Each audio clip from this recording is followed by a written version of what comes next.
do recommend Meetup to a lot of my friends that are looking for different things. Wine tasting, movies, book club, meet a lot of new people, a lot of new friends, and it will make you more social.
What is a chess dynasty? Unceasing dominance, move after move, again and again and again. We have a resignation, we have history. He is the 5-time FIDE World Chess Champion. But a chess dynasty can also be cruel. It forces most to defer their dreams until next time. If there is a next time. It's losing. Oh my God, did he just blow? Yeah, he did. I'm blown away. The game is over. As the chess world turns to Kazakhstan, the Magnus Carlsen dynasty is set to close. The FIDE World Championship is finally up for grabs. For two chess superstars lying in wait, until next time is now. Jan Nepomniachtchi has methodically done what he needed to do to get another shot at the title. The pressure to seize the moment this time rests heavily upon him. Jan is running out of resources. He's built every single threat that's possible, and Ding's just countered it. There's no way to make progress on. Ding Liren knows firsthand what the end of this dynasty means. An unexpected chance to make history. Can China's best turn his good fortune into eternal fame? It's a draw. What an amazing defense by Ding. The 2023 world champion will be decided in speed chess. The legacy of this championship spans across centuries. It reads from the names of chess giants. For the first time in a decade, a new name will raise the trophy and be etched into chess history. It's the 2023 FIDE World Championship. Whose name will next be called champion?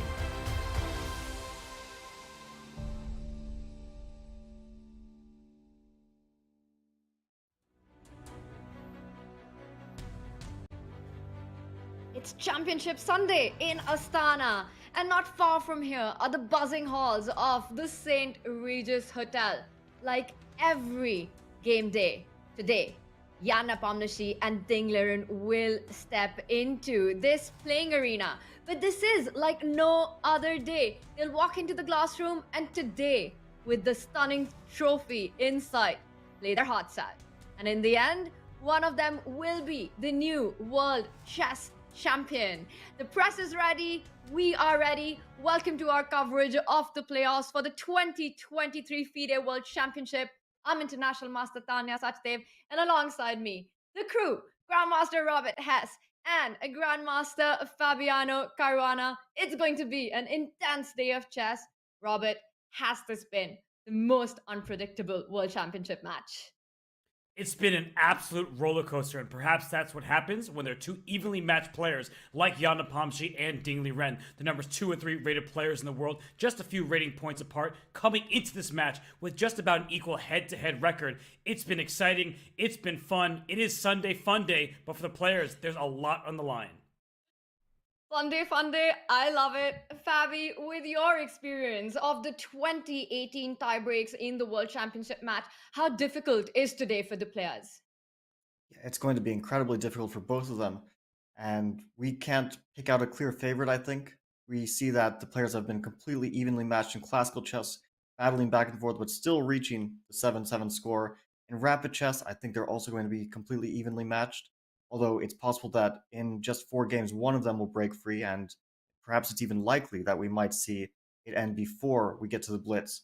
But in blitz chess, who knows? It's going to be a bloodbath if it gets to that point, and at that point, anything can happen. That's going to be crazy, but we've seen all kinds of crazy in this match. Vishy Anand, the 5-time world champion, an absolute legend, called it one of the most exciting matches in recent history.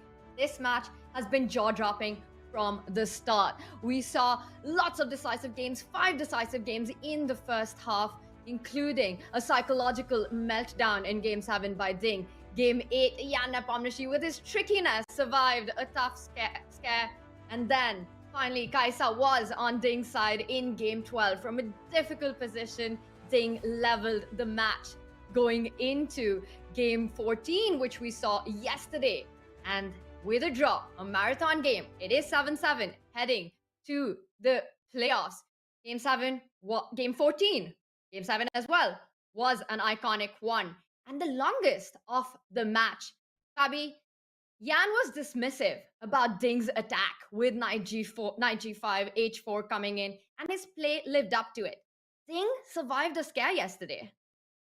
Yeah, I think Jan had the absolutely correct initial reaction. His intuition told him that knight g5 and h4, scary though it may look, it's not really based in terms of some sound positional principle that White's played better in the opening and it's now time for an attack. Black was playing completely healthy moves. That's what Jan said, and that's why he didn't believe that aggression like that would necessarily result in some sort of advantage for White. And we actually saw the opposite, that Black was the one who was taking over in terms of the evaluation, maybe not in large part until later in the game, when it suddenly started to get super, super dangerous for Ding. And we were starting to think maybe today is going to be the day that we'll see a world champion. But the day was delayed. Today we will absolutely see a world champion, but yesterday Ding held up. His defenses held up. It was a 7-hour game, and I think we can't underestimate how difficult it is to play precisely after those 7 hours and also after the preceding 3 weeks of chess that we've seen, especially very bloody chess. But Ding's calculation held up. mean, whether he was tired or not, he played all the perfect moves in that rook endgame, and he survived a big scare. And perhaps Jan is a bit disappointed, but we just have to say that, Ding was up to the task. And one of the biggest criticisms of this World Championship has been the perceived lack of defensive tenacity. But that script was rewritten yesterday when Ding Liren, he buckled down, played for 7 hours, and he was helped by a pawn push heard around the world. That b6 tactical idea where he gives up a pawn, then gives up a rook for a bishop just to win a rook back, entering a rook and pawn endgame, down a pawn, but holding on. That was impressive stuff from Ding Liren. And Jan Nepomniachtchi, maybe he'll be a little bit disappointed because he had this match victory, it felt, in the bag in game 12. He let it slip, but he had the upper hand yesterday, so he can feel good that in the last game that they played, he was the one with all the chances. He may not have won the game, but he enters Championship Sunday with some renewed confidence, you would hope. That's a big upside for Jan. Playing game 14 just yesterday with the black pieces, being the one pushing the game for the most part of it. But Ding Liren found some critical resources there. And now, traditionally, in the 2016 and the 2018 World Championship matches where we did see tiebreaks, they happened after a rest day. There was a rest day and then the playoffs. But this time, after a grueling game 14, the players straight away go into the playoffs. And they'll start with 4 rapid games with 25 minutes on their clock. And every time a player presses the clock, gets an additional 10 seconds. In case there's a tie after the first 4 rapid games, that's a 2-2 score, we will see the match proceed to the Blitz playoff. And that will be a best of 2 with a 5-minute and a 3-second increment. If that one ends in a tie as well, then we go down to the final tiebreaker, which will be with 3 minutes on the clock for each of the players and a 2-second increment. The games will be played at till we have a decisive result. Robert, we're going to start with rapid. We're going to potentially have blitz. Is there, in either of these 2 formats, a big favorite? Such a big question. I know that's what the people want the answer to. Who is going to win today? And going into the rapid portion, we do not know. I know Ding Liren, he has the slight nod in terms of rapid rating, but he's inactive over the board. And Jan Nepomniachtchi has played some excellent speed chess. He won the Rapid Chess Championship in 2022 on chess.com. He beat some big names along the way. So I feel like it's hard to pick between these two. They are both well tested online and over the board. They have been at the top of chess for over a decade. I don't know who to pick. It is going to be an amazing fight, and we do know that the players have played each other a bunch of times in speed chess as well. These are their head-to-head scores, but past scores are the least of the concerns for these 2 players today. It's a totally different universe that they're in. None of the rules apply here. The only takeaway that we have from this graphic in front of us is that it's going to be a close call. As Robert said, it's hard to pick a favorite. But then we didn't need a graphic to tell us that it's going to be a close call. It was clear in the classical games, just the kind of fight that we're going to get today. Now, what's going to matter today is going to be energy. Both are extremely fatigued, not only from game 14, but all the games preceding that as well. It's been a big fight from the very start. It's going to come down to who has those extra seconds in time scrambles. Grit, determination, stamina will come into play. Fabi, is it fair to say that today will be more about the player who makes the last mistake and less about accuracy? Well, I think accuracy will play a huge part in deciding who makes the last mistake, because very often these mistakes that come at the last moment, they're the result of pressure that builds up throughout the game. So if you're on the back foot throughout the game or throughout the day of rapid chess, then that's likely to lead you astray in those critical moments, because we know the pressure, it's not just a momentary thing, it builds up in your mind and your body.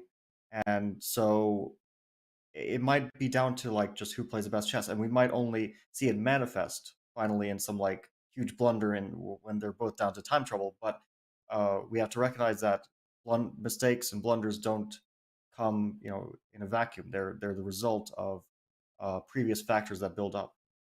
Yeah, it's really well worded by Fabiano there that we often think, how could they blunder this piece? That's what spectators may think, but it's because of continued pressure. Tough moves have to be played, and it's not just single moves, it's strategies, ideas. And when you're in rapid chess, you can't sit for 30 minutes because guess what? You don't have 30 minutes to start with. So I think when we look at this match as a whole, Jan Nepomniachtchi has been the quicker player. He's also been the first into the playing hall, and that is true today as well. And I feel like for Ding Liren, he knows he can't sit in for those long things. He is going to have to find ideas quickly. He is capable of that. We have seen in some of the best players in the world, they may be slower in classical chess, but they speed up when the time gets lower.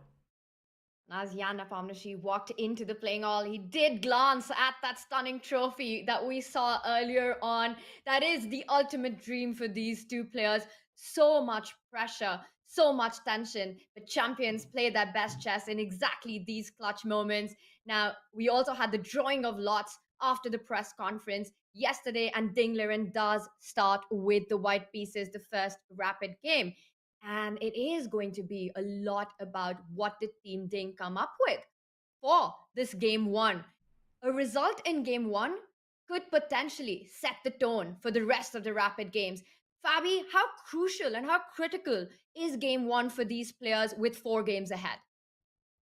Yeah, I think that will really set the stage. And if we see a decisive result, it could uh, really lead to some momentum for whoever wins. Although we have a lot of recent data in terms of 4 game matches between top players, in the Champions Tour, this is the format.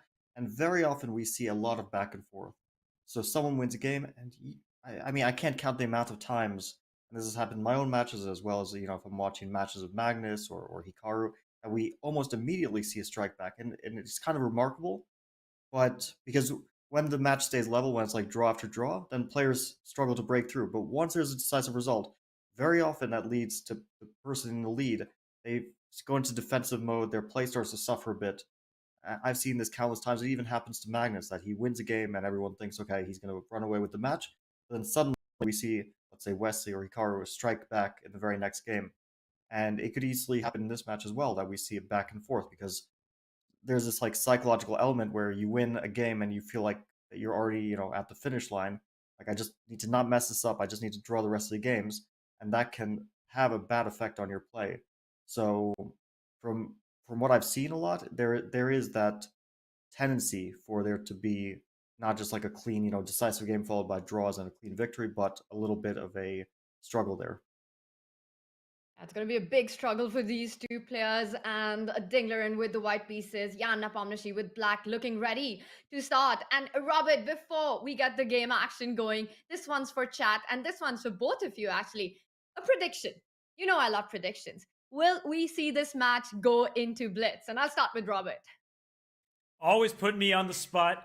I do not think that we're going to blitz. I don't know who's going to win, but I do think we will see a champion crowned in rapid. Mistakes happen more frequently in quicker time controls. I think one side will take the lead and will not relinquish it at a certain point, and so we will see a champion crowned in rapid.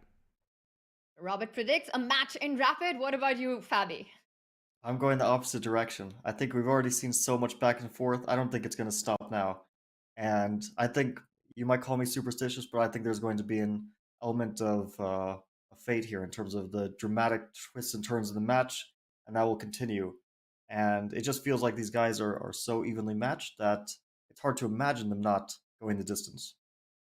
And we do have the first move on the board. Ding Liren goes with the trusted queen spawn opening that we've seen him employ in the match so far. And this is a new position. First time in the 2023 World Championship. Well, when Ding is playing with the... Yeah, I like it too. When Ding is playing with the white pieces, every opening is a new opening. He has played pretty much everything you can imagine after we see d4, knight f3. He played one time the London system, bishop f4, one time the Coley system, e3, and now he's going for a third move, c3. Will we? I mean, he doesn't want to put that pawn on c4 anymore, so he's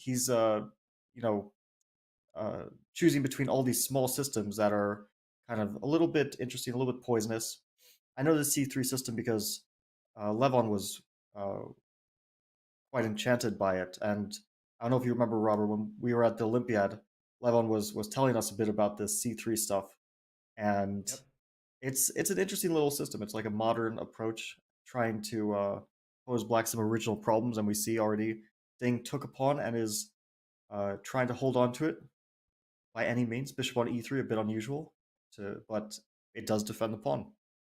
Yeah, and I actually really like these approaches when it comes to quicker time controls. And this is rapid. And you may see Ding's clock at 25 minutes and 56 seconds and be wondering, didn't they start with 25 minutes? They have increment. They will gain some time with every move. They will gain 10 seconds. And I like stealing pawns if it doesn't compromise your entire position in quicker time controls, because this pawn on c5, good luck winning it back. At some point, Ding will push his pawn to b4. That's why his pawn's on c3. And if he can establish the defense of that pawn, Black will have a lot to prove. Compensation is often a vague term. What compensation does Jan Nepomniachtchi have? He has 2 pawns in the center to 1 for white. So there's some good news for Jan. I think there's more bad news at the moment. I think this was a smart opening choice, but we're just getting started here. We're only 6 moves in, too early to predict, but I do enjoy this decision from Ding Liren. So wait, what happens after knight g4 now? Because, yeah, I do want to get that pawn back. And if the bishop goes to d4, there's e5. If the bishop goes somewhere else, we take that pawn. So you have a few choices, I guess. You can... He decides not to, but it looked interesting to attack the bishop there.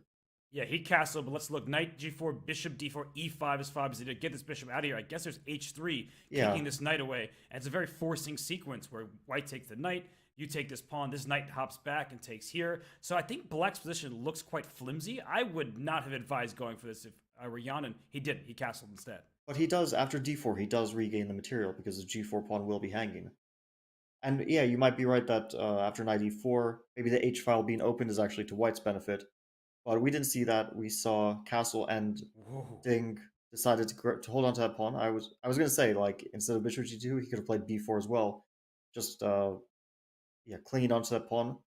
And now knight to g4 comes. Wow. What? So Jan knows this position. He must, because that knight may reroute to e5 and over to c4, control some of the squares. But Tanya, I was saying I like grabbing pawns. I know Yasser Saron will be proud. What about you? Do you like white's opening choice thus far? I don't know if this is something I would go for in a game, but Robert, I love what we're seeing. And to just add to the excitement, after Jan Nepomniachtchi made the move knight c6, that's a position I don't have in my database. It's a brand new, fresh position right out of the opening. Now, when you're playing in a rapid game, time is such a big factor. I don't believe that Ding would have played on in this fashion and in this manner in a classical game, but in rapid, this just makes it so exciting and so fun. Ding Liren hanging on to that extra pawn and bishop d4 on the board. The ideas that you were talking about, e5, it reminds me of some kind of a Grunfeld way of trying to win a pawn back, but reverse in colors. So definitely sort of thematic here to try and get e5 in, to go into those complications. But this is fire on the board from the start. This is more than what we could have asked for in game 1 of the rapid. And Robert, I love the position that we have. It's going to be fun. Tanya, quick question. So you said what moves had been played? So queen c7 was Jan's pretty quick choice here. So this is still familiar territory, or do you think they're starting to get on their own? Bishop e3 is actually when it stops. After bishop e3, shot castle has been played 3 times, and that's about it. So already it's a very fresh position. Knight c6 never been played. It could be some sort of a transposition, and which is why I'm so amazed to see the speed with which Jan Nepomniachtchi is playing. Fabi, you mentioned that Jan is perhaps familiar with this sort of a setup. Wait. Now after e5, I don't understand anymore, because there we were getting h3 and the h file was opened, and black couldn't take on b4 in the end because there was queen b1. I don't know if we can just like show that very quickly. Like if we go the previous move. It says queen c7. Yeah, I think that queen c7 was quite a clever move, because here e5 h3, ed4, hg4, dc3, knight c3, and if knight takes b4, which is a very important pawn, then queen b1 would win the piece because of queen h7. So that's why I'm a bit surprised that he castled now, because with the rook no longer on h1, all of this stuff, knight takes b4 can be played.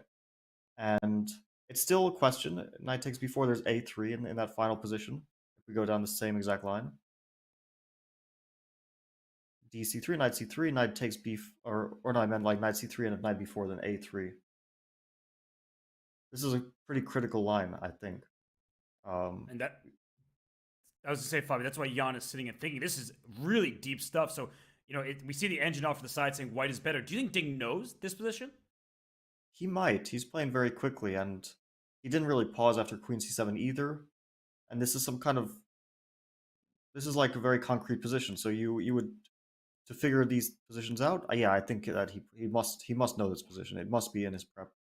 He continues And to that blitz looks out h3 on the board, e5. We might be seeing this line, and we might see a bishop drop down on that long diagonal in the end. Robert, I don't see a way for white to actually avoid, for black, for Jan to actually avoid this setup that we're looking at with a3 in the end.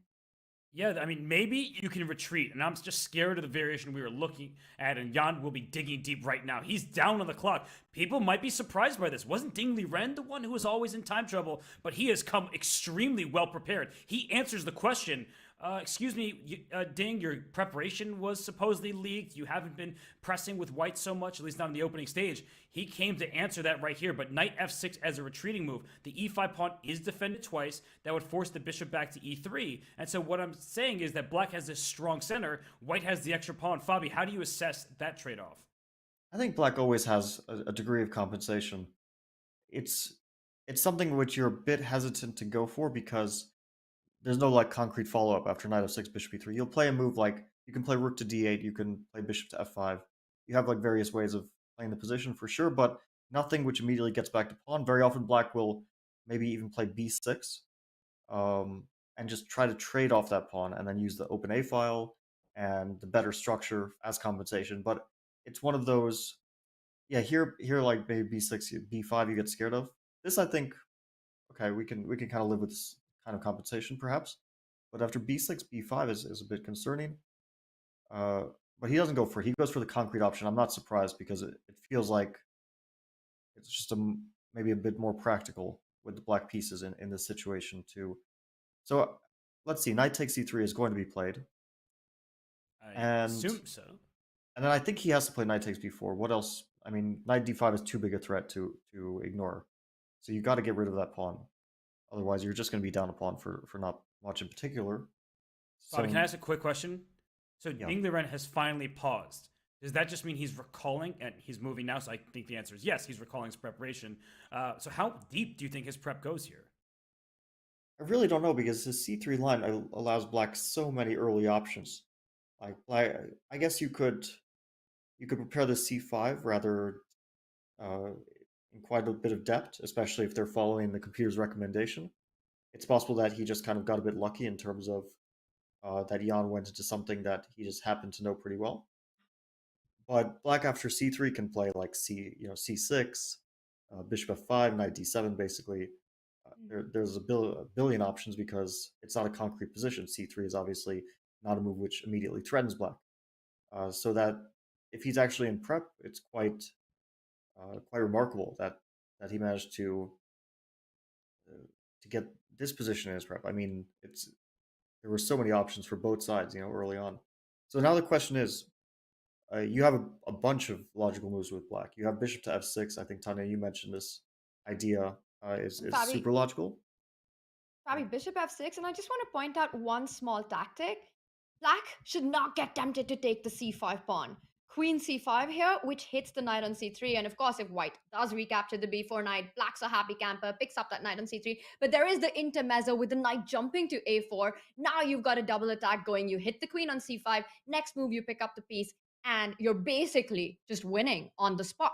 So queen c5 is a little trap here, and as you were saying, Fabi, the knight cannot retreat. The d5 pawn is hanging in the current position, so bishop f6 would make a lot of sense. It's on the board, hitting that knight on c3. Are we expecting Ding to simply sidestep with that rook, bring it to c1, defend the knight, and renew the threat on the knight on b4?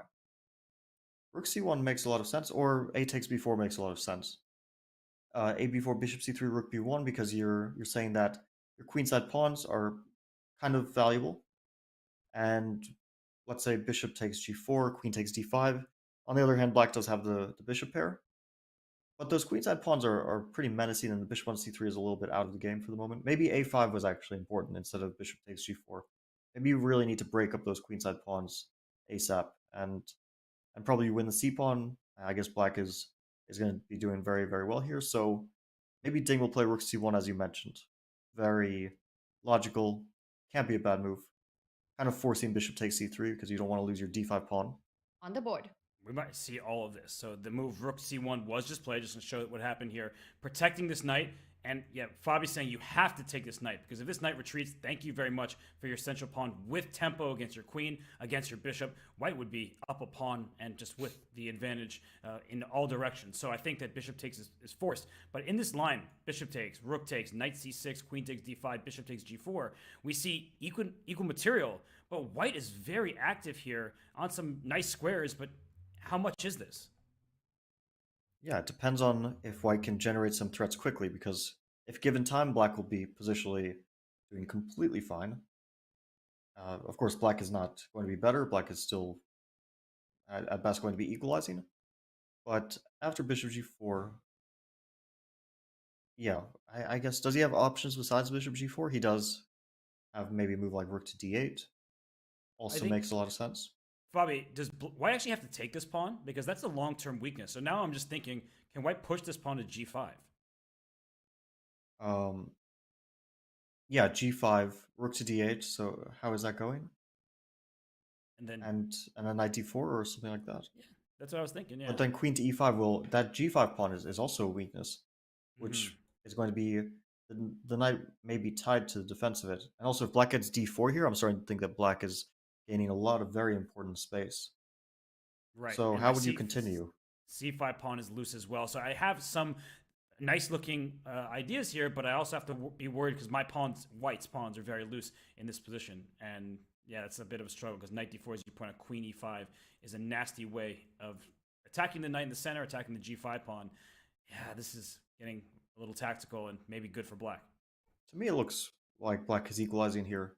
You can still take on c6, play queen d2, but you're not absolutely thrilled to have taken on c6 and helped Black deal with the weakness of the b7 pawn, and also the weakness of the d5 pawn. Now both of those pawns are quite secure.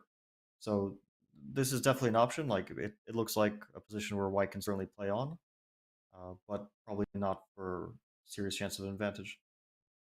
Yeah, g5 is an option, queen d5. Those are the two moves that Ding will be thinking about here. I just say I think both players approached the opening quite well. Ding had some original ideas. Jan played quickly, and it seems like in a very healthy manner. So far so good for both of them. Yeah, and Tanya, I guess, I just asked Fabi, got to ask you too. Would you grab this pawn on d5? I know it's hard to pass up. Or would you push this pawn to g5 and say your isolated pawn is a long-term weakness if I can accurately play around it? Robert, I have to admit that g5 would not have come to my mind, but the moment you pointed it out, I love that move. g5, you kind of just hold on to your own g pawn and say d5 long-term weakness, and I'm going to try and target it. The line that we were looking at with that pawn perhaps advancing to d4 after g5, rook slides into d8 to defend it. You're threatening d4. White can have long-term plans of shifting the queen away from d1, doubling up on the d file.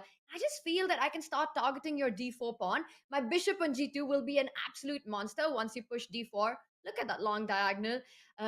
And yes, g5 is a grandmaster level move. I'm not sure how easily I would have found it, but the moment that you mention it, I do like it. I do like g5. And the fact that Ding has slowed down at this moment, hasn't just automatically captured the pawn on d5, he's definitely looking at that. And we've been talking about who this opening has been a success for.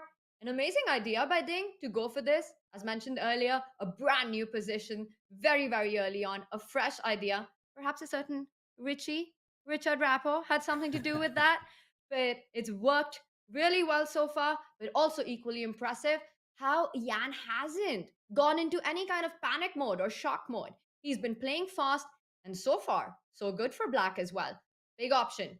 Does Ding grab on d5, or does he keep the pressure with g5? Well, now I'm wondering about a third, and Fabi, I'm going to throw it to you, because Tanya's idea where you can play g5 and queen a4 led me think, can I just start with queen a4 and then try to put a rook on the d file? I protect my pawn from the fourth rank. So the big question, I think we're looking at two branches. Either we trade d5 for g4, or if we're going to try to keep our g pawn and go after the d pawn later, is a move like queen a4 a good idea for White? Yeah, I was considering this option a bit, because queen a4, it comes to mind as a way to prevent Black from playing d4. So for example, after rook d8, you can play rook to d1. and you would like to blockade on that square. It also makes it more difficult because the g pawn push, it does allow the f5 square to be used for black's bishop. And now it's not easy to say where the black bishop will go. It can go to e6, but it's a bit passive there. It can go to d7. I don't think tactically white can take the d5 pawn yet, but I don't see what it's doing on d7, especially here. Knight to e7 would win material, so white would have to wait with capturing that pawn. But then white could maybe consider g5 at a later moment. I'm not sure how black can use this, let's say, discovered attack on the queen, unless it wins material tactically. Because, for example, g5, knight to e5, I think white can play either queen d4 or queen f4. Both are very logical moves. Knight f3, bishop f3, and here we have like an ideal situation for white because the d pawn is firmly blockaded. It's not advancing, and white can also consider a kingside attack with king g2, rook h1, and potentially targeting the h7 pawn. It's not guaranteed that this will lead to some sort of victory because black has bishop f5 at some moment to defend that pawn, but overall white is definitely pressing here in a very, very safe and comfortable way. So for rapid chess, this is like dream for white and nightmare for black. But after queen a4, I was thinking also rook d8 is super logical. But then I think knight... How are you dealing with this? Maybe knight to d4, because e3 allows rook to e4. And now knight d4, queen d4, rook e2. It does grab a pawn, but... Fabi, oh, checkmate in one. Oh my god. There you go. Don't take on d4. It's okay. It's rapid chess. I forgive you. But Ding, I mean, he hasn't moved yet. So queen a4, queen d5, g5, 3 logical moves. So do you think queen a4 is now becoming increasingly likely the more he thinks? Or what direction is he going to take this game? And, well, he just answered it immediately by taking on d5. I think the most likely option is queen takes d5. I say that after the fact. So this is logical. I mean, here he can continue with rook to b1. I think that's a pretty interesting way to continue. He also can like play queen to e4. I think he would like to see a trade on f3 because that would give the white the very powerful bishop compared to black's knight. But it's not. I think maybe queen a4 was a little bit more of a testing option, even though they're probably equivalent moves. I just like keeping control and trying to establish that blockade on d4. Here it's more like black can probably calculate his way out of any trouble if that happens. Yeah, Tanya, I mean, you actually inspired me with that queen slide to a4. So I agree, but I guess the question is, do you feel like now Jan's pieces are more free and that he has more ideas of his own and maybe Ding should not have swapped those pawns just now? It's definitely a very open position. And as we can see, black is coming in with more development with tempos. That queen on d5 can be targeted with the rook sliding onto d8. That pawn on e2 can be targeted with the other rook sliding into e8. So it does look like the next few moves are going to be easier for Jan to make. And what's the follow-up here? You've got this c5 pawn. You've got to watch out for that. c5 and a3 are pawns which have been disconnected. Perhaps something to worry about in the long term. But that's a far away endgame possibility. But just something to keep in mind. I think these kind of positions, white can't really afford to play super slow. You've got to find your own chances. And I'm trying to think, what's the move here? Do you start chasing the black bishop? Does a move like queen g5 make sense? I want to attack your bishop. I want to start doubling up on the d line. You're going to laugh. And maybe you both will laugh at me or with me. But you remember that knight g5 in game 14? Could we see another knight g5? Because it has a pretty nasty threat of queen e4. Yeah, that's nice. I mean, both of those moves that you guys mentioned are very interesting. Knight g5 has a very direct threat. Queen g. Oh, so does queen g5. Oh, he plays knight g5. Oh my gosh! Watch out! This is a big threat right now. So we can deal with this in a few ways. I think maybe queen e7 allows rook e3 though. That could start to look a bit dangerous. Queen to f6 suddenly is forced, and then white gets some time for knight to e4. Knight to d6 ideas. So even though black is not tactically losing here, just the knight being on d6 is enough to trouble black quite a bit. So actually after rook e3, maybe queen d8 is forced, but you don't want to get into that territory. So queen e7 feels like you don't want that move. h6 allows queen to e4. I think this is very interesting for white. h takes g5, force queen g4, attacks g5, and queen to e5 would be the logical way to continue this line. But white has pressure, probably with a variety of moves here. It could be rook b3. Then we there's a lot to calculate. Rook b3, knight d4. It could be rook to c4 also. Some move like that might be also very pleasant for white. If you get like e3, and then you slowly pressure the b7 pawn, then I think we're talking about something for white here. Some pressure. Seems So way easier for white to play these types of positions. yeah, for sure. Maybe some rook to e8 is the right way. Which rook? So Rook f to e8? But then white will play knight e4, right? At some point.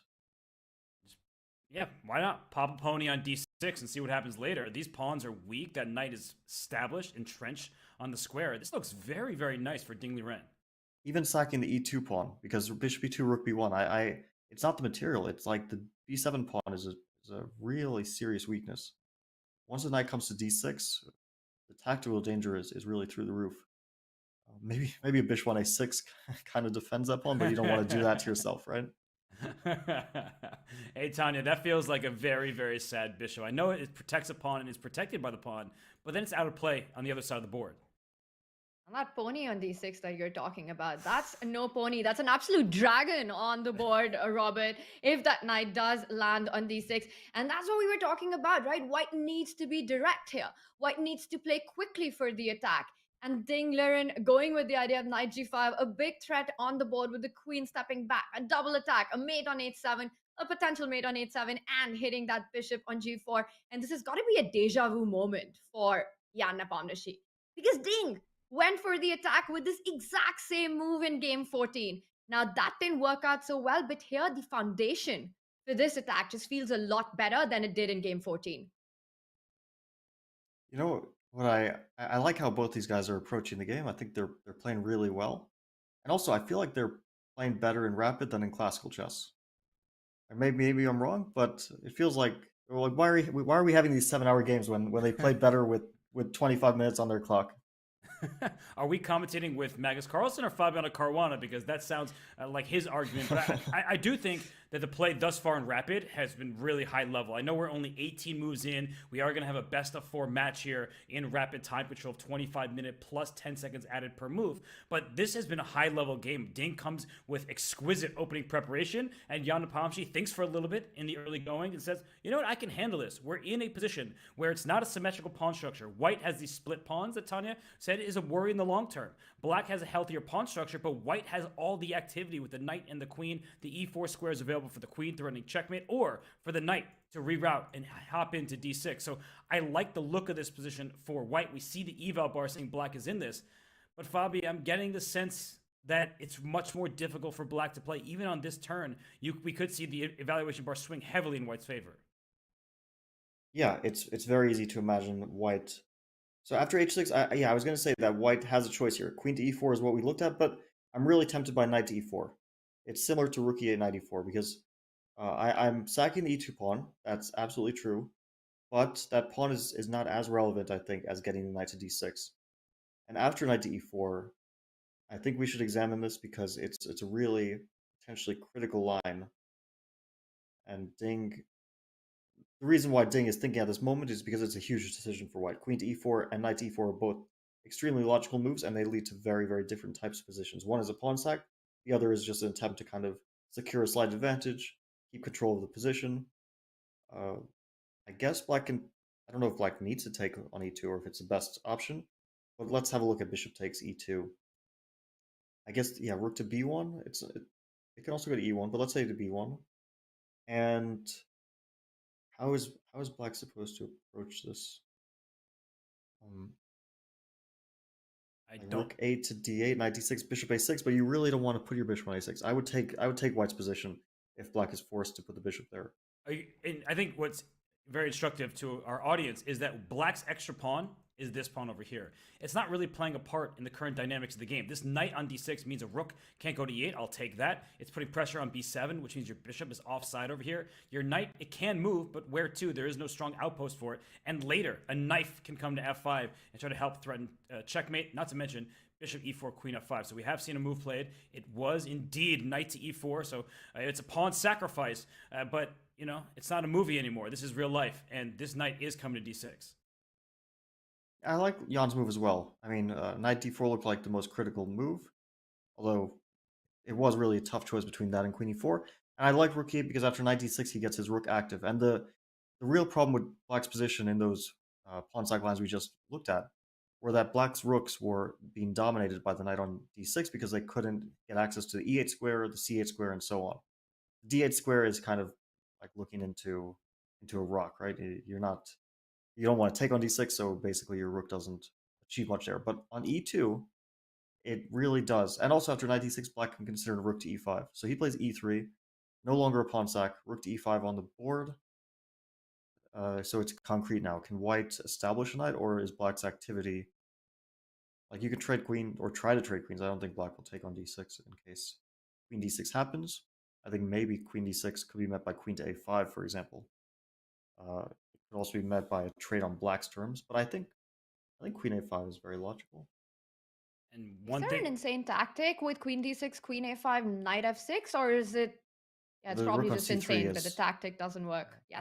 but it's such a really instructive idea that knight f6, you give up a knight to take this knight here, and you're trying to go after, well, these pieces, but unfortunately this rook on c3 is loose over on the queen side. But that idea, knight f6, by the way, can't happen if a rook comes to c4 or something on the 4th rank. This bishop is also loose. So Tanya is eyeing for some kind of knight f6 check tactics. This knight, of course, can also sink its teeth into d6, and black can't afford to make a move like b6. You're opening up this side of the board. And then your knight f6 tactics will play a part. After taking on b6, there will be knight f6 and getting this knight here on c6. So it's a very precarious spot for Jan Nepomniachtchi. He is up a couple minutes. So Tanya, what do you make of this? First, Ding was ahead in the clock. Now Jan, he's stabilized the positions to some extent. And now he has a slight lead on time.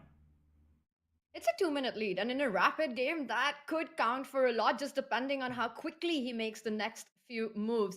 But I like the way how he's handled it. Knight d6 is still a scary threat to deal with. This is a game for all three results, where draw is perhaps the least likely. That knight jumping on d6, and I still prefer Ding's position. I think Team Ding can pat themselves on the back for how well the opening has worked out for them in this game 1 of the rapid. I'm with you, Fabi. So knight d6, we know that's the main idea. What happens next? Like, what is white's plan to pile up on either b7, or what's the main idea to follow knight d6? Yeah, I think if white knight d6 happens, white continues with rook b1, and black really actually just needs to avoid that scenario. So it's not even so much what does white do after knight d6, it's really how does black avoid that, because let's say we put rook d8, knight d6 on the board, I think it's already just a pretty bad position for black. And the main issue for black is that b6 would be nice, but it just probably tactically does not work after cb6, queen d6, rook d6, and b7, I think. Is that... I mean, it's actually quite sharp, but knight b8, rook c8 does seem to win the game, so... Wow. Okay, this is really close to being okay for black, but unfortunately for him, it doesn't seem to work out. But Fabi, it's relevant because rook d8 was just played. And just to remind everybody how we got there, the first move of the variation was rook d8, which earned a question mark. And you said as much. You said rook d8 is not a good idea. And the knight just plants itself on d6. And the advantage is growing for Ding Liren. And black has no active counterplay at the moment. Rook b1 is obviously the next move. And b7's in huge trouble. I think he missed the b7 in the end. He was probably thinking b6 works out.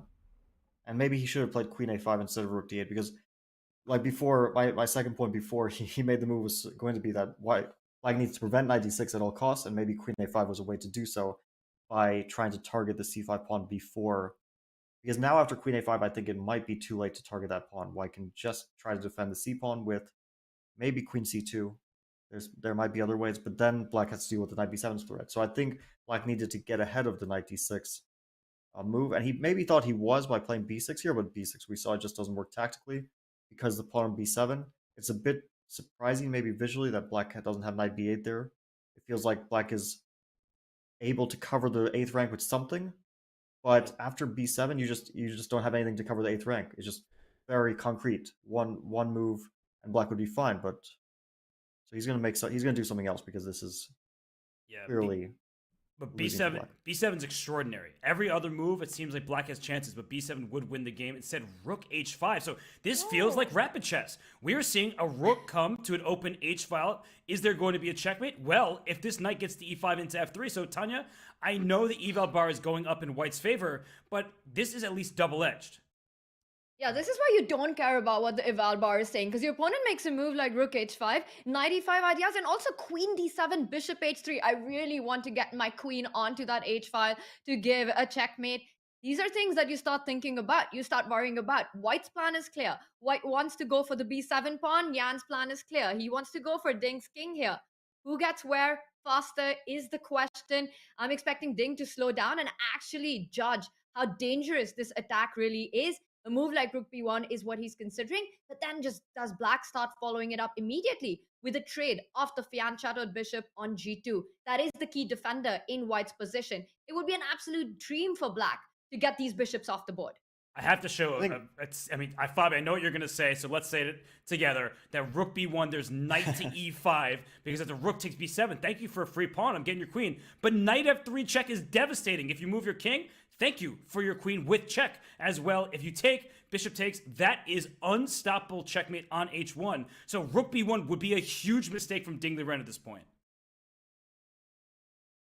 Yeah, absolutely. Rook b1 allows, I mean, it would be very strong enough for this knight e5 idea that you demonstrated.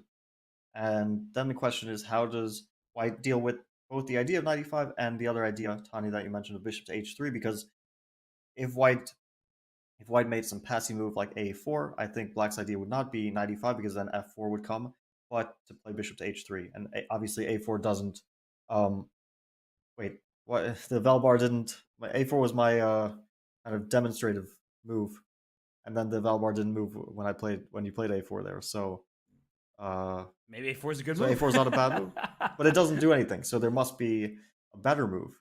Well, I think what it means, Fabi, is that white's just better here, because you have a knight that's sitting on d6 and can't really be kicked out. So even if the bishop trade happens, and this is informative for us, that we're looking at this like, okay, bishop h3, that looks scary for white, and the computer's probably laughing. I'll just take and play king g2. So he played rook b1. You saw Jan? He's looking like, are you sure about that? Because knight e5 turns the tables.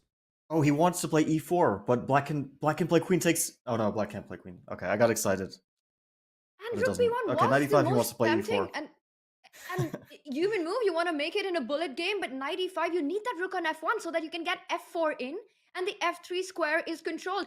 And Jan in seconds plays knight e5. This is turning around and getting super dangerous for Ding now. And he plays. Yeah, he wanted to play e4 for sure. That was the idea, but it feels a bit shaky. And now you don't threaten rook takes b7 because of queen takes b7. So black is given room to breathe, and also, Fabi, I think I see it.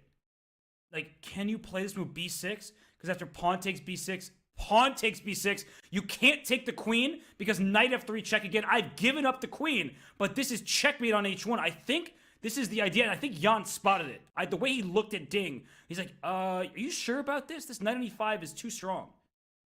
Yeah, that's beautiful. So when I got excited earlier, I was going to suggest queen takes c5 with the same idea, but after rook c5, knight f3, bishop f3, there's rook takes h5. So I got like momentarily excited by this queen sack. But I heard you say queen takes c5, and I didn't show it because I didn't want to put you on the spot blundering this position. But you gave me the idea, and so he plays b6. Yeah, he spots it. He spots the queen sacrifice. Are we gonna see that happen? No, well, Ding will not take the queen, but this is a brilliant find by Jan. Wow. But for sure, Ding will not fall for it. Oh my gosh, what in Does he have time to put in f4 here? He might, but then there are all sorts of problems around this king on g1. It's very open on the king side, and this rook on h5, it looked like a strange move. You're saying you're tunneling on attack. That's not going to happen, but it might happen. I mean, this is a huge attacking possibility, and Jan Nepomniachtchi, Ernest Hemingway, I believe it was him, once said that courage is grace under pressure. He was under pressure on the queen side. He gracefully steps his knight into e5. He will give up Her Majesty on c7 because checkmate is more valuable, and that is what he's aiming for. So I'm thinking about some like very interesting lines after f4. Because after f4, it's super direct, super critical, and black has the move knight to f3. Whoa. Yes. And so knight to f3 is forcing bishop takes f3. Yep. Okay, so let's this is exactly what Ding's thinking about. f4, knight f3 check, so takes. Bishop f3. C takes b6. Because you can't take on f3, queen c5 will win the knight back. My Goodness, check to this king and give me that knight. Okay, good And point. black is up a pawn. But after c takes b6, black's threat of rook h1, rook h2, it was a threat, but the queen on c7 is now attacked, and it's some chaos. I mean, if you take rook takes d6, then b takes c7, white is promoting first, and will win the game. Wait, or not. Wait. Oh, yeah, no, okay. The evaluation bar reacted a little slowly, but it is winning. Yes. Trust yourself. And so, how is black responding here? It might be some queen move somewhere. Like, it's absolutely crazy position. Oh my gosh, this queen is under attack multiple times. It could be something. It could be queen takes b6, rook b6, rook h1, king f2, rook h2. I think that's. Oh, it says give me that queen. No, it's not. Because the problem is rook h2. I take this on f3. Yeah, I thought rook takes d2, but then knight. This is under attack. This is under attack. Knight takes f7 probably wins. Yeah. Oh, okay. So you just start taking pawns. Good find, but Fabi, you see these things so deeply. Help us mere mortals. Then you are being very instructive here that this knight was under attack twice. The rook was under attack. So that starts taking some pawns in the process. White would be in a winning rook and pawn ending over there. So, wow, big idea. F4, knight F3 check. But to see after c takes b6, we haven't found the move for black. So the onus will be on Jan Nepomniachtchi in this position. Knight F3 takes c takes b6. Maybe it's some kind of queen move to go for a checkmate. d7, yeah. But that looks... No, it's not that either. I'm making the most natural moves. I'm making mistakes. This is how tricky the position is. Yeah, this is not obvious in that case. Yeah. And then queen g2?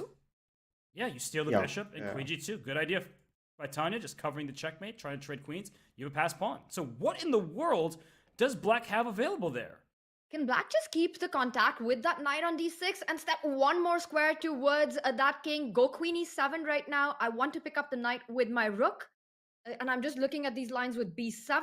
And I think you can still take rook d6, you queen with a check. But then you take the queen, rook h1, rook h2, rook d2. Okay, well, we see a move. Let's go back to the live board. We see cb6, ab6 has been played, and that was an inaccuracy, apparently, by Ding Liren, but the evaluation bar is still only slightly in Jan's favor. A takes b6 is a brilliant move. That deserves not just 2 exclamation points, maybe 20, because that was such a nasty idea. Just to remind everybody, you cannot take a queen. This isn't one of my games where I accidentally blundered my queen in speed chess. Knight f3 check would be available. It was an unexpected, amazing idea that Jan Nepomniachtchi has uncorked in this first game of the tiebreaks in the World Championship, but do not take what appears to be a free queen. That would be a devastating blunder. That would lose Ding Liren the game. But so the question that we have to answer is, what can he do to save this game? It says it's only slightly better for black, but everything. Only one move here, I think.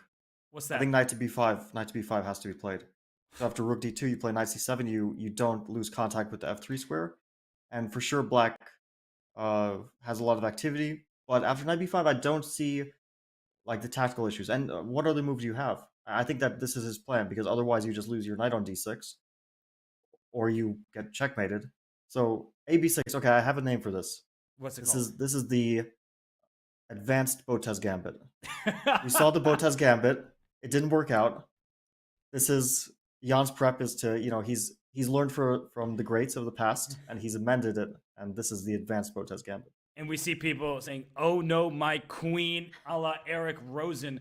And also Fabi saying, "Oh, who cares about the white queen? Because then you get the black queen with your knight." And it's very important. This is essential, everybody, that the rook needs to stay in contact with the f3 square. Because if you take this queen, just once more to remind you all, knight f3 check, the bishop takes, and then this bishop gets in, threatening checkmate in the corner. That's why we tell you to keep your fianchettoed bishops on the board, because you created a mating net around your king. So Tanya, knight b5, Fabi pointed out the only move for white to keep the balance here. Do you think Ding Liren spots this? Now he's just over 5 minutes remaining.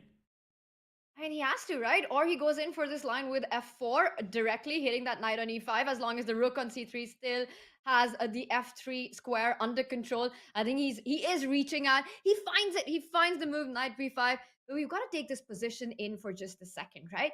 White's queen is hanging on d2. Black's queen can be picked up with the knight or the rook on the move right before this. Jan Nepomniachtchi is sacrificing a queen for a mating attack on the king side. This is stunning chess. Knight b5 played. Will Jan go for the endgame, or does he simply keep the pressure? Go queen e7. Move that queen away. You're still putting pressure on that d2 queen. Keep the tension on.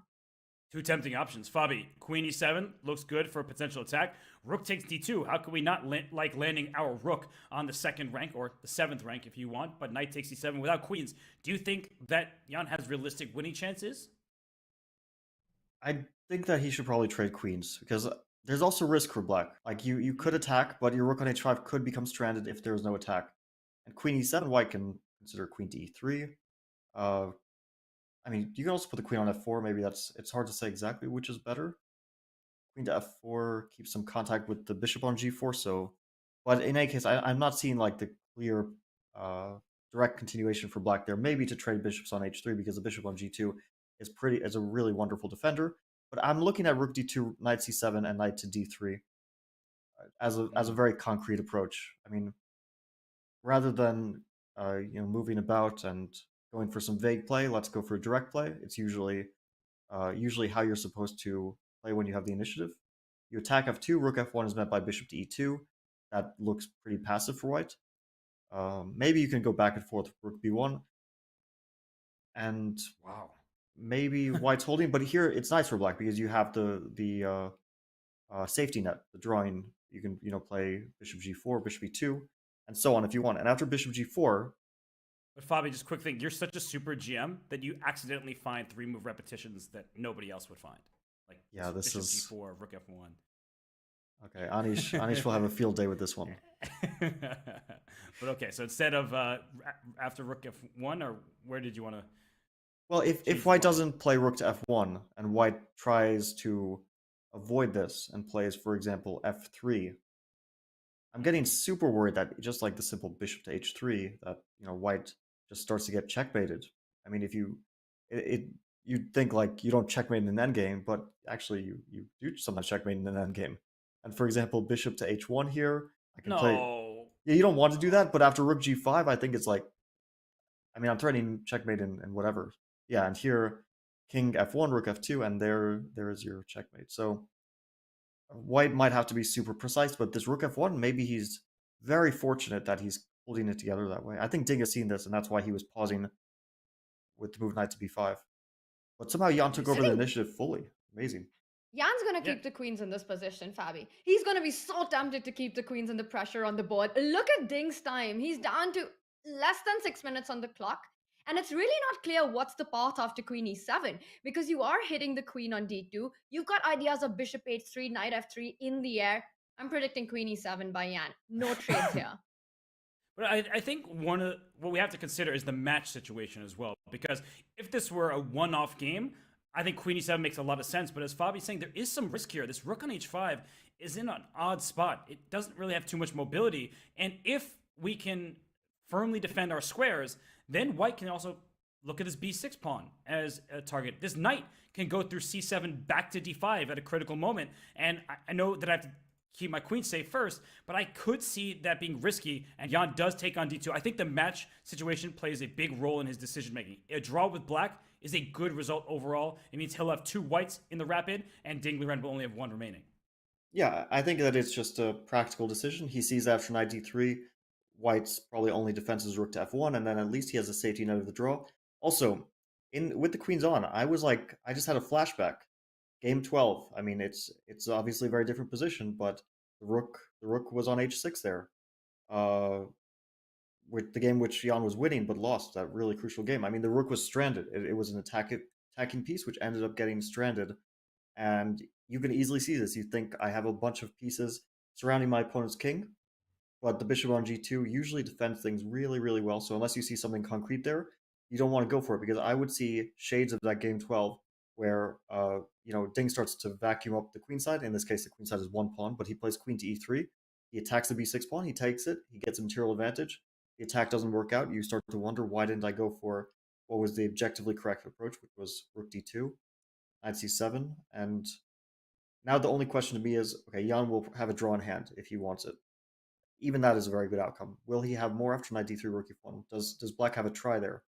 I see rook to c5 as potentially a try. Knight d3, rook f1, rook c5 is coming to mind here. And we see Jan, I mean, he is thinking about this position because he can hop his knight in, and Ding Liren, look at him. He's analyzing right now. He's darting from left to right. Both sides of the board are under his focus because his f2 pawn, that's the pawn that we expect to be targeted. He knows he can slide his rook over in the defense of it. But as Fabi is saying, that black rook on h5 will have a new availability along the 5th rank, and that could pose white some problems. So we see Jan has made his move. He was bishop h3 instead. And I honestly think that, without shutting this position down, that black could be in some long-term danger with this pawn on b6 already under attack. Yeah, I think that this move, it contains such a direct threat that I do like it. The threat is to take and play knight to g4. And then black, crucially, not only attacks f2, but also threatens rook to h2. So he takes, and he'll probably play king g2. You might as well kick that king back. Can he also just bring his knight back? And isn't that threatened to win this rook over here? Oh, that does. Wait, so knight, oh my goodness. knight d5 is a very nice move. So wait, can black play knight? I'm trying to calculate knight g4, knight f4, and then rook h2. Let's analyze it very quickly. Knight f4, this rook h2. f3, somehow this... And g5 is very important. f3. g5 is super important. The rooks defend each other, so that's good news. Yeah, actually, I'm hallucinating. You can just play knight to e5 or something like that. Yeah, but this already doesn't look good for white. So you found knight g4 here to give your rook the h2 square, but that looks like a flimsy configuration. Even a move like rook f3, just preemptively defending, trying to kick this knight out of here. I'm getting worried for Jan. I know the eval bar says zeros, but something about this rook on the h file, you gave us flashbacks to game 12, Fabi. I could see that being a point in this game as well. Yeah, it's a double-edged position for sure. Because you're really going...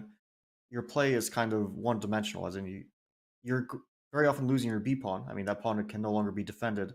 So you're counting on the fact that white will not be able to capture it because the king safety is a more important issue. But if at some point black's pieces get forced back, I like the knight d5 move a lot. I wonder if maybe g5 is an interesting option there. Because I want to create that g4 knight f3 sort of. I don't really believe it works because the rook might get trapped with knight f4, but g5 does come to mind as an interesting idea in some positions. I actually want to show that one very quickly. And Tanya, this position, it's one where we've talking about how black could have been on the attack. But let's say I'm just trying to force this position somehow. If you play g4, I still have knight f4, right? Your rook is trapped. So that's the big problem. So Tanya, we see the game. Do you think that Ding Liren might be able to take this one? And do you think that Jan, he feels confident about his chances here? This is getting super tricky now, but I do like how Jan has just focused on the king side. He has this one idea of either landing with a knight to g4 or f3, and I'm thinking about these lines that you and Fabi are looking at. Knight d5, Fabi, the move g5 makes so much sense, but where's your rook heading after king g2? I was struggling to find a safe spot because suddenly the rook can't go back to h5.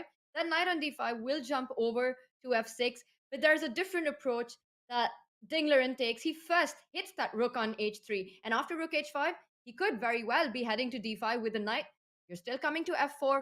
You're still hitting the pawn on b6. But now with this king on g2, knight g4, the checks become real. There's rook f2, rook h2 coming in with the check. So now I like knight g4 a lot more in this position. Oh, but what a move. Rook b5. He pins along the 5th rank. And, okay, black's... What does black do here, Fabi? Maybe g6? Oh, then there's like knight e8 to f6. Knight e8, knight g4. Okay, We're keeping it together. Mm-hmm. I think maybe because how else are you dealing with this? Oh, by the way, after g6, knight e8, there's also, there's not rook takes f2, but there almost is rook takes f2. Yeah, these tactics are going to be everywhere. Yeah, g6 is the move here. Also, knight d5 there is met by knight to g4, but you know what I'm looking at? What's that? Is it a draw? g6, knight d5, knight to g4, king to f3, rook takes f2, king g4, rook g5, and repetition. Wow! Oh my king goodness. h3, not a king h4, because king h3, rook h5. I don't see the mate after king g4 for black, because f5 crucially blunders the ef5, gf5. It's not mate because king takes h5. So very important point. I know I'm thrilling all you guys with one draw after the other.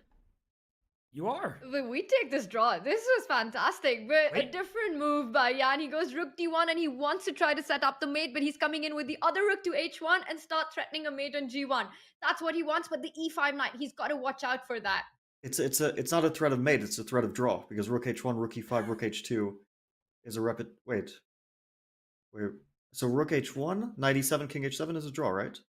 Okay, that's actually an essential save at this point because it looks like you just blundered into a mating net. Either rook to h1 sets up checkmating ideas, but this rook to go rook h2. And Ding Liren, he's down to 3 minutes and 21 seconds, but he is finding great defensive resources. So I love rook b5. Knight d5 also looks valuable because he has this check to keep that rook in contact with the knight. And that means rook h1, one of these ideas could be a mistake. Well, I think rook d to h1 is a draw, and it's what we're going to see. Yeah, nice game. Well played. And knight e7, king h7, rook e5, rook 1 to h2 leads to a repetition of moves. And this is going to be seen on the board any second. I mean, white king can't step up to f3 because the rook on e5 hangs, so he has to stay connected to that rook on h1. And there we see what a draw this has been. Handshakes. The first game of the rapid playoff ends in a draw, but it was anything but peaceful, Robert. Oh my goodness, we saw fireworks on display. It's only 5:51 a.m. in New York, but I feel like I'm at a festival. That was some exhilarating chess. These players brought their all to game one. I thought the opening advantage was Ding Liren's, but then he misstepped after planting his knight on d6. So Jan Nepomniachtchi, I think he escaped to some extent with that half point. Yeah, that was a really fun game. The accuracy rate of this game, Fabi. If you had to take a guess on accuracy, how much do you think this would be? Probably like 94%. Wow. It just felt like the players were playing the best moves in this game one. What a thrilling finish that was, ending in a perpetual after sacrificing that piece. And in the tie breaks, the players start with a level game. This will just set the tone for the rest of the 3 rapid games remaining. It's going to be fireworks from the start. And now Jan Nepomniachtchi will start with the white pieces. Robert, some big moments in this game. Some huge moments as early as move 4. In a previous game, I mentioned that you could take this pawn c5. I was curious if Ding Liren would go for it. He does indeed. And after e6, plays the awkward-looking bishop e3, saving his pawn. So Fabi, I mean, the early stage of this game, advantage Ding Liren. Yeah, I think overall Ding was definitely dictating the result of the opening. And it was a really nice opening choice from him. He was well prepared. The critical moment was probably after that rook to h5 move. I know we're going through a lot of really tense and unclear positions, but they were just playing perfectly. And then at some point, Jan made a mistake. Maybe it was this rook to d8 move, and maybe it was based on missing that b6 loses the game because of this b7 move that we spotted, which is really crucial for white, proving an advantage here. Not just an advantage, but the win. And then Jan went for this remarkable rook to h5 idea. I think it was a brilliant practical try. It was based on the tactics that we saw in the game. Ding had some way to an advantage here, but it wasn't easy. Maybe it was the move f4. I was going to suggest this move before Ding played rook to b1, but who knows what would have happened there. Rook to b1 allowed Jan to unleash some beautiful tactics, which we feel like they're so beautiful they should be enough for a win, but they're only enough for a draw, it turns out, with this queen sacrifice. Beautiful. I mean, this deserves so many exclamation points. To show you all once more, rook c7 was met by knight f3 check. You can avoid checkmate, but you lose your queen and then your knight. Black steals a piece. And if you take and say, I'm up a queen, well, you're down a checkmate. Rook h1 would end the game. So Ding Liren was not falling for that. He played his only move, knight to b5. And after the queens were swapped, there were some chances here. The rook on h3 was almost trapped. Some great moves like rook b5, but Jan was able to bail out just in time. After rook to d1, he brought a rook to h1. And the whole point is that after the rook takes on e5, if you take back, thank you for your rook in the corner, that still would be equality, but let's just force the draw. No risk taken here. So we saw a draw in game one. There was a lot of fight in that one. Despite only 35 moves, the players really were trying to throw their punches. Yeah, I really like this game. I think that they were really, not only was it beautiful for us to watch, but it was also really, really well played. I mean, we can only really spot to one moment, I think, to criticize from each player, maybe. Rook to be won by Ding and rook d8 by Jan. I'm not even sure if we can criticize that move because it was so complex. But Ding missed a little bit here. He definitely had some chances to push for more, but it wasn't easy. This rook h5, even if the computer says it's not the best move, I still really like it. And I think sometimes the best engine move and the best practical move are different. I think it's safe to say that we just saw one of the best games of this World Championship match. The second world champion, Emmanuel Lasker, said, if you find a good move, look for a better one. And that might be great advice for Classical, with seeing the players play the best move one after the other. With Fabi predicting perhaps a 90% accuracy there, this was a phenomenal game one and start to the playoffs. The players are back in their rest area. They will be back in the Gladiators Arena for game two, and we will be back after this break with all the action from Astana.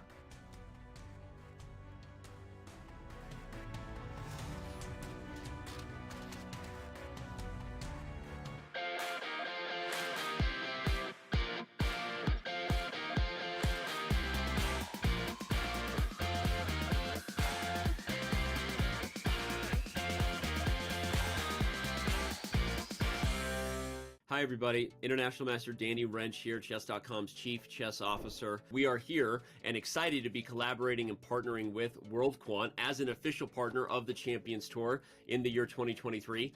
I'm now speaking with Chief Strategy Officer for World Quant, Nitish Maini. The people have met us, and now time for the big questions. Jumping right into the basics, tell everybody a little more about World Quant and what exactly is it that World Quant does?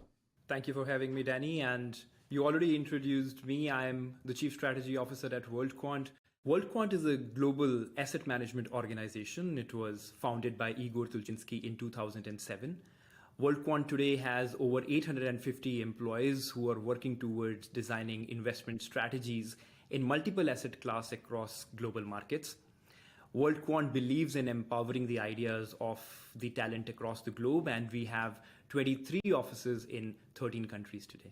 Amazing, amazing stuff. So tell us now a little bit more about this project called World Quant Brain. So World Quant is built on the belief that talent is global, but opportunity is not. And we strive to take this opportunity to everyone around the globe. World Quant Brain has been designed as a tool which empowers us to take that opportunity to anyone. That's fantastic. Seriously, that's amazing. I had no idea about that. Learning about this along with our viewers, and obviously as a website and a company with a mission to also connect global communities and increase the opportunity for chess, that makes it even more of a natural partnership. Tell me a little bit more from World Quant's perspective why you guys run the IQC. So World Quant has this mission of democratizing quantitative finance. And International Quant Championship is one of the tools we have to spread the message about this opportunity which World Quant is offering to everyone to be a quant in the in the quantitative space. And International Quant Championship empowers the individuals to utilize their ideas and show that they can do it, and gives us an opportunity to take this message to them wherever they are. That's great. Now, you said the finals will be in person. Was I right that it'll be in the Bahamas? That sounds like a pretty great location. Can I come? Yeah, absolutely. Absolutely. I can? Okay, so I don't know that I'm qualified to be in the IQC, but tell everybody a little more. So the finals are going to be in the Bahamas. What will that be like for those who make it? Yes, so the finals, as you said, is planned to be in Bahamas for the IQC. So World Quant celebrated its 15th anniversary last year in 2022. To celebrate that occasion, we are getting the whole World Quant organization together in Bahamas this year. And we decided that we will organize the finals of IQC at that event. So this will give an opportunity to our finalists to meet the World Quant team in person. It will give them an opportunity to watch the culture and rigor of the organization. And we are very excited that everybody will be able to get together at that event in Bahamas.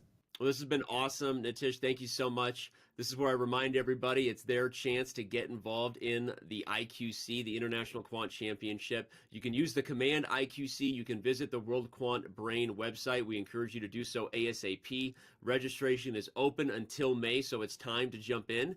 And maybe you'll get to meet the CSO and others in the Bahamas. Maybe I'll be there. If I'm lucky. I don't know, but it sounds like a great time either way. And Nitish, the Chess World and the Champions Chess Tour, thanks World Quant for their partnership. And we're looking forward to the rest of the year together. Thank you, Danny, and good luck to the community for participating in IQC.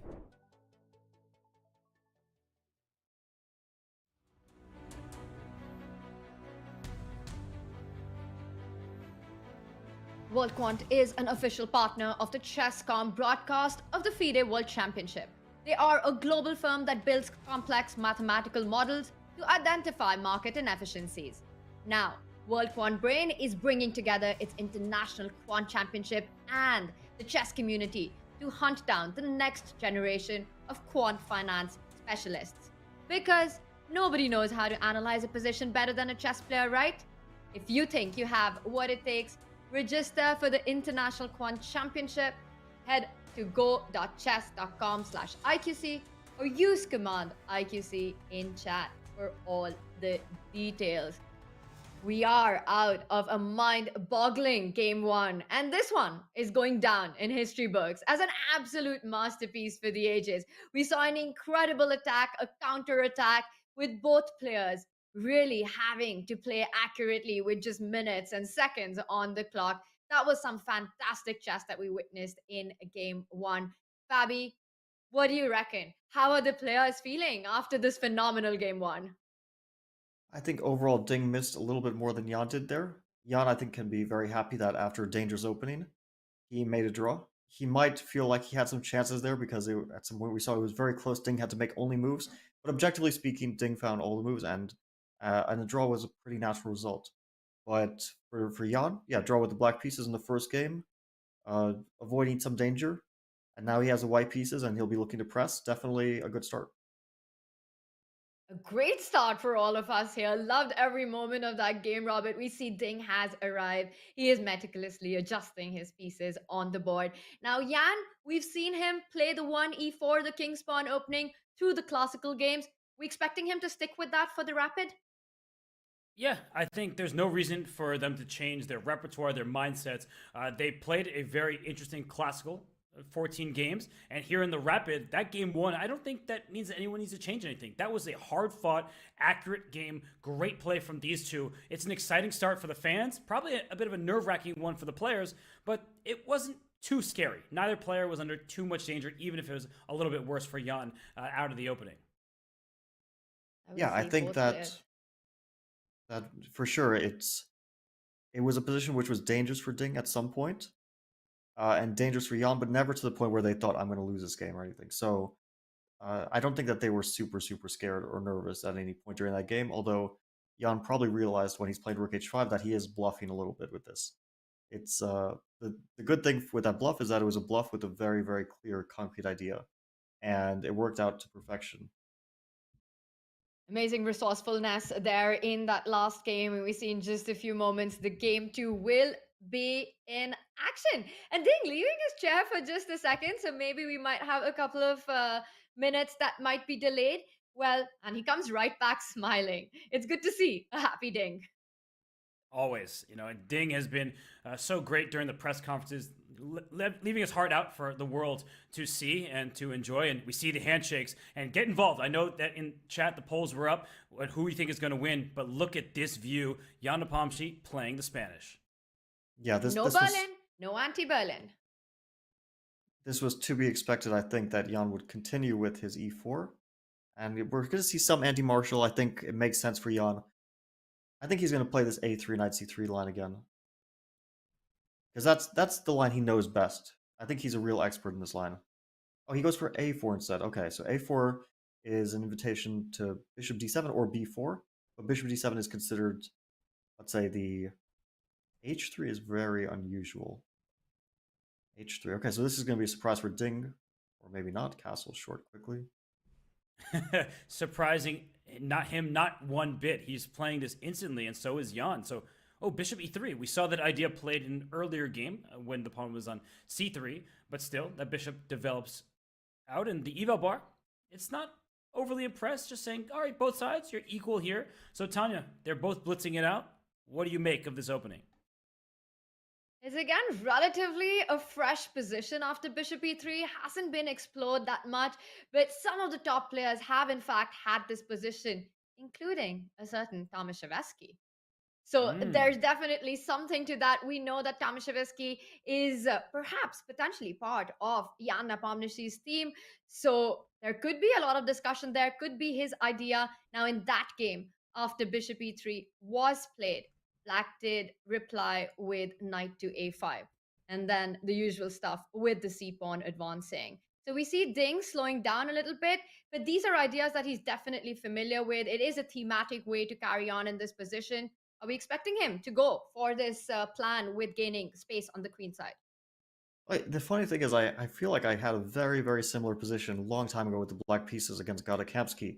I think instead of h3, he was playing this move bishop to e3, which is, it's so similar. And Ding goes for knight a5. White's plan was to play knight c3 at some moment. Whoa. And now he captures upon it. Okay, so so this is kind of typical way to capture, but White can play knight c3 and try to slowly get that pawn. But bishop d2, so he's kicking this knight, or c5 is available, but that does give the d5 square. I guess that's Jan's major point. He wants this access to the d5 square that would be a strategic victory. If black plays c5, pawns 2 squares apart, leave the square in between vulnerable to the opponent, and then this knight would gladly hop in. Maybe the bishop would go back to g5 to take this knight, but Bobby, isn't there some pressure down the b file? Won't that be annoying for White to deal with? Yeah, I see no issue with c5. I'm sure it's a fine move for black. I had a very, very similar position with the white pieces against Daniel Dubov. And basically, he took the pawn to a4. At some point, we had this, where I could have gained a lot of light squares, but the light squares are not the only factor. As you mentioned, the b pawn is a weakness. And I like c5 much more than knight to c6, because after knight c6, the knight is really in the way of stuff, and white can continue with, let's say, bishop to c4, followed by, okay, well, it turns a4, and also you can continue to put pressure on that pawn with knight to c3. And knight to b7, at least it keeps contact with the bishop on d7 no longer is blocked from the a4 pawn. Knight c6 he plays. Maybe, I mean, it might be a fine move, but it looks unusual to me too, because after bishop c4, you're threatened to lose that pawn immediately. So how do you respond to that? I don't know. I mean, this knight c5 felt so natural. And Tanya, you were the one calling the shots in one of our earlier games in this match. With that rook b8, there was pressure on the b file. But do you think that bishop c4 and the a1 rook is opening too fast for black to make pressure down the b file work? That's a lot of pressure to predict what is White's idea here, but it's clear what you're saying. Black will, after doubling up on the A file, make the most of this B file for the rook. We can quickly expect him to start targeting, Ding to start targeting the B2 pawn. And I was just, while you guys were discussing these opening subtleties, I also want to just point out that that game by Tomaszewski was against a certain Eric Hansen, played online in a speed chess game. Now, in that game, the move order was different. It did not arrive exactly the way we saw this one, but the same position. But the change up, the switch up from what Eric did was, in fact, when Ding decided to take the pawn on a4. The move of choice in that game was the move b4. So keeping a more closed position on the queen side. And eventually we saw the game develop with the c-pawn advance. But none of this happened in this one. Ding Liren again choosing the most direct way to play. He does capture on a4, knight c3 on the board.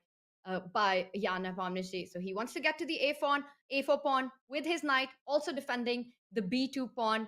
And now Ding has to be a little careful because there is a weakness on a6, and that's a lifelong weakness for this game. But you can play. You didn't like this move, knight c6, but are you still feeling the same way? That was going to be my question for you. I still don't like the move very much because I thought c5 is a more natural way of playing it and more combative, more difficult for white to round up the a4 pawn. I mean, here black can consider a3. The point is probably white is obligated to take because you don't want to play b3. I mean, you don't want to block your bishop. Yeah, this would be maybe not bad for white, but very, very silly to do. So b takes a3, and now we have a symmetrical structure. So at least black is not dealing with the issues, Tani, that you mentioned of the isolated a pawn being a weakness. But white has knight d5 ideas, and the knight on c6, black spent a lot of time playing knight b8, c6, a5, c6. So that was a waste of time, and I still feel like white is the one with pressure here. Although it has to be said that in all these positions you have pressure, but it's usually very, very manageable because black remains so solid. I mean, the Marshall is one of the most solid openings. Even if it goes a little wrong, usually it remains pretty relatively decent for black. We saw that in the previous match, Jan against Magnus. I mean, Jan was very often getting a bit of an advantage from the opening, but usually was neutralized after some accurate play because just black's position is quite healthy in its in its essence. Yeah, the shell is there for black. I mean, it's a solid foundation. There are no targets immediately exploitable. But this bishop on a2, clearly better than the bishop on d7. This bishop on d2, clearly better than bishop on e7. So that's what I would highlight for people wondering, why would white be better here? It's going to be even material, especially if black jettisons this pawn right back and then the pawn structure becomes symmetrical. The black bishops are worse than their white counterparts, and that is the problem, is that Ding is just a bit passive. Now, that doesn't mean he's going to lose the game. That doesn't mean that he might even face pressure, but it just is something that's a bit uncomfortable in the starting position. So, Tanya, one of the ideas that I was thinking is, can I move this knight again? I know I've already moved it b8 to c6 to a5 to c6, but can I move it up to d4 this time? I'm wondering if I can try to be greedy and keep this pawn a4. I like it. And that's what we saw Ding do in game 1 as well, right? He just snapped up the c5 pawn and then held on to it with dear life for as long as possible. So a3, a really nice way to take care of the strategic points that you're mentioning. But because of these dynamic factors like the strong bishop on a2, Ding can very well try to hold on to that a4 pawn for a while at least. The move knight d4 comes to mind. And if white was to trade on d4, yes, you do kind of leave your king side a bit weak. White's got these long-term plans of f4 and maybe a potential pawn storm. Knight e2 will hit the d4 pawn. You'd have to make the move c5. And it's not a great extra pawn. But look at that b file. Black can also have trumps in the position. Black can start to create counterplay down the b file, while white will aim for a king side pawn storm, taking advantage of that bishop on a2. Knight d4, especially after Ding's last move, knight to c6. I won't be surprised to see that on the board. Bobby, your turn. Do you think knight d4 is available to black, and what would white do in response? Do we think that he would immediately take and play for the kingside pressure like Tanya said, or is there something to worry about on the queen side? I think I would probably choose knight d4 because other moves are a little bit passive, and with knight d4 you're giving your opponent a difficult... I mean, you're giving him some difficult problems as well. So to me, it looks most natural, the line that you guys suggested, with taking knight to e2, c5, and for example, move like knight to g3, black plays rook to b8, and white deals with the threat to that pawn with some move. And then it's not like... I want to keep the rook on the a file, though, because after bishop e6, I want to be able to take on a4 in the end. And he just made a move, and it was rook b8 first. So, yeah, that looked at least active for black. He decides to try to get immediate activity, but he does give back this pawn on a4. So knight takes a4. It'll be played because it's the only logical move. There's no other... I mean, why would you not take a pawn which also defends the b2 pawn? So is his idea knight to d4 here? I would guess it's still knight d4 with the idea that if you take on d4, the knight on a4 becomes a little bit out of the game. But white can play bishop c4 here, and to be honest, the structure is just better for white. That's the main thing. And if you're ever worried that your knight is out of the game, you can play b3 and get it back at some point. So, not sure I'm really liking this rook to b8, but he definitely has some idea in mind after knight takes a4.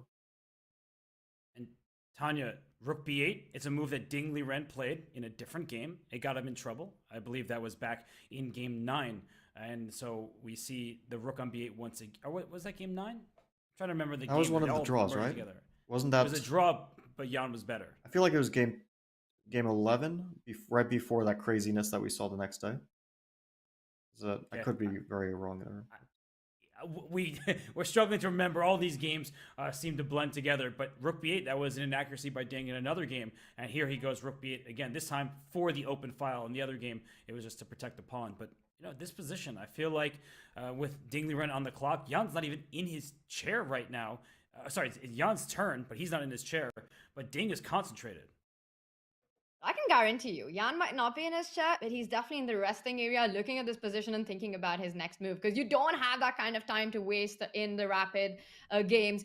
But this idea of rook b8 that you're pointing out, and we see Jan arrive, I wonder if he's going to just blitz out his move right now. As you said, knight a4 makes so much sense. It combines the ideas that we were talking about, right? The b file, activity on the b file for black, and that jump with a knight to c6, from c6 to the d4 square, trying to control the center. You don't care about doubling up your pawns there. Jan, with his expression, slightly surprised as well with what Ding has chosen, rook b8. He's wondering, why would he do that? Why just jump with the knight to d4 already? But that's the move of choice here, expecting Jan to go knight a4. And in that final position we saw, it's still a lot to play for. Black's bishop could perhaps come to b5. Well, we'll see. What is Jan Nepomniachtchi's decision? And what is the idea behind rook b8? They say mistakes come in pairs. I guess inaccuracies often come in pairs as well. Knight takes a4 is played. So, Fabi, I mean, you have played the Spanish from both colors your whole life. this does look like a pretty dream situation for white, but something you said earlier that resonates with me, that even when white has these advantages, it's like these small things that you can work on for a long period of time versus some kind of immediate checkmate. So how big of an advantage do you think white has here? Because the eval bar does say about half a pawn better for white. Like, if you're playing, what do you think, practically speaking, the advantage is? I would be actually, unless I saw some problem, I would be relatively confident in my ability to win this position with white. Wow. Maybe it's because that this is like kind of what I'm pretty good at, which is these types of positions with the white pieces. That is, with the black pieces, I don't think I'm very good at them. But with the white pieces, I'm usually like quite confident because it might not be much on the bar, but white's moves are easier. It's you want to play bishop c4, you want to play b3, you just target the a pawn. I think Tanya, you mentioned this a pawn as a really important factor in the position, and if the pawn was on the b file, black is completely fine, just equal. With the pawn on the a file, it's an open file that stares down on that pawn. It also allows the c4 square as an outpost, maybe not forever an outpost, because if black got c65, he would get control over that square, but c65 is not happening anytime soon, so I look at that square as a bit of an outpost. And then the question is, oh, like, what's black's follow-up here? And I also don't really understand why you play rook b8, and then after knight takes a4, you start to think about the position, because obviously what other move was there besides knight takes a4? And I think, okay, knight d4 is critical. I mean, you can play knight b4, but after knight b4, I can play bishop b3 or bishop c4. Both moves seem, but bishop c4, I'm a bit worried that maybe some moment d5. Even there, I'm not seeing exactly where d5 comes, but I'm seeing like bishop c4, c6, some sort of counterplay, which is he needs counterplay at this moment. So knight b4, bishop to b3. The problem is you can't get d5. Yeah, he plays knight d4 set. So take and bishop c4 will probably be played, right?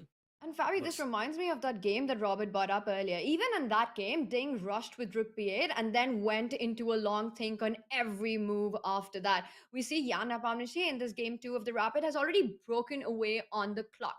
He is up by almost 6 minutes. 23 minutes to Jan, about 17 minutes there to Ding Liren. So can Jan keep up building the pressure on the clock? He's got a very pleasant position out of the opening. The line that you wanted to check out, Fabi, we're expecting a trade on d4 because the knight on a4 is hanging right now. So after knight d4, black will pick up that knight, and then you move the bishop to c4. That's the idea, start targeting the weakness on a6.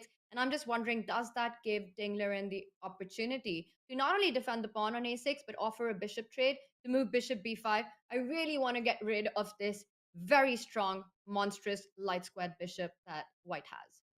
I don't want to speak for him, but I'm guessing Fabi's going to say you just play b3 and you just work around it and leave this pawn on a6. And we have seen the move bishop c4 played before the exchange of knights. So he doesn't double black's pawns in the center. And he said, you can take me on f3. That just gets my queen out into the game over here. So bishop b5 is still an idea, but this knight now will be able to go back to c3. So he says, you can keep your pawn structure undamaged, but my knight gets more activity this way. Yeah, an important little tactical point here. And Tanya, I think your idea of bishop b5 is actually really important for black to even play at this moment. But an important point is if black takes on f3, takes on a4, and takes on b2, it might look like black is winning the pawn with another one attacked, but after bishop to b3, unfortunately for him, his rook gets trapped. It's a very typical refutation of these sorts of pawn grabs that we sometimes see. And here, bishop c3 next move wins the rook. So I think we'll see bishop b5. I like that idea a lot. And I think that's also why Jan didn't rush with knight takes d4. Because now white can consider not taking on d4. Can consider perhaps b3 is a bit better. And I think now bishop c4, bc4. The reason why it might be better is because that knight on a4 has a path to a much better square, right? With black's pawn on d4, that knight would be restricted. It could eventually escape to b2, but even on b2, it remains a bad piece. And then so white would have to take a lot of time. Or play c3, and c3 has its own downsides. But here, if I play knight c3, I just target that a pawn. He plays a completely different bishop move. b5. Not bishop b5, which just felt so natural, but he puts the pawn on c6. He's offering the a6 pawn, And I am trying to understand, are there some tactics if white gets greedy here, or is black just looking for a central break with d5? He's playing for d5. He heard Fabiano Caruana speak, saying, I desperately want some counterplay. I don't want to sit passively and have to defend my weak a6 pawn. Have it. Take this pawn, and he will throw in d5. Not immediately, because there are some pawns that are hanging in the position, but if we just analyze this for a second here, that this is a hanging pawn, it can successfully be captured, but I think you can play rook a8. Do not bring your bishop into b7. It will not get out of there. You'll lose your piece. So you drop back. d5 hits you a la tempo. And if you start taking on d5, oh, watch out. Everywhere, you've given black the center. And I like the way that Ding is playing dynamically. I think that this is the way that often top grandmasters survive games when they're under pressure. They say, you know what? I'm not going to be under pressure and you're just going to play freely. I am going to cause problems that you will have to deal with as well. So have that extra pawn. That's not the main storyline of this game. I am going to control the center. I see a very interesting idea for white. I don't want to take that pawn, and I want to deal with the threat of d5. So I want to take on d4, ed4, and bishop to f4. And now d5 will lose the rook. And let's say the rook moves somewhere, although I'm not even sure where it could move to, which is a safe square. But just to illustrate the idea, after rook to a8, which renews the threat of d5, I want to play e5 here. And the point is if d takes e5, bishop e5, now c4 is a real outpost. Now the bishop is on that diagonal forever. You cannot kick it away with d5. You can't restrict it with d5. And the positional advantage here, I think, is borderline overwhelming. Like, this is already, I think, territory where we're talking about Jan just winning this game. And probably maybe even without big difficulty. Because the valuation might be similar to the previous game where black was playing rook h5. Maybe it was something similar to that. But there's a big difference between a better position, which is based on some very concrete details, and a better position, which is just based on you playing natural moves. And here, white just plays natural moves. It's one of those positions that plays itself. It might at some point become difficult to convert this, but that might already be when it's like, an objectively winning position. This I think that most top players win with the white pieces. So taking bishop f4, I really like that for white. I really don't see how black responds to the threat of e5, and it could become very difficult for black. Maybe rook to b4. I think we need to. I'm serious. Actually, I like that. No, it's funny, but I like the move. But after b3, how are you dealing with, because b3 renews the threat? Oh, I was looking at another rook h5. I was thinking about it, but I was being instructed first of all that this knight is trapped, so you can't take the rook. It's not giving away material. But I was going to say, will we get another rook h5? Black should. I mean, this is not a matter of, if it's bad or not. It's a matter of, okay, my position got bad. So now we're threatening d5. We're threatening, I don't know if we're threatening g5, but g5, g4. I mean, I'm looking at it, at least it's counterplay.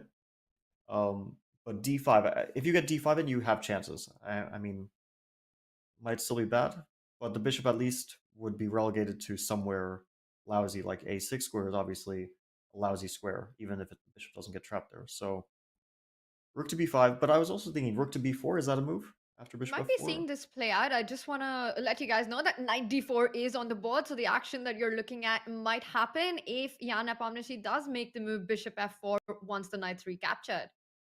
Rook b5. Robert, I sometimes feel like we're commentating with Petrosyan and not Robert Hess, with all your exchange sacrifices. So I've always loved the exchange sacrifice. Always. And bishop f4 is played. So is that Jan Nepomniachtchi sitting there, or is it Fabiano Caruana? Who knows, because they're playing the same ideas. But I love a good exchange sacrifice. You'll hear me do that.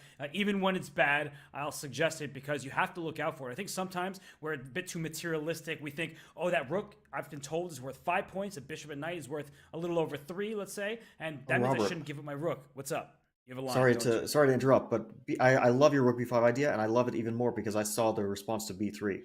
Okay, rook b5, b3. We insist we play d5. Okay, we'll show this. Rook b5, b3, d5. And if you take the rook, or let's take the pawn first. Let's take the pawn. Yeah, but then knight takes d5. Now you can't take the rook. That was the idea. Oh. And now you might, because now the bishop on c4 is no longer, like, it's restricted now. If you give it up, then you gave up an important part of your position. But maybe, yeah, bishop takes b5 is critical. So I was excited momentarily because a b5, knight b2, I thought that we would win the e4 pawn. Now I see it's not so easy. and knight takes e4, queen d4. It's just not. That's sad. I was getting excited for a moment, but it doesn't seem to be working out. All So I'm wait, after- hearing is that you ruined my exchange sacrifice. That's what's going in this year. Wait, let's continue. Okay, knight b2, bishop b4. I know that, I messed up, but I'm still saying the knight on b2 is a bad piece. So I think what you're really saying, in addition to that, is that for a rapid game of chess, it is very difficult to play with bad pieces. And look at the activity that black suddenly has. This bishop on b4 can come to c3. There's no rook e1. That's going to be an open file. And I want to put my rook on e8. So white is up material, but black does have some of the benefits in this position. I actually could see, not this specific line, I really doubt it's going to happen, but I could see something like this occurring, and then Ding saying, I don't want to sit passively, I don't want to defend, and he's going to throw caution to the wind and play an exchange like sacrifice with rook to... I love rook b5. I'm hoping we see it, and even if we get rook h5, come on, Ding, you're too strong. Rook b5, it would be so committal to put that rook on b5 and try and swing it to h5, but it was an amazing idea. Not played. He does offer a trade on e6, and I'm just trying to understand this move a little bit, because now white does have the option to actually pick up that pawn on a6. Bishop takes a6, and if black was to swing with the rook to a8, you can fall back with the bishop to c4, trade on c4, and the d4 pawn is hanging. It looks like the kind of moment where, in fact, Jan Nepomniachtchi can be up an extra pawn. Bishop e6, where is the compensation for this a6 pawn? Now you don't have d5 ideas. Again, that rook on b8 under fire with that bishop on f4. I'm shocked if he takes that pawn. It might be the best move. I'm just shocked if he does it. Because? I mean, it feels like the bishop is just bad there, and if forced to retreat, black will somehow pick up the e4 pawn. And maybe it's not the case, but intuitively, I wasn't even looking at that move. I mean, I know that it's a free pawn and everything, but I really was not looking at that option as even like a legal move.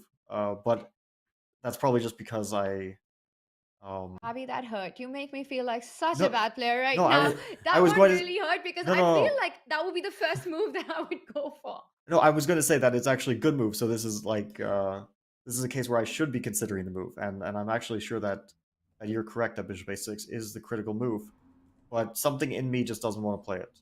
Well, I think it's a stylistic choice, right? Some people want extra pawns, which is fine. Other people want the positional triumphs in the position, right? If you take, I'm guessing, Fabi, you still want your e5 idea? Is that what you're going for? Yeah, Whoa. I do. And he is with Fabi. Super Grandmaster Chess doesn't consider bishop a6, plays the move rook e1. You were saying it's a stylistic choice. Robert, maybe it's a strength choice. Bishop a6 just intuitively feels like a move that you don't want to make with that bishop on a6 and having to double up the pawns in case there's a future trade on c4. And first, Jan decides to just defend the e4 pawn. But this does allow the trade anyway. This does allow black to destroy white's central pawn structure. I think he just doesn't care because he's looking at that pawn in the long term. So he's looking at something like bishop c4, dc4, c5. Yeah, you kept all your pawns, but I played b3. The knight on d3, yeah, I think we're already talking about maybe white is just winning this position, because let's say you play some move. I don't know, Robert, what kind of move here would you make? I don't see it. Anyway, knight b2, d3 is coming, and then a6.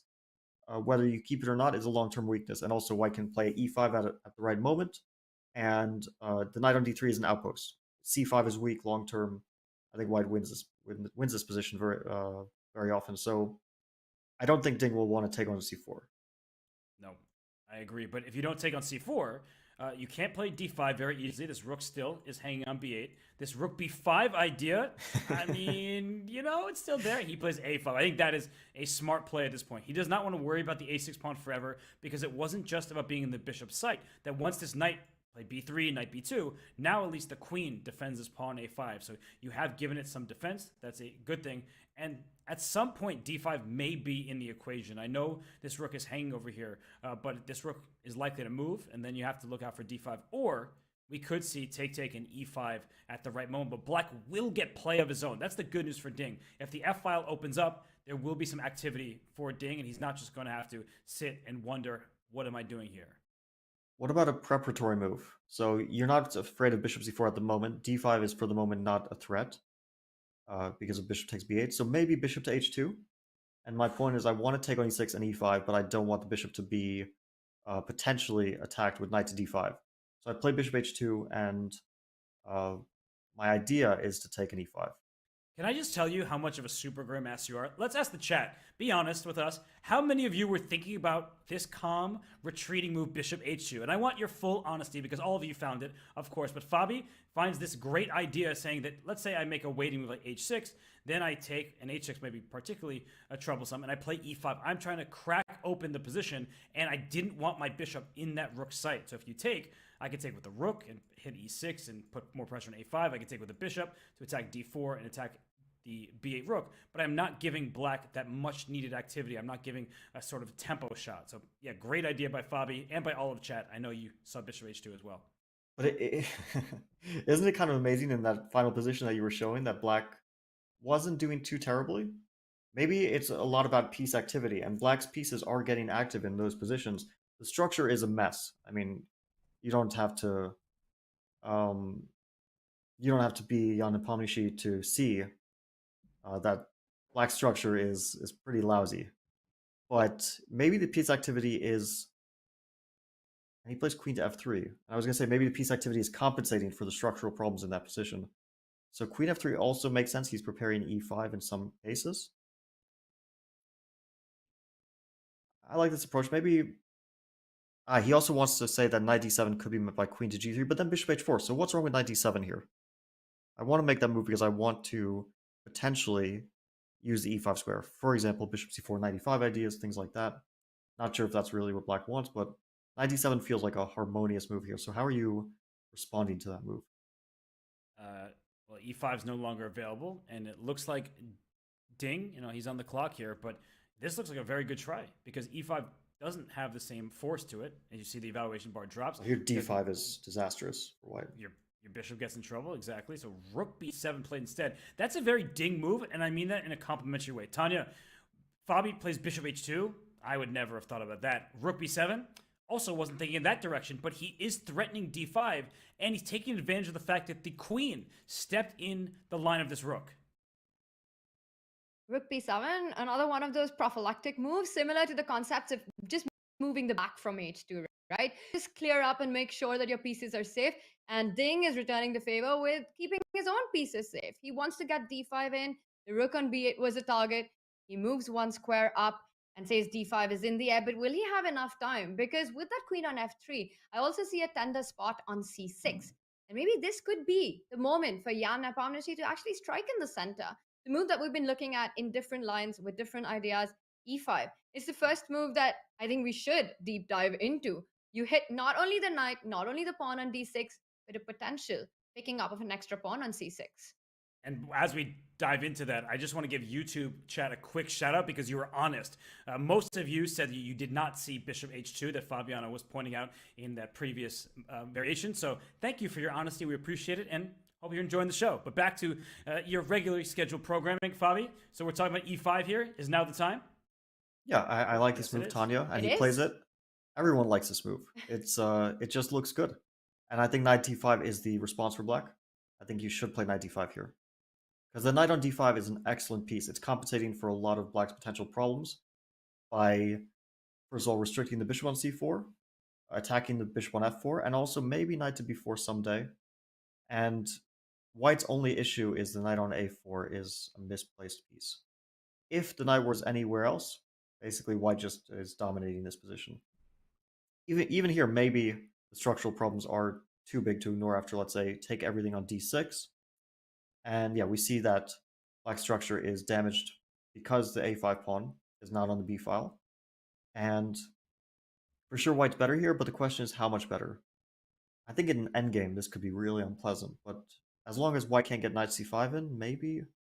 I'm going to show what you're saying just because I think it's very instructive for everyone to understand why in endgame you get access to the c5 square, but we do have a move, and the move was knight d5. So this is relevant stuff, what we were just looking at, that if we see these trades, Fabi was saying white wants to trade queens, get that queen e5. Black will not want to trade queens. So that line that we were just looking at, just one more time, that in the event of a queen trade, white takes the upper hand. Knight c5 is very, very dangerous. a5 is a weakness, and white just is in control. The knight can't really move. The bishop's here. The knight can't move it. Also, because the pawn's under attack, white has all the fun. So Okay, knight d5. If we get all these trades, Tanya, do we think that Jan or Ding will feel more comfortable? We know that Jan has the advantage. Both players are aware of that. But whose style does that resulting position better suit?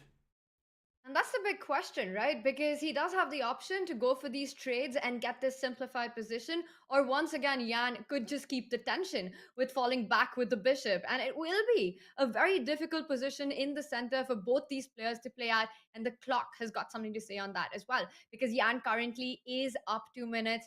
He does return on the board. And Robert, you hit the nail on the head that it is stylistic. And Jan does go for the option of actually trading. I was thinking he would end up keeping the tension, but we saw him do that with a queen trade in the last game. And now we see him repeat that. He's going for these more simplified positions in the rapid. Yeah, but Fabi, you've said this before, that instead of simplifying, sometimes you actually give yourself the best chances, even if objectively you've made the best move by simplifying, sometimes by a practical perspective, that if you keep more pieces on the board, you keep the tension when your opponent's moves are more difficult to find. Now the next few moves for Ding, they actually do feel easier because his pieces can breathe. Yeah, well, I think that this bishop g3 was probably an excellent option. But it might have been based on some calculations after knight to b4, because black had that counterplay with the threat of knight takes c2, and it's understandable, I think, that Jan didn't want to go there. I mean, I was trying to like consider that position a bit, but since we've had so much happen on the board, so the question is, okay, he played queen e4, and can black play knight to b4, or is that too much? You allow the destruction of your pawn structure, but you get some counterplay in return. It's possible, although I would be very hesitant to make that move. And There's also knight to f6 here. But let's look at this, because knight b4 is the first move that came to my mind as well. And the point that Fabi's making is you are sacrificing a pawn, or so it seems, on e6. You take back, and let's maybe take with the queen just to force them off. But the endgame is terrible after rook e2. I was going to say that, but I was going to say, instead of taking a pawn that looks like it's hanging, you stop. You defend your hanging pawn, and this knight comes to c5, and every pawn in black's position is very weak. So, yes, Fabi, I learn from you all the time. That's why I was able to stop on e2. I wasn't impulsive. Yeah, I mean, rook e2 is an excellent move, and we see with black's pawn structure there, you need to keep the queens on. For example, after rook e2 now, rook to f4 might come. And we see that white's queen becomes a little bit of a liability. Queen takes e6, queen e6, rook e6, and now... Yeah, I'd rather have the rook on f8 in this position, but at least I'm grabbing the c2 pawn, coming back to b4, attacking d3. It's still a tough fight. White's knight can at some point go into c5, which is a very nice place for that knight too, but black is getting counterplay. So Ding is thinking about two moves after queen e4. One is knight b4 that we looked at a little bit. One is knight to f6. But knight f6, I think he'll probably reject it, because after queen e5, we enter some endgames that are not looking super fun for black. Yeah. So probably, I mean, there's also knight to f4 here, but I don't know if knight to f4 does anything in particular. And I think what you're getting at is that he plays knight It's on f4. the board. So you save the best for last. Wow. You say Ding move here, but Tanya, as we look at this, and Fabi's point that at some moment queen e5 is offering the queen trade, it looks like Jan Nepomniachtchi will be playing for two results. And that's the thing, right? With this move, knight f4, and I think, Fabi, the point you were also perhaps going to make was that after queen e5, it just forces black to trade on e5. Your queen's attacked, you can't really sidestep the trade because the knight on f4 will be hanging. And you enter this endgame where you don't have the most ideal pawn structure. If after queen e5, we can visualize a queen trade, the rook lands on e5, you're immediately hitting on that pawn on a5, e6 could be a weakness. And if white was to trade bishop c4, d takes c4, the d4 pawn could be hanging in many cases. So Jan has got a very pleasant choice here, simply to offer the trade in the center. And I'm just wondering, the kind of chess that we've seen by Jan today, right? In game one, he did go for rook d2, trading off the queens, going into that endgame. We saw that end into a draw. He could have kept the tension on the board. Today as well, not today, but second game as well, he does pick up on d6, goes for these trades, and we might be seeing another endgame.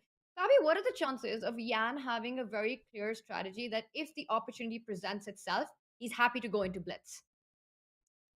I think that he doesn't mind it for sure, but he also, of course, will try to take his chances. And I think that he went for this line only because he saw something that he likes after the move d3, which is for sure black's idea in this position. is to play d3, and I think probably right now. And I was kind of calculating this d3 g3 stuff. I'm not sure what's going on exactly. G3 gives black a lot of options, but maybe not a lot of good options. Because let's say d3 g3, where are you putting that knight? I have to show this because this, is one of these moves. G3, you're attacking the knight, but giving up a passed pawn. And if you go knight e2 check, your whole point is after king f1. Well, unfortunately, the d pawn. How is this? I thought this was going to be a bad decision, but or king g2 maybe, because you can't take anyway. Right. And so the king's just like a little bit safer on g2. But I think knight g6 is critical. You can kind of sack a piece, but I'm not sure if it. And now rook takes a5. So dc2 and rook c1. That was the idea, that you get it back pretty quickly, but black might actually get a lot of activity. Because that knight, if it gets active, it could get really, really active. Like if it could get to e5, then maybe the activity would be enough to draw, but you're so not sure that that you'll be able to do this, because knight endgames, pawn down, very often are much worse than just rook endgames, right? The presence of knights can make the defensive task much more difficult or impossible. And I'm not seeing black's good move here. Like, I see the bar is not saying it's a disaster for black. I just don't see why it wouldn't be a disaster. Could it be f6 just to get that knight in, like you were saying, and just bring the knight around here? Yeah, rook c2, knight e5, but I didn't really believe in this. Like, let's say I play knight to c5 here. I just don't see it. Like, the knight on c5 is so powerful. Yeah, but the thing is, black at some point will be able to go after the pawn, and we did just see the capture, so if we go back to the live position, d64 has played it. Now that I said that, go after the pawn. Can black start with rook b4? Because I want to induce b3. In many other positions, I did not, but then I'll play d3, and I'll crack your pawn structure. Yeah, I think excellent idea to include rook b4, to make the b pawn weaker. Because on b2 it's defended, on b3 and d3 it potentially won't be defended anymore. So rook d4, it also allows, it allows a lot of stuff. A lot of stuff which is a bit better for white, but nothing which is like clearly better. I mean, even like rook b4, rook takes a5, rook takes c4, rook c5 is a pleasant endgame. But then you're feeling like you probably hold that, right? So also rook b4, g3, white can, I think, consider. But then you have to consider knight takes h3 too, so I like rook b4. I think that this is a move you should go for. d3 didn't look like the best option. Yeah. Go for rook b4. And Tanya, I mean, we're talking about all these moves, these variations with Ding now. He's about 7 minutes remaining on the clock. Jan is 12. That time advantage for Jan, that could play a big role in an endgame that remains tricky. He's been up on the clock throughout the game, right from the opening. So it's been quite a bit of a success this game so far for Jan. And Ding's the one who's dealing with weaknesses. He can't just sit tight. He can't just go on the passive defense and expect to hold on this kind of an endgame. He has to go for these ideas of hitting on the c4 pawn with a move like rook b4 or an immediate move like d3. I don't think it's possible to just start defending the a5 pawn with passive moves like rook a8. And indeed, Ding does provoke the move b3, because once that happens, d3, that blow that you're talking about, will be so much more powerful because the b3 pawn will be weak. Rook b4 on the board, rook c4 ideas. And I'm just wondering, can white throw in g3 here? Fabi, you mentioned that h3 pawn is weak, but after knight h3, king g2, I'm hitting the knight. Not so many squares. Is f6, knight g5 the escape route? But doesn't that create a lot of weaknesses on the king side? Yeah, this was my idea, but it's white can start to capture some queenside pawns, which might be more relevant than the h pawn. So it's a good question. I mean, g3 looks like a very critical move, and then black can decide where to put the knight. It can go to e6. That's kind of the most natural square, I think, for it to go to. It can go to h3, but yeah, that comes with a lot of risks, as you said. And g6 I don't like, because then rook to c5, and I think white gains control, having stopped the d3 threat, and will slowly be able to make progress. He's reaching out for the rook. Wow. Rook c5 played. And d3 immediately blitzed out. Right? The speed. Did you see the speed? Insane. He knows he has this. And that's the thing about Ding Liren right now, is if the pawn takes, it's all forcing. Now your rook's under attack. And if you take on c6, I take on b2. We start trading pawns. We liquidate. I mean, black does need to be a bit careful, because this rook on a1 is staring at this a5 pawn. Just to quickly show a forcing variation that could happen if black goes for it, that if pawn takes, knight takes, rook c6, knight b2, knight b2, rook b2, rook takes a5, you see the advantage go up for white because you're a healthy pawn ahead. There is no back rank checkmate as the king has the h2 square. So I don't think in the event of cd, knight d, rook c6, that black is going to take on b2 because there isn't a rush here. Maybe you can make luft for your king. Perhaps you can make your rook 95. to an open file. 95 is a nice move. Wow, I didn't see the backward knight moves. Hardest to find in chess, so they say. And white will have a small edge here, but nothing dramatic. I mean, black is pretty much just holding on here. So after d3, Jan has to find something else. That just leads to what looks to me to be quite close to a draw. You can't play g3 because a knight to e6 comes, and that's... Well, I could just take on c2, and your knight's hanging, right? Oh, that as well. That as well. And, But although, I mean, knight e6 is already playing for an advantage, so that's why maybe you can start to get a bit ambitious there. But yeah, definitely. I want to show a crazy line.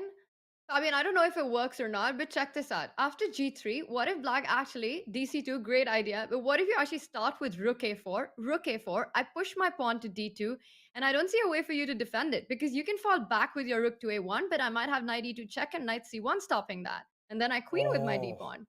That is beautiful. The knight blocks the rook and you get a queen.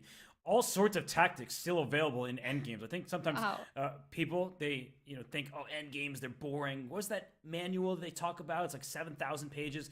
You should read Devretsky's endgame manual if you're an improving player, or there are many online courses that you can do. But still, these endgames still have rich tactics available. And so even Fabi's knight takes, and then retreating your knight. That's a hard move to process, especially when you can take pawns. I know I just made that mistake. I'm willing to admit it in front of all of you. So there's a lot that's still happening in this endgame with many pawns under attack. But if you are Jan Nepomniachtchi, I think now's the time to just admit that the game should be a draw. Don't do anything funny. No G3s here, none of that stuff. Just liquidate, make this draw. It'd be 1-1. You both get one more white game remaining, and that's okay for the players. But what great defense from Ding Liren. He's always playing these accurate moves. I think rook c5 was, it wasn't a great decision by Jan, because d3, I mean, it's a good move, but it's also kind of comes to mind as like the only move. So he's going for it. I don't know what exactly Jan. Maybe he thought he can play rook c6 here and thought he's getting a rook endgame with the c pawn with the two rooks, which is quite nice to play in rapid, and he missed knight to e5. That's possible. Right. But I think rook c5 was definitely a careless decision from Jan. Great news for now Ding the Liren. clocks are level as well, and that would explain a lot actually, because Robert, as you pointed out, knight backward moves are indeed the hardest to spot, and that also from far away. Rook c6 would look like a stable advantage with an extra pawn, but knight e5 does not completely neutralize white's edge if Jan was to take on c6. Yeah, that leaves him with no winning chances whatsoever. And other moves looked interesting for black. I mentioned just creating luft, so there's no back rank checkmates. Rook to e8 just to activate your rook, because it feels like white's pawns aren't the healthiest. They will be under threat. So knight e5 just says, why am I going to be down a pawn? I don't have to come up with compensation. I will restore material equality, and the game will result in a draw. And you look at Jan Nepomniachtchi, he knows that this game is about to peter out. Great find by Ding Liren. He's been making these moves quickly. I think that this match deserves to be level, and it's super exciting because if they draw, and it's not guaranteed just yet, we'll be at 1-1, only 2 games remaining in the rapid portion of this World Championship match. Yeah, so far it's looking on the board. like a balanced... It's like Fabi, you've been calling out the whole game. Sorry, go on. No, it's you're absolutely right that that knight e5 is kind of securing the equality, and I'm sure Jan will be disappointed with this because he really had a nice opening. He rook c7 he's playing. I think we can play knight c4, why not? We can also play rook c4, but I think knight c4 is a bit more direct. Yeah, I don't think I would be playing rook c4 because this rook is very active, and knight takes c4 just keeps this b2 pawn threatened, and we may just see that move happen next, and b2 is lost, but so is a5, and that's clearly a draw. Yeah, once knight takes b2 happens, the trade on b2 followed by rook takes a5, this game will end. I mean, Jan can invite that by playing something like g3 or some neutral move. He can also play b3, knight d2, knight c5 to force it.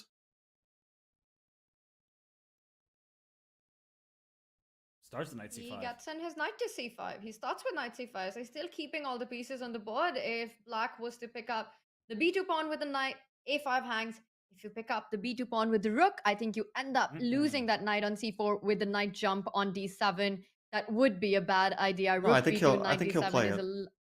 Oh, there's the back rank is for some reason I thought, you know what, when you said h6, I like started visualizing the position with the pawn on h6. Bobby, And it's the this is second back time rank. today you've blundered a back rank checkmate. It's okay. Yeah. We'll work on those later, buddy. We'll work on checkmates on the back rank when you don't Wait, have pawns. what was the first time? When there was knight takes d4 and the rook was hanging on e8. I blundered a one. back rank. Yeah, in the first game with queen a4 and then knight to d4, and you said knight takes d4. Oh, I forgot that moment. You're right. See, Okay, you've this already is- forgotten. We need to work on this. We need to work Yeah. on this. But Abby needs his puzzle rush fix. While knight b2, Ding is finding all the tactics. Knight d7 on the board. Now, no loose pieces drop off here because there is no knight on c4. But it's always so important to keep every piece defended. A knight d7 played. The rook will move. And then again, these ideas. If rook goes to a8, you can actually pick up a pawn regardless because of the back rank threats, and black will be unable to recapture the rook on a5. So, despite these active moves by Yan, it does look a little scary, Fabi. The knight on d7, the rook on c7, but with such few pawns left, can white create anything on the 7th rank? I think that's really unlikely. The knight can come back from black's knight can come back to d6, for example, and it will cover any sort of threats. And white would need quite a few moves to even create the threat to f7. So yeah, he can play knight to c4 here pretty safely. I'll try not to blunder any more back rank checkmates. You know, you can always deal with that issue with playing h6 at some moment, but I like knight c4 to just get the knight back as quickly as possible. Because h6, I'm thinking maybe knight e5 is inducing some weaknesses.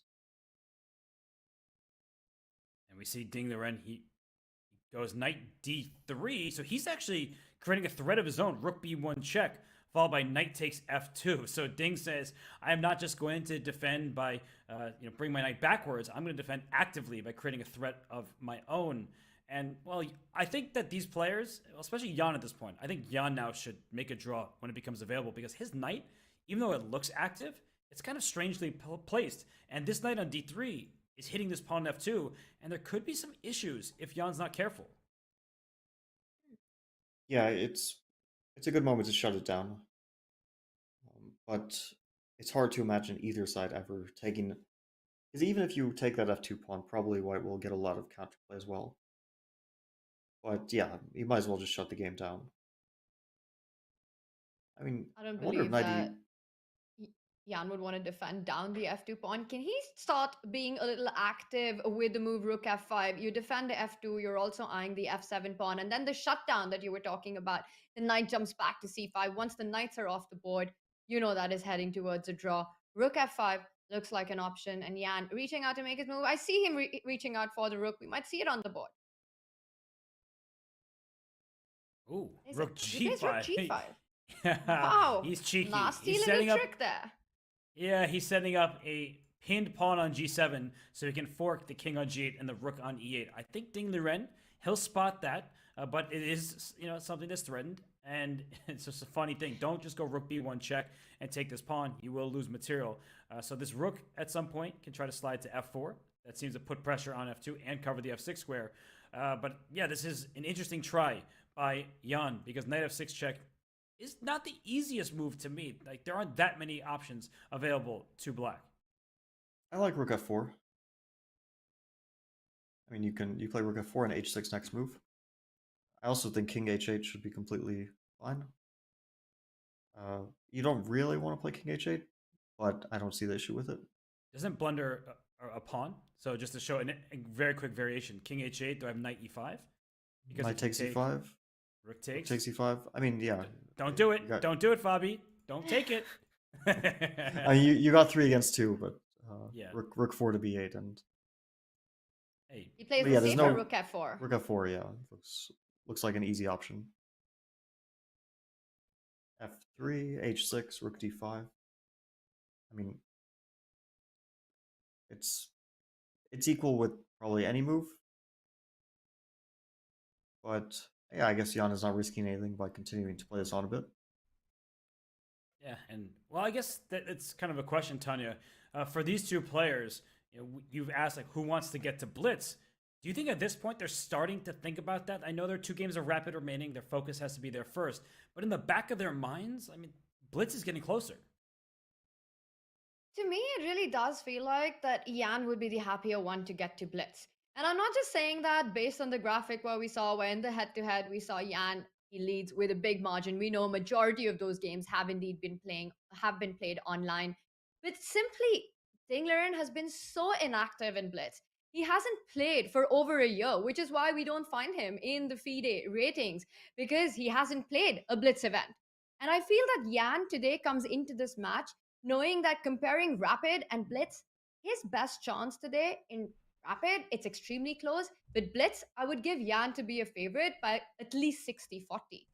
And he's happy to draw as many games as it takes to get there. We see F3, the move that you suggested, Fabi, on the board. So keeping all the pawns defended, jumps back with knight b4. It's just a matter of moves, but draw will definitely be the outcome. But I still want to make that point that with the kind of play that we've been seeing by Yan, how quickly he's been taking the decision to simplify in certain positions, I think Jan's happy to get this to Blitz. And Ding knows that, this is my feeling, that Ding knows that his best chance should be to try to wrap the match up in Rapid. I'm not sure that that's how Ding is feeling. Like also, I'm not even sure he remembers his score in Blitz against Jan. Definitely So doesn't care about it. yeah, in that case, I don't see why he would feel like an underdog at all. The reason I say that, Fabi, is because he's just not been active in Blitz. He hasn't played for such a long time. Yeah, that could be. I mean, no, for sure, it's better to maintain that activity, but he also hadn't been active in classical chess for a long time, right? I mean, he during like the 2020 period, he played half of the candidates, and that was it. Then in 2021, he played the other half of the candidates, and then in 2022, he played the candidates, and those were those were all his events for the years 2020, 2021, and 2022. And in 2023, he played Vikings. So he's played basically like 3 events in the last 4 years. Besides online events, of course. Online, there's been a lot of chess, right? But it doesn't seem like he minds the fact that he's not playing as much as other guys, but for sure he's practicing in terms of training games, general chess preparation, and so on. And I'm sure that he's had plenty during his training sessions, plenty of opportunity to play Blitz with the guys he's been sparring with, and we know one of those guys is Richard Rapport, and obviously he's a top player, so he's a very good training partner. But there's probably also been other opportunities to play training games. Obviously, this was a potential outcome of the match that they get to the Rapid, that they potentially even get to the Blitz. So for sure, it's been on their mind. But Jan is still trying here. He's not. It's not a draw yet. He's not shutting this down. He is following that knight on b4, and not so many squares for that knight with the rook on d6 and the rook on b7. Speaking of shutdowns, well, it looks like Ding's the one who's trying to get that in, offers a rook trade. It's been denied by Yan. He doubles up on the b file, not only threatening the knight, but a potential rook b8 coming up next. Yeah, he's going to get the moral victory. Because after knight d3, rook b8, it forces rook takes b8. Oh, he plays rook d8. No moral victory for Jan. Jan kind of looked up there, and there is a little moral victory. You can play knight f6 check. Black has to take, and only then you take this knight. So you say, your pawn structure is worse than mine. We know that should still be a draw without much effort. It is 3-on-3 on the same side of the board. But we take our moral victories here and there. Well, it's funny. We saw that exact endgame without the h-pawn. That could have occurred in their marathon game, which was a game 9, right? Where White has the 3 pawns. It was a knight endgame, but at some point Ding was trying to trade the knights on f5 and enter a rook and 2 against rook and 3, where Black has his doubled f pawns. But here, Black even has that h pawn, so it's a draw either way. But it's very nice to have the h pawn to eliminate any doubt. Will Jan try knight to b8? It's funny. If White's king was on h2, I think knight to b8 would actually potentially be a winning move. because you need that check on d1 to be able to play knight d5. Like, let's say knight b8, you play knight d3, you lose after knight c6. I think that's like... I'm going to show that ever so quickly. Knight b8 is a hilarious move. Knight d3, knight c6, the point fork, hitting this rook and forking here. But the moves are being played so quickly, let's let them play out. We see a trade of knights in a funny fashion that we predicted, and now we see the rooks are being offered. But that idea by Fabi, knight b8 to c6, clever try, but look at Jan. He knows that there's absolutely nothing here. It may look like a bad pawn structure. You just can't attack it. If you bring a rook to b6, the rook comes back to d6. Let's trade a pair of rooks, then there are no chances. That happens on the board. I think it is just about meeting the move control that you can offer a draw. Both players will probably just find a way to repeat it. Rook a2, the rooks will start shuffling, and we see that happen. They are just moving the rooks around, and a threefold repetition, and that's a draw. Agreed. The second game of the rapid playoff ends peacefully, but once again, quite a bit of a fight, very different from what we saw in game one, but not an easy draw. We saw some interesting dynamics and tries in the opening by Jan Nepomniachtchi in the Spanish, but Ding Liren held his own. It will come down to this game 3 where Ding starts with white. How much risk is he wanting to take? And the conversations that we're having about whether the players, where they consider their chances best. Chat, get involved and tell us what you think. These are the best players in the world. It is world number 2 versus world number 3. It is a close fight, regardless of the format that it is in, what the time control is. But we've been seeing fantastic chess, and perhaps one of them feels more confident in a certain time control or not. Well, time will tell.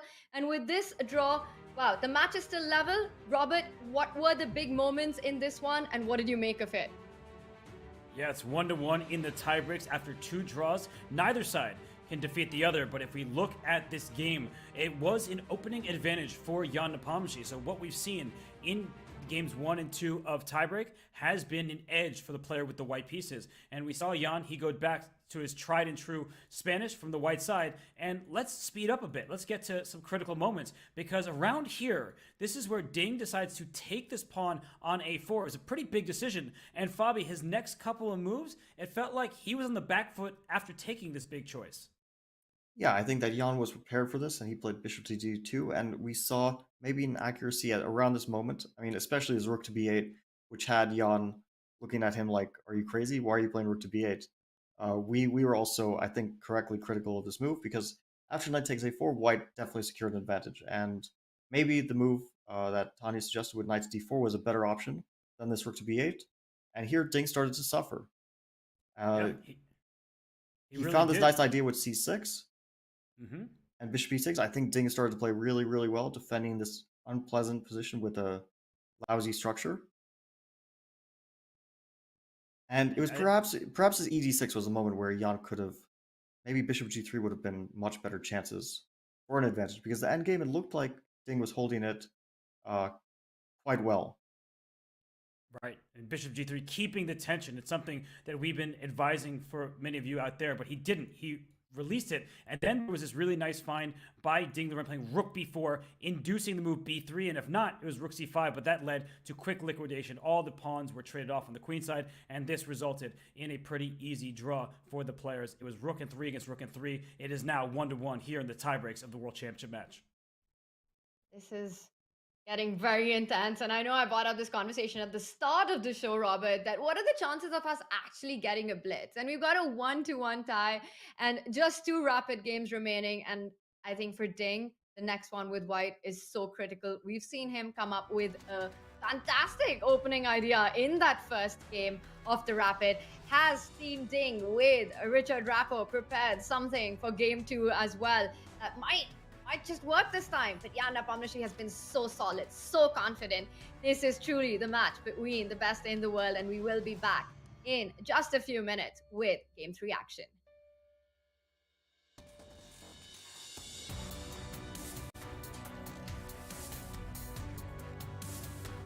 Introducing WorldQuant, the partner of the Champions Chess Tour and Chess.com. WorldQuant is a global firm in the field of quantitative asset management.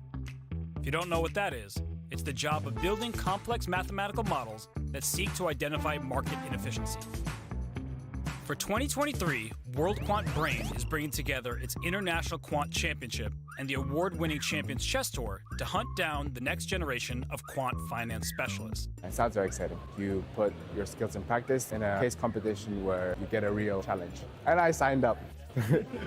World Quant is seeking new talent and new energy, and it's looking at the world of chess to help. Because nobody knows how to analyze a position better than a chess player, right? No quant experience? No problem. So, do you think you have what it takes to compete in the International Quant Championship? Sign up and be the next quant champion.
What is a chess dynasty? Unceasing dominance, move after move, again and again and again. We have a resignation, we have history. He is the 5-time FIDE World Chess Champion. But a chess dynasty can also be cruel. It forces most to defer their dreams until next time. If there is a next time. It's losing. Oh my god, did he just blow? Yeah, he did. I'm blown away. The game is over. As the chess world turns to Kazakhstan, the Magnus Carlsen dynasty is set to close. The FIDE World Championship is finally up for grabs. For two chess superstars lying in wait, until next time is now. Jan Nepomniachtchi has methodically done what he needed to do to get another shot at the title.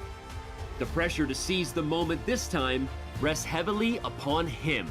Jan is running out of resources. He's built every single threat that's possible, and Ding's just countered it. There's no way to make progress now. Ding Liren knows firsthand what the end of this dynasty means. An unexpected chance to make history. Can China's best turn his good fortune into eternal fame? It's a draw. What an amazing defense by Ding. The 2023 world champion will be decided in speed chess. The legacy of this championship spans across centuries. It reads from the names of chess giants. For the first time in a decade, a new name will raise the trophy and be etched into chess history. It's the 2023 FIDE World Championship. Whose name will next be called champion?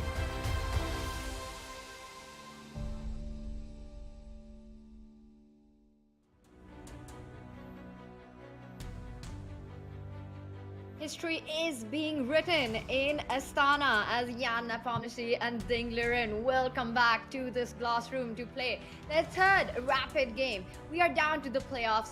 Welcome everyone to our coverage of the FIDE World Championship match, and if you missed the action so far, you have missed that on two remarkable games. So make sure you don't go anywhere, get the popcorn, because we're just getting started. Two more rapid games coming up. The score is level, and I'm trying to remember, and I can't remember a world championship which actually came down to a blitz playoff and was decided in blitz. We are 1-1, and we spoke about this at the start of the show. I'm going to throw this question out one more time. What are the chances that changes today? What are the chances that does happen today and we go into a blitz playoff? I'll start with Robert. Uh-oh. I mean, you're putting me on the spot. Of course, I expected at this point. That's the one thing I can expect in this match, because everything else is just chaos. But I have to say, the first two games of the Rapid here have been very high quality. I want to give my praise to these players. They have found great ideas, some really nice defensive resources. Jan giving up his queen in that first game, and then Ding in game two, he was able to stabilize from an iffy position. So whether or not we go to blitz doesn't matter to me. I just love the chess that we're seeing, and both players are giving it their all, and I think they're actually showing their best stuff at the end of the match. Bobby, in 2016, 2018, we did see playoffs happen, but the matches were decided in the rapid portion. And you've been saying this from the start, that there is a big likelihood of seeing a big fight in rapid, but getting a final decisive result in blitz, simply seeing the way the players have been playing. Are you sticking to that prediction? Yeah, I'm sticking to it. I think it's a very high chance that we're seeing a blitz playoff. And of course, anything could happen. These guys have played pretty well. I mean, the first game was, I think, excellent. Second game, Ding defended a really unpleasant position out of the opening, and I think Jan missed a few chances. Overall, in these two games, it feels like they've been able to pose problems with the white pieces. It looks like they've been getting under a bit of pressure, both of them playing with the black pieces, and we'll see if that trend continues. Or if Ding has a new idea, Ooh, different and first he move. starts with knight f3. That is not a move we've seen by Ding in this World Championship. I love this view, and we see knight f3. And is it going to transpose into some kind of Catalan, or will he keep the d pawn on d2? Wow, a reti. Very classical approach from Jan. Bishop to e7. Invitation to the Catalan. Castle, and here d4 would transpose, but b3. He played like this against Anish in the in Vikings. Ding got a really big advantage, winning advantage, but lost the game. And that was with d4 and c5. Yeah, so we're seeing a totally different approach. That game that Ding played with Anish was a wild one. If anyone watching wants to see a crazy game that Ding recently played, that was one of them. This is going to be a more quiet approach. White plays bishop to b2, followed by d4. There's a lot of theory here, knight c6 and d4. Jan looks completely unbothered by what's happening on the chessboard. So you said it's a lot of theory. Jan, he's been preparing for the candidates in 2020/21. He played a world championship match against Magnus. He played the candidates again and won those. He's playing this match. He seems like he knows his theory. Yeah, for sure. He knows this line, I'm sure, very, very well. And he prepared it for the match. We didn't see it in any of the classical games. What Jan wanted to play against knight f3. Because knight f3, g3, and g3 is an invitation to basically like at least a dozen viable systems for black, you know? So it's really a question of preference, which one you choose. And now we found out that this is what Jan wanted to play. It's very logical because it's also could transpose to a line he likes to play against the Catalan, which he defended successfully in the candidates, and in the World Championship match against Magnus, we also saw a drawing that Catalan with the bishop to e7. So it makes sense from let's say a repertoire point of view for Jan. And now Ding is thinking queen d4 or bishop d4. I think bishop d4 is supposed to be the move. Queen d4 What? invites bishop to Bishop f6. d4? Bishop d4 and queen d4. Almost equally popular here. Queen d4 has been played by Vladimir Kramnik, by Hikaru Nakamura, so definitely a move that is that Ding is considering right now. By the way, this position that we have after knight d4, super popular with the top players. So many super grandmasters above 2700 have employed this opening. The likes of Hikaru, the likes of Artemiev. We've got Vladislav Artemiev, Gawain Jones with the black pieces. Shakhyar Mamedyarov has played this position. Wesley So has played this position. So it's definitely something both players are very familiar with. And we do see the recapture with the queen to d4. And Fabi, you were mentioning the move bishop to f6, hitting that queen. It is the most popular response here. And the only square the queen has, you've got to fall back to d2. You've got to stay connected to that bishop on b2. Yeah, it forces queen d2. Also, the threat of queen g7 was so unpleasant that this is the most natural way to meet it. And I'll mention a funny move here. I don't think it loses. I think actually two really funny moves don't lose. One is knight to c3, and one is knight to e3. And I think that they're both very like they don't tactically lose. It looks like it's losing a piece, but probably it's like just not very positionally desirable. I'll just show very quickly. The queen takes knight e2 check, intermezzo. And if you take this knight on c3 with the bishop, there's queen takes d2. And unfortunately, you can't take with the bishop. The rook is hanging in the corner. And if you take with the knight, bishop takes c3, wins back the piece. And it's just an equal game according to the eval bar. So after knight c3, white can play, let's say, queen to c2. Knight takes b1. Maybe you take first on f6. Queen f6, rook a b1, and probably this would be completely equal. It looks like a sterile position, but the bishop on c8 is not yet developed. So, like, we won't see this, but it's just a funny... oh, he's reaching out for the knight. I saw him. He can also go to f4 with the knight. That's the other thing I was going to mention, but it has similar ideas. Yeah, almost touched the knight and then he pulled back. Well, he's going to move his knight, but he goes knight f4. But I was wondering about this too, and Fabi, I knew that was going to be your second stop in your knight's tour. But if you just take this knight, the point for everybody watching is after queen takes, that queen is the only piece defending the bishop. So after pawn takes knight, queen takes queen, knight takes queen, this bishop is hanging on b2. Now, this is important to work on your visualization and tactical awareness so we can see, or hopefully you can remember, that black gives up a knight and a queen, white gives up a queen and a bishop. So we're trading equal material, but the resulting position will leave white with a knight, this knight on b1, or will be on d2, and will leave black with a bishop. But I think the contours remain the same. The bishop on g2 outclasses the bishop on c8. So just to quickly put that on the board for everybody, give me this free knight on f4. You're going to take my queen. I'll take back. You'll take on b2. And then after some rook move, yeah, white will probably be slightly better despite black having the pair of bishops. And I know how much we harp on the bishop pair being so great, but it's because that this bishop on g2 is so much stronger than the bishop on c8, and white will try to get to the c file and cause some pressure down the open queen side. Yeah, white definitely has pressure here, and I think that Ding is kind of obligated to go for this. He doesn't have anything else which makes any sense. So we will probably see this. And if Jan was not in his prep, I would say, yeah, Ding has a nice, pleasant position to press for a win. But Jan being in his prep, knowing the position well, I don't think that he'll be facing significant problems. So we will likely see that black equalizes with an accurate series of moves after rook to b1. I don't know where the bishop goes. It looks like c3 is a natural square. And black's idea is probably to play rook to b8, followed by b5. Just free the queen side. So you want to get b5, you want to get a5, and so on. You just want to free that bishop on c8 by moving the queenside pawns. That makes perfect sense to me, but Tanya, you just took us through some of the history of this position, and you mentioned some of the best of chess. I heard some huge names among the list of players who have essayed this opening. So are you surprised that Ding seems to not know these ideas, given that it's been played at such a high level before? You know, it could be that usual stuff, and the moment you say it, he does make the move. I think he's just trying to remember how it really goes, what is his approach going to be, where does he create his chances.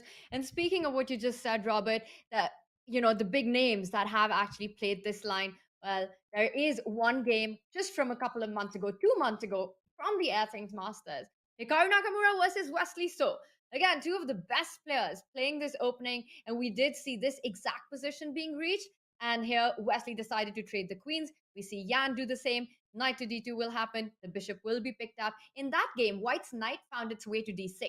And that's what I'm expecting from Ding as well here. The path is, as you're pointing out with the arrows, you want to go knight c4. You want to get that knight to d6. So far, we are still in Hikaru Wesley territory.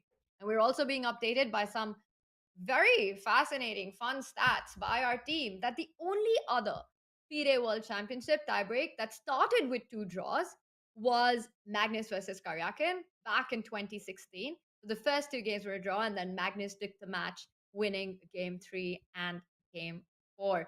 We haven't yet seen a World Championship match go into the Blitz to be decided. And when we asked our chat about that, only 29% actually expected this match to go all the way down to the wire, to the Blitz, to decide who the world champion will be. It'll take me some time to get my head around that.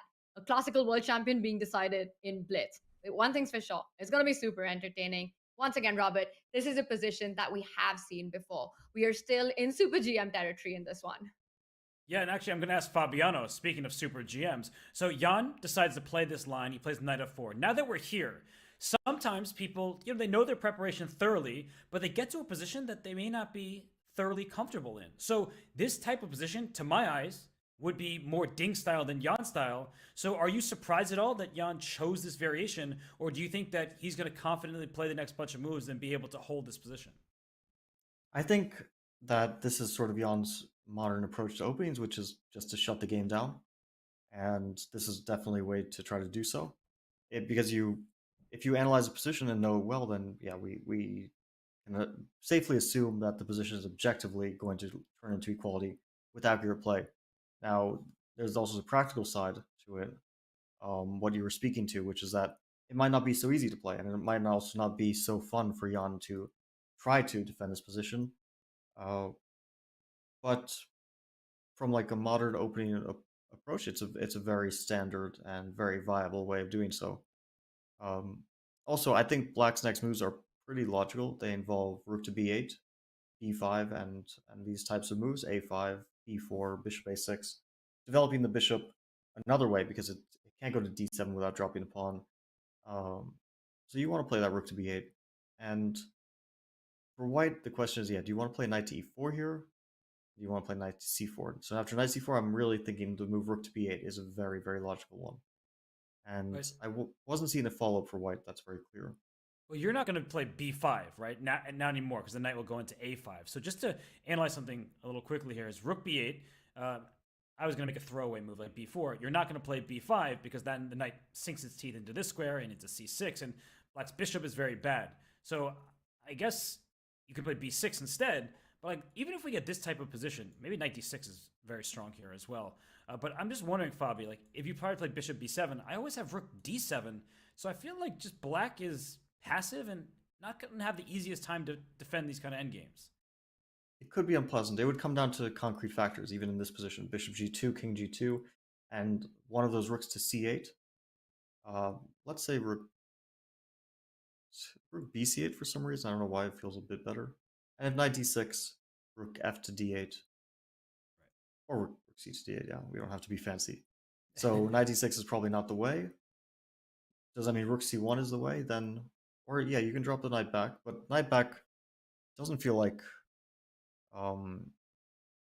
it's disaster for Black. But yeah, rook c5, a4, and the pawn on a7 is tough to defend. a4, yeah. Maybe rook to a8 is still holding it together.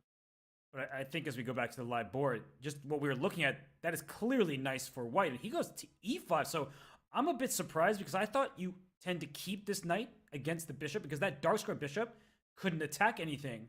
But he believes the pure rook endgame should be beneficial because rooks love what? Everybody in chat, I know I can hear your answer, open files. Whose rook is on an open file? It's white's. And if this bishop ever does fianchetto, then that rook slams on d7. So it's a safe plus for Ding Liren. And Tanya, I mean, you're a d4 player. You like these slight advantage in positions. I feel like, on one hand, what Fabi's saying is true. Concrete calculation will be required. Maybe Jan can work his way out, but Ding Liren has nothing to complain about in this position.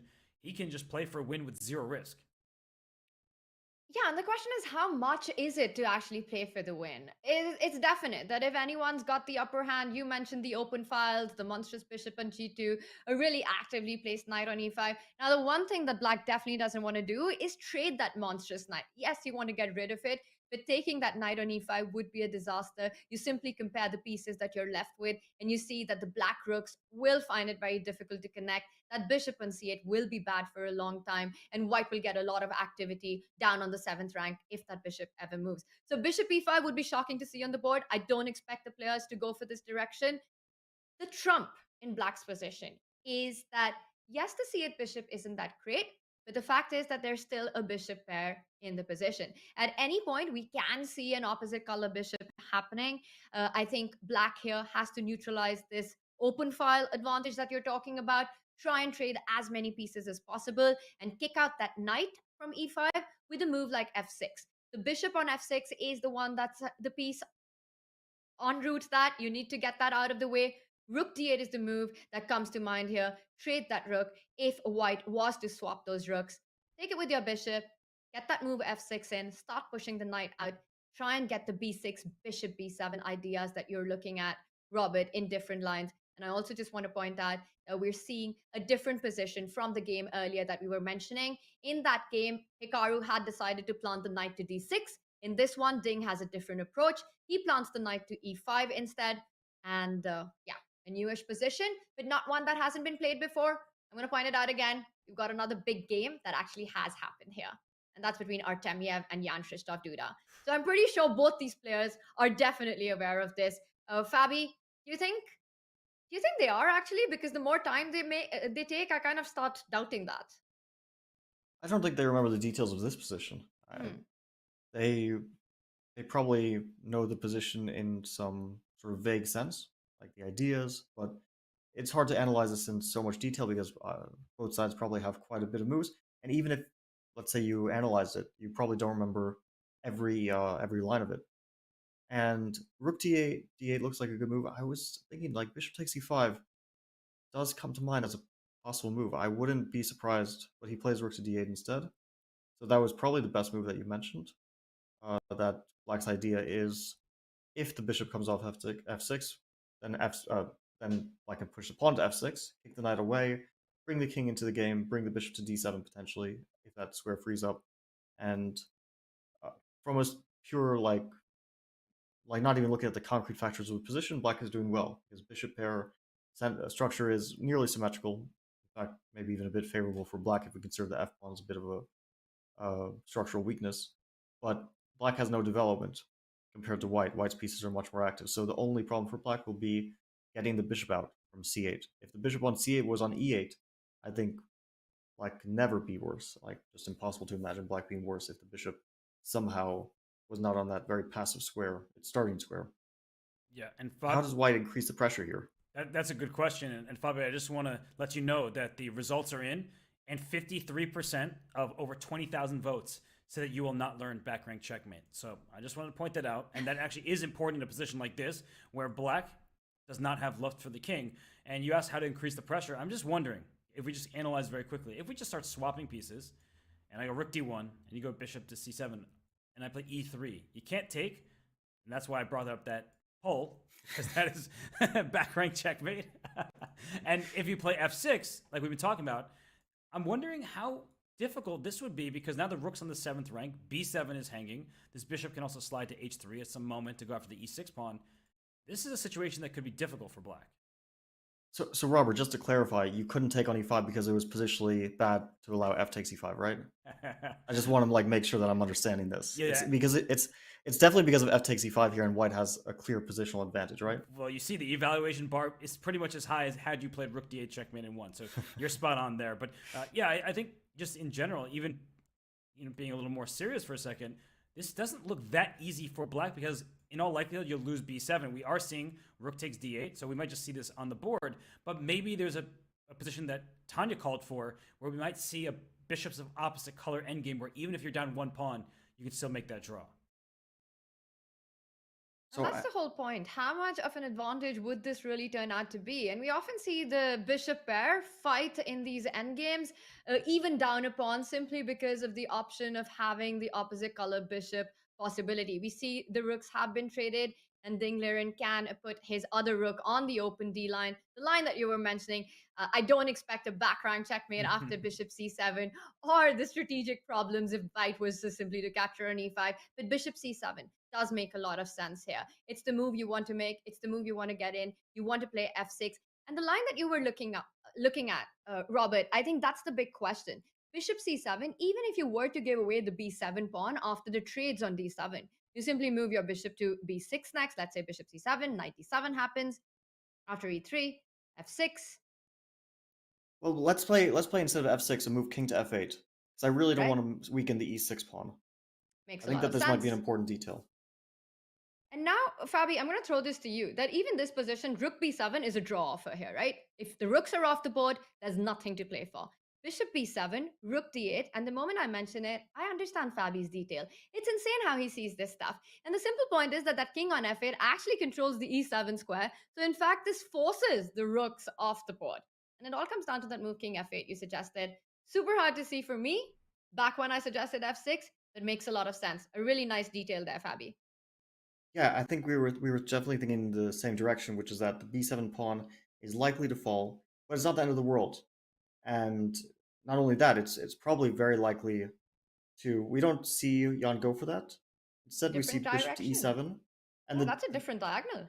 the nice idea of this is that after knight to d7, rook to a8. White no longer has the move knight to c5, which might have been a possibility if the bishop was not on e7. So after knight d7, I don't think he is any more interested in capturing. He might actually capture in king to f8 with the same, but I don't think so, because I don't think black is trading rooks there potentially. So after knight d7, maybe just rook to a8, asking white, yes, I'm fully passive, but you put your knight on d7, and if I play f6, king f7, it could potentially be trapped. You might not want to leave it there. It doesn't actually do anything in the position, right? So maybe that's a dead end for white. And with that in mind, maybe this is an easy way for black to equalize with the f6 move coming on the board. For example, e3 is met by f6. Right. And Now, I just want to show a few things that you're saying there because it's very instructive for everybody that what changed in the position. So knight d7, that looks like the move we've been talking about. Why not play it and why not take? But to your point that now after bishop takes b7, rook d8, this rook escapes to the c7 square. That bishop had previously been on b6. Now white's up a pawn. We'll put our bishop on c4. Maybe we'll throw in an f5 and go after the f7 pawn. The engine says, yeah, whatever. It's a draw. But practically speaking, these endgames can be difficult. Jennifer Yu, she won a really nice game against Team India at the 2018 Olympiad, where she had an endgame up a pawn similar to this, where she was able to win in the long run. So this is not advisable. But Fabi, I mean, if you play rook a8, that just looks like the saddest move ever because you don't really have a next move. And what if I just throw my pawn up the board and take advantage of your rook being on a8? yeah, a4 might be really, really unpleasant. And That's actually a great idea, yeah. We see knight d7 see it on the board. So Ding is just going for it, and I think he's going to be up a pawn. Either he's going to be up a pawn or a really good position as you're talking rook a8. a4 starts to look very scary for black.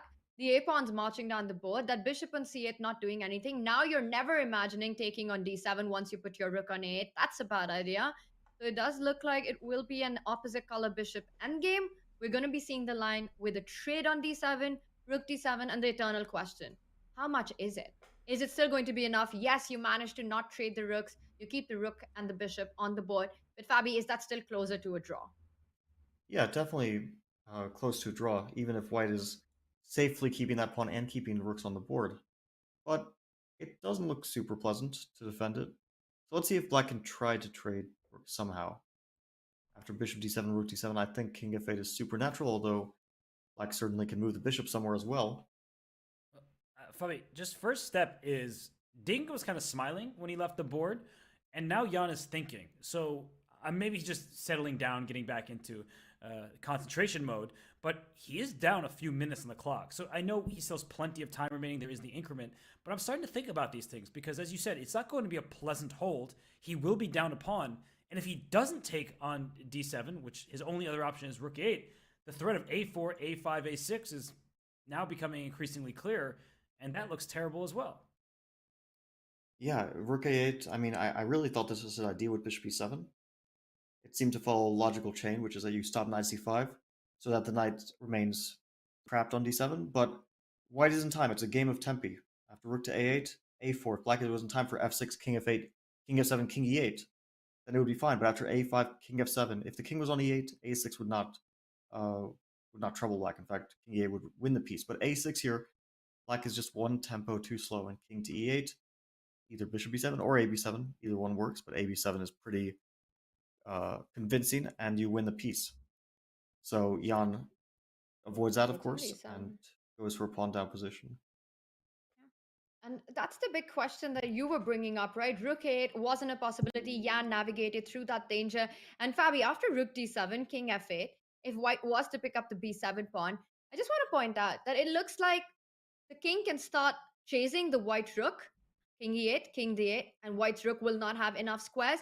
But there is a nice resource that white has in that position, and we're seeing all this being played out. Rook d7 on the board, king f8 has been blitzed out. Now, rook b7 is a draw offer. It's not going to happen. Ding will try to play this position with the rooks on. And bishop b7, the point I wanted to make, Robert, was that after king e8, there is the move bishop to c6. And that just keeps everything defended. You defend your rook, you've saved your bishop, and you're much better because you end up picking up the a7 pawn as well. So we see the move bishop b7, and now after rook d8, very importantly, the move rook c7 is available. And Yan with a shake of head there. He's not happy defending this position. And he shouldn't be. I actually think this is extremely dangerous for him. The evaluation bar can be misleading. And let's not forget who he's playing. He is playing Ding Liren. What did Ding do in the candidates? Let me think about that. He beat Jan Krzysztof Duda in an endgame that didn't look very winnable. He beat Hikaru Nakamura in an endgame that looked, everyone looked at the evaluation bar and said, yeah, that should be equal. But no, it's not an easy position to play. Black is down a pawn. And what would be your defensive setup? You need to get your bishop in contact with your pawn to keep it defended. White has the more active rook. White has extra material. White has some outside threats of bringing this bishop around to target this f7 pawn. Jan doesn't look happy. I wouldn't be happy either. He does play a5, which I think is heading in the right direction to put his bishop on b4 next. But I think it's going to be a long defensive battle for him. I think that it's, when I'm starting to look at the position, like black's setup will be you put the bishop on b4, you get the king to a nice square by playing g6, king g7, and white needs to advance the pawns in some way. But the only way to arrange a3, you actually can't really arrange it because you don't want to put your rook back on a1 to push that. And the only other way to arrange it is to play rook to a7 at some moment and play a3. But I'm also looking at the f2 pawn as a weakness.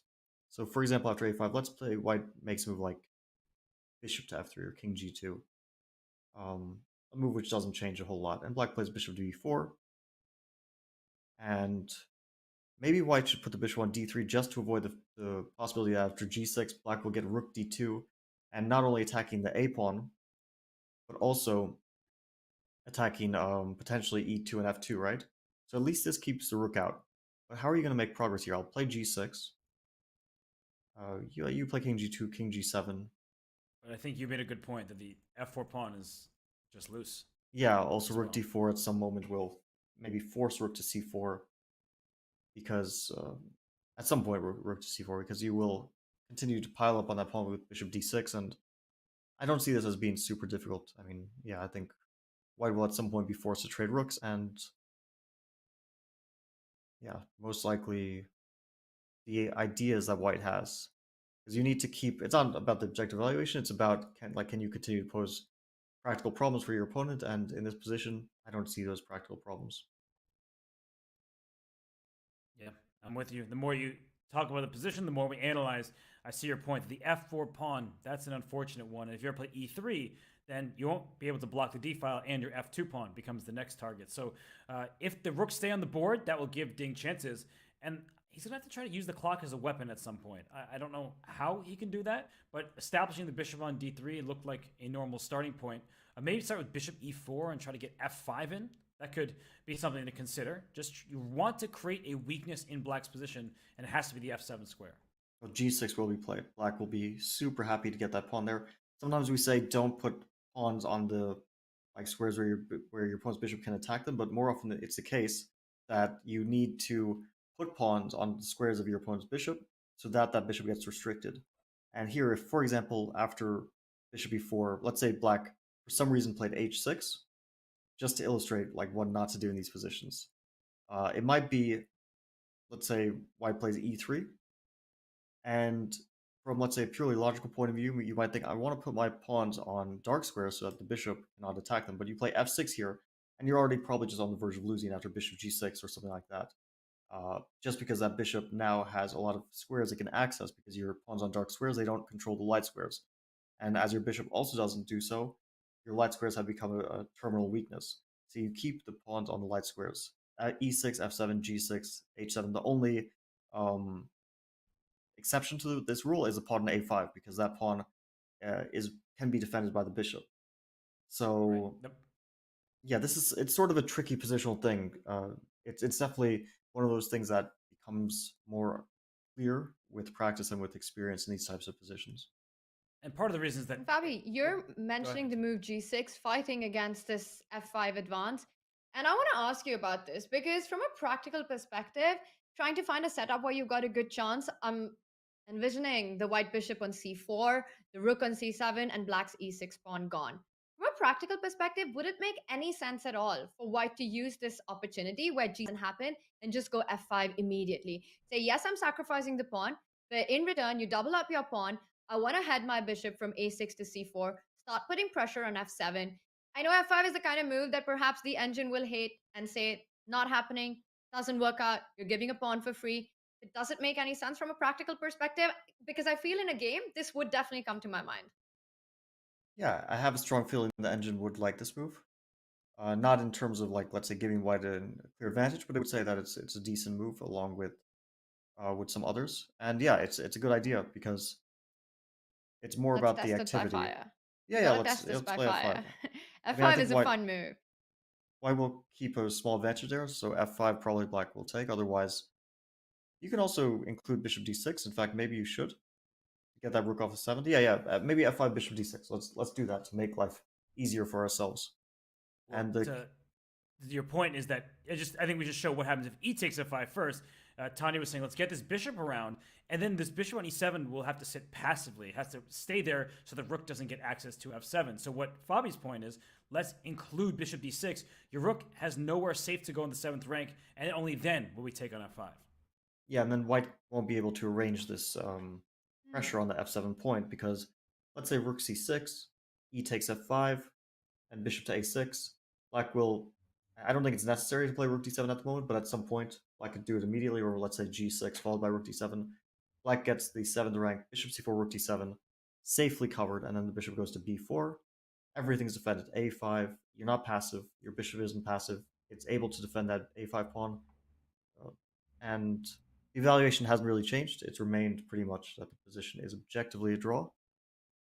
But that's why you need to be accurate at these moments. Like f5 is a very good, tricky try, and I think against a lot of players, it would lead to getting some chances with the white pieces to potentially put pressure. But I think that Jan wouldn't miss this moment to play bishop d6, super accurate, and make an easy draw there. So can Ding, because f5 isn't really panning out, because as you said, bishop b6 is such a nice inclusion.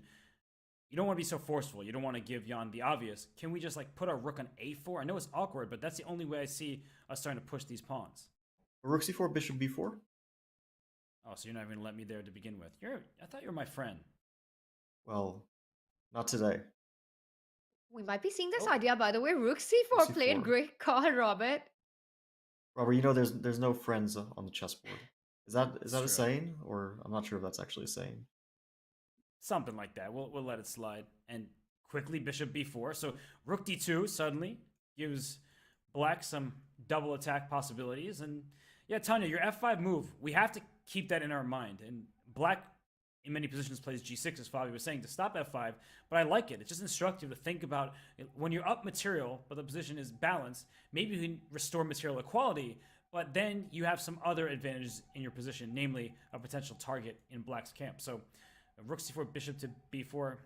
I know I was the one who was thinking Ding has some legitimate chances to win. Now I'm looking at this like, wait a sec, what can you even do here? It just seems like too big of a fortress. Yeah, this is a confident, really confident hold for Jan, and I don't see this going any other way except for a draw. And that's really good outcome for Jan. His openings are holding up well. In the first game, he was struggling a bit in the opening, but this one is showed up with good preparation, very professional draw. I think that's the right word to use for this. You draw with the black pieces and then start to put pressure with white. Ding will be under pressure in that last game. One gets the feeling as if Team Yan has looked at every single possible opening idea because Ding comes up with these new moves, these new concepts out of the opening. We saw that with the white pieces in both games by Ding. But Yan just confidently blitzing out moves, plays accurately, keeps things under control. This amazing prep there by Team Yan, and he keeps that pressure on the clock as well.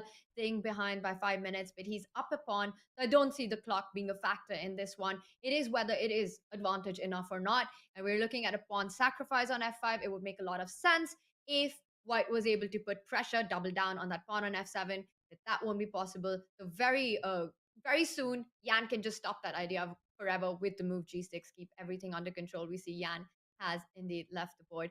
And Fabi, I want to ask you at this moment, while Ding is in a bit of a think, and we know that the position is pretty calm right now, that for both these players, they know it's today, right? Today is the day. There is no tomorrow for them, at least in terms of the World Championship match. And one of them will be crowned world champion. And yesterday, after game 14, a very difficult one where Ding was on the defense for a very long time, Ding was asked if he thought about becoming world champion. And he responded saying that the only thing he thought about was not becoming world champion. And that, of course, comes from the game 14 action and him struggling with white in that one. What's the pressure like for these two right now? They can see the trophy, the stunning trophy is just a couple of feet away from them. It hasn't been there before, and look at that. You're sort of edging towards every passing game. You're reaching that finish line. What's the pressure like in this moment? I feel like it's a lot of pressure, but it really depends on the games as well. Like, I don't think Jan is feeling any pressure at the moment because his position, he doesn't have to solve huge issues. He doesn't have to solve like real, let's say, intellectual problems over the chessboard. I mean, he kind of knows that it's a draw and his moves play themselves. But yeah, these players definitely know that today is the day.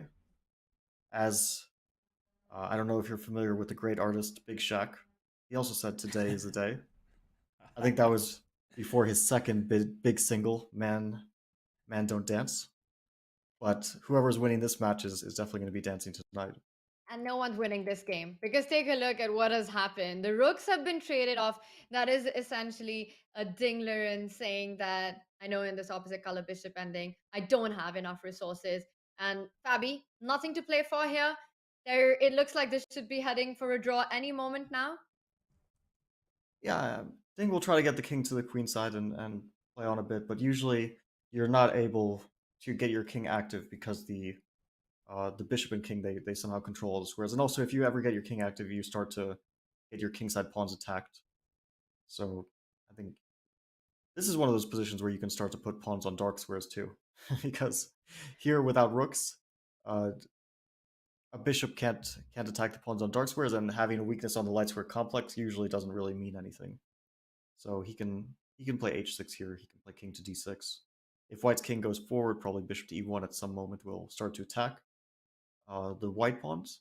And even if white gets a passed b pawn, for example, which might be possible to arrange that, it's usually covered by the bishop very handily. In fact, bishop is so good at covering pawns along with the king that very often even two pawns struggle to advance depending on which color complex they're on. But very often, like we have these endgames, if like we sweep the queenside pawns off the board and we're left with two pawns and opposite color bishops, very often the bishop can hold the two connected pass pawns.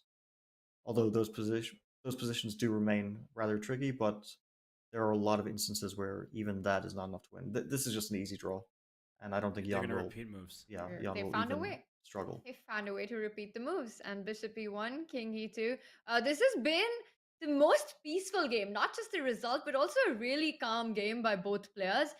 Playing this inconspicuous opening, Yeah, Nepomniachtchi handling it to perfection, going into this position down a pawn, but a confident hole in an opposite color bishop sees the two players drawing, and we're still level in this rapid playoff, getting closer to that potential blitz tiebreak deciding this world championship.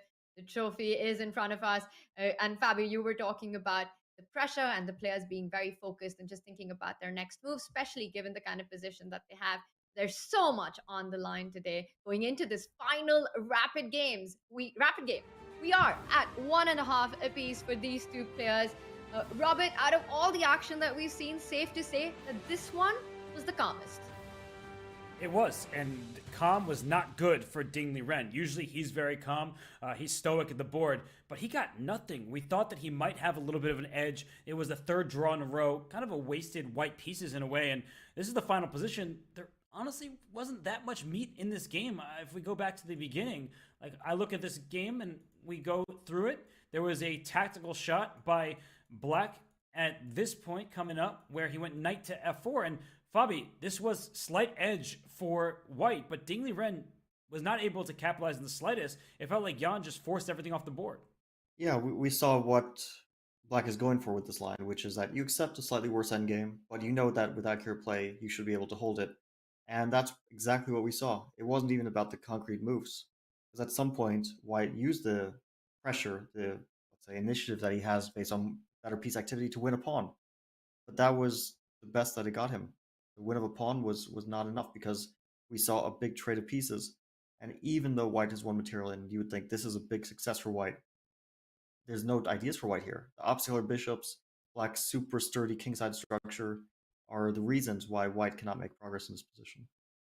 Yeah, and then the draw was agreed in the near future. It didn't even feel like Ding pressed him very much from this point. So for Ding Liren, this has to be a wasted opportunity with the white pieces. For Jan Nepomniachtchi, a confident hold.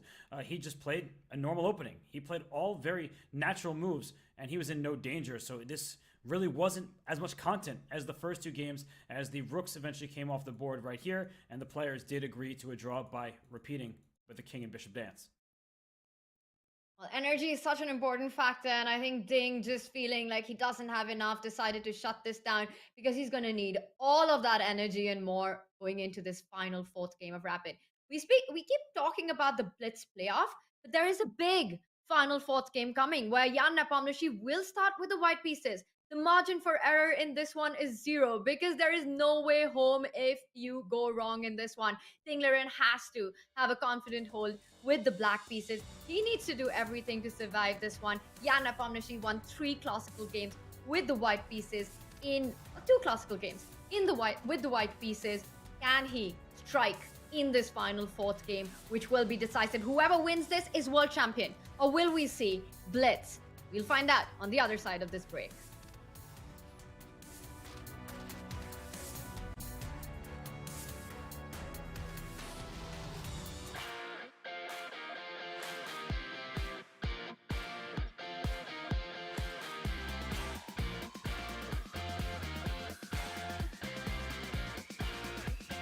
I do recommend Meetup to a lot of my friends that are looking for different things. Wine tasting, movies, book club, meet a lot of new people, a lot of new friends, and it will make you more social.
Liren are fighting for the ultimate glory, the ultimate dream of winning that trophy. This is the final game of the Rapid playoff for the 2023 FIDE World Championship. The players will step into for this final game in just a few moments. And today, we have a new world champion. It will not be called Magnus Carlsen. It will be the end of the Magnus era, well, at least as the classical world champion. Jan Nepomniachtchi in his second shot at the World Championship. The first one in 2021 ended in Game 11 with a convincing, crushing Magnus victory. And this one is going down to the wire. In this fourth game, Jan will start with the white pieces. How much risk is he willing to take? He hasn't lost a single game with white to Ding Liren in this match so far. And as we see, there is so much to fight for. Fabi, you're on that list as the 2018 challenger with all your experience. How much risk will Jan take in this final game? I don't think he'll take too much. The weight is just too high that, if you lose, it's all over. It's not like previous games where you might have a chance to fight back. It's just the end of the entire match.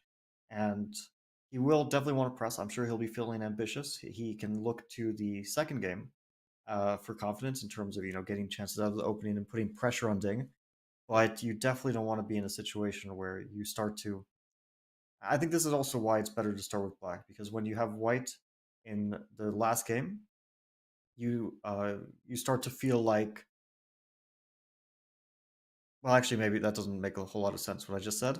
So I'm going to amend what I just said. But yeah, my feeling is that you can play for a win, but you want to maybe take a bit more safety because you're worried that if you get to that moment where you're starting to risk that like things aren't entirely going your way, then it just gets in your head like, I'm going to lose this game and I could have just made like an easy draw, and you don't want to get those thoughts in your head. So I think he'll try to play for a win from a position of general safety, of general stability. And if he gets chances from that, and I think he can do so in some various anti-martial lines that we already saw in this Rapid playoff, then he will play for a win. If not, he'll be happy to take it to Blitz. Yeah, I think Jan Nepomniachtchi has been able to get a stable, it might be small, but a stable advantage. Most of the time he's had the white pieces in this match. He has not lost a game with the white pieces to Ding Liren, and I think stylistically it has been a decent matchup when you're in a situation where a draw is okay. That he can just get a little advantage, he can play for pressure on the queen side like we just saw in game 2, and unlike Ding Liren, who does take some serious risks with the white pieces, I think that Jan... he's got nothing to worry about. If he makes a draw, we do head to that blitz. Tanya, I know that would make you happy. Everyone wins, chess wins. If we do get that playoff, well, either ways, it's going to be an exciting one. I'm going to stick to what I said earlier. I think for Jan, it does also make a lot of sense to get that blitz playoff in. These are the world's two of the world's best players. There's no doubt about that. And it will be very close in blitz. But in my head, I would think that Jan would perhaps find his chances to be slightly more in the blitz than in the rapid. I do expect a safety first approach, as you're saying, by Jan, not over pushing it, because the risk if it backfires, once again, no margin for any of that. There is no other game. If you lose this, you lose the match, and that is match over. So definitely expecting a more cautious approach by Jan. I think if he has the opportunity, unless an opportunity is right in his face, I feel the ambitious approach, we might not see that much from him. I think a blitz playoff will be something that perhaps both will be happy about, but Jan especially, at least in my head. And we see Ding is the first one to arrive with the black pieces. His task is straight up. He needs to make sure nothing goes too out of hand. He needs to make sure that Jan doesn't get that big opportunity today. We see him adjusting his pieces. Jan, who's been confident throughout today, he starts the final game with the white pieces, expecting him to start with the king's pawn opening 1e4. That's what he's stuck throughout. That's been his preparation for this match. And Ding Liren, a big question. Does he stick to 1e5? Does he stick to that king's pawn opening? Or will we see perhaps another Richie surprise? I think we're going to see an anti-martial again. I would love to see a surprise, but hate to be the bearer of bad news. These guys don't want to start experimenting on the last decisive rapid game where if everything goes wrong, then all of their previous 3 weeks of work were basically in vain. I don't know if it's really time to experiment. It might not be a bad decision, but it's pretty risky too. Anyway, we'll quickly see what these guys have planned. We're going to find out. E4 on the board. As you said, E5. Is it going to be a Berlin? Will after knight c6, bishop b5, Jan Nepomniachtchi sticks to his move, and we are going to see an anti-marshal, as you mentioned, or maybe not. Might even see a marshal. No marshal. No marshal. But it's good because the marshal these days, you think like, ooh, pawn sacrifice in the opening exciting. The marshal is the most boring. It's just all worked out to a draw. Just like too much theory. It no longer has a reputation of being an exciting variation. They're going for the same line, right? Yeah, they are. Exactly the same line. If there's no more marshal, could we just get shady? Come on, let's get this real Slim Shady. Players need to stand up right here. Knight a5. It's a repeating. So they're repeating the game we saw earlier, and I wonder what preparation has gone into this. And Jan, he deviates by bringing his knight to c3. Earlier, we saw the bishop come back to d2. In this game, he brings his knight up to c3. And, well, now Ding has to figure out the nuances here. What has changed in the position? Yeah, the reason that we... Robert, I just want to throw this in and then over to you, Fabi. The reason they're repeating is because, Robert, they're not afraid. that was a good one, Tanya. It's I think that usually we don't see a repeat in the classical games because they have time to analyze stuff, but they had no time in between games and they don't have access to engines, so they have no time to analyze. That means that Jan is not worried that Ding is going to come to the board with some sort of computer prep. He knows that Ding will be on his own. Whoa, Fabi, bishop b1. I'm sorry, but that move? What is that move? I mean, that would not come to my mind at all. That square is not for the bishop. That square is for no piece at all. Please, can you explain this to us? What is this move? Yeah, I think the move is, so if black tries to hold on to the a pawn with queen e8, then b3 comes, and you can't take on b3. We should show that. b3, you can't take because the knight is loose on a5. Really nice instructive tactic there. Okay, so normally you think, in that case, I take on b2 with the rook. So at least you get my a pawn, but I got your pawn return. I remain up a pawn. So knight takes a4. And if rook to b8, because you maybe don't want to give the bishop pair up, then knight to c5, I think, is the only tactical justification of this. And white gets the bishop pair. It's probably only enough for a slight advantage. Yeah, knight c6, knight d7, queen d7, rook takes a6. Tiny edge for white, but Jan thinks in a rapid game, bishop pair is a long-term advantage, and it might not be a whole lot, but it's something to work with. It looks like Fischer random chess. Like if you showed me this position with a bishop on b1, I thought it just started there. But it's a very interesting idea. And the lines we were just looking at, we took the vacuum cleaner out. We took on b2, a4, a6 went away. This knight traded for this bishop down here. Yeah, white has the slight pull because this bishop will see the light of day back to a2 at some point. But black doesn't have too many weaknesses either. So Ding Liren is doing the right thing. Bishop b1 comes as a surprise, but it's not a surprise where you're on your own. He knew that this was coming, so now he just has to patiently calculate and try to work it out. Rook takes b2 is by no means forced. That does force those lines, liquidation, but black can also consider things we've been talking about with c5 and other options in the position. Yeah, you can... Well, I think c5 is likely to transpose. If c5, knight a4, you can take and then take on b2, so it could come either way from either of those move orders. And it also looks like a very viable strategy. We saw a hesitation by Ding in the previous game with the black pieces to play c5 because it could weaken the light squares long term, especially if you give up your light square bishop. So I think rook b2, like, you can't really go wrong with this move, except exactly that line that we were looking at. Black just wants to equalize the position, even if it's not super exciting for black in the final position. You know, bishop pair, symmetrical structure, slight edge for white. You know that your position is still inherently healthy and solid, and you shouldn't be a whole lot worse. And Tanya, it seems like Jan would be answering your question in how much risk is he willing to take. So Tanya, opening success thus far for Jan? I'm still taking in this last move, bishop to b1. I mean, it's just visually so shocking to see this move on the board. It's something that doesn't come to your mind at all. And Ding Liren really slowing down because he's taken aback as well, or at least trying to figure out the complications with rook b2. Once again, absolutely agree with you, Robert. Feels like a Fischer random game being set up with that bishop landing on that knight square on b1. Some amazing stuff. Makes me feel that this perhaps is, of course, an idea that Team Yan had in mind for this game 4. It's not an over the board preparation. It's not over the board inspiration. You don't just show up for game 4 and make the move bishop e1 on the board in seconds. So this is part of the bigger plan, and the big critical questions now for Ding to answer is what happens after rook b2 and all these trades that we're seeing. He is taking his time, but once again, he doesn't have that much time. He's down on the clock by 4 minutes, and it could start counting because there might be still some more critical decisions ahead.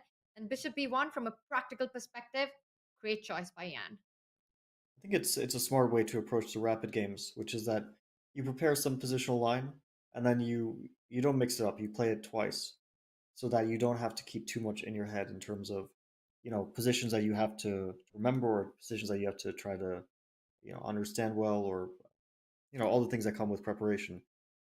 So instead, Queen E8 is played. We mentioned this move. B3 looks like the logical response. Otherwise, I don't think White's play makes any sense without B3. And after B3, the question is, does Black simply allow knight takes A4, play some C5, knight C6?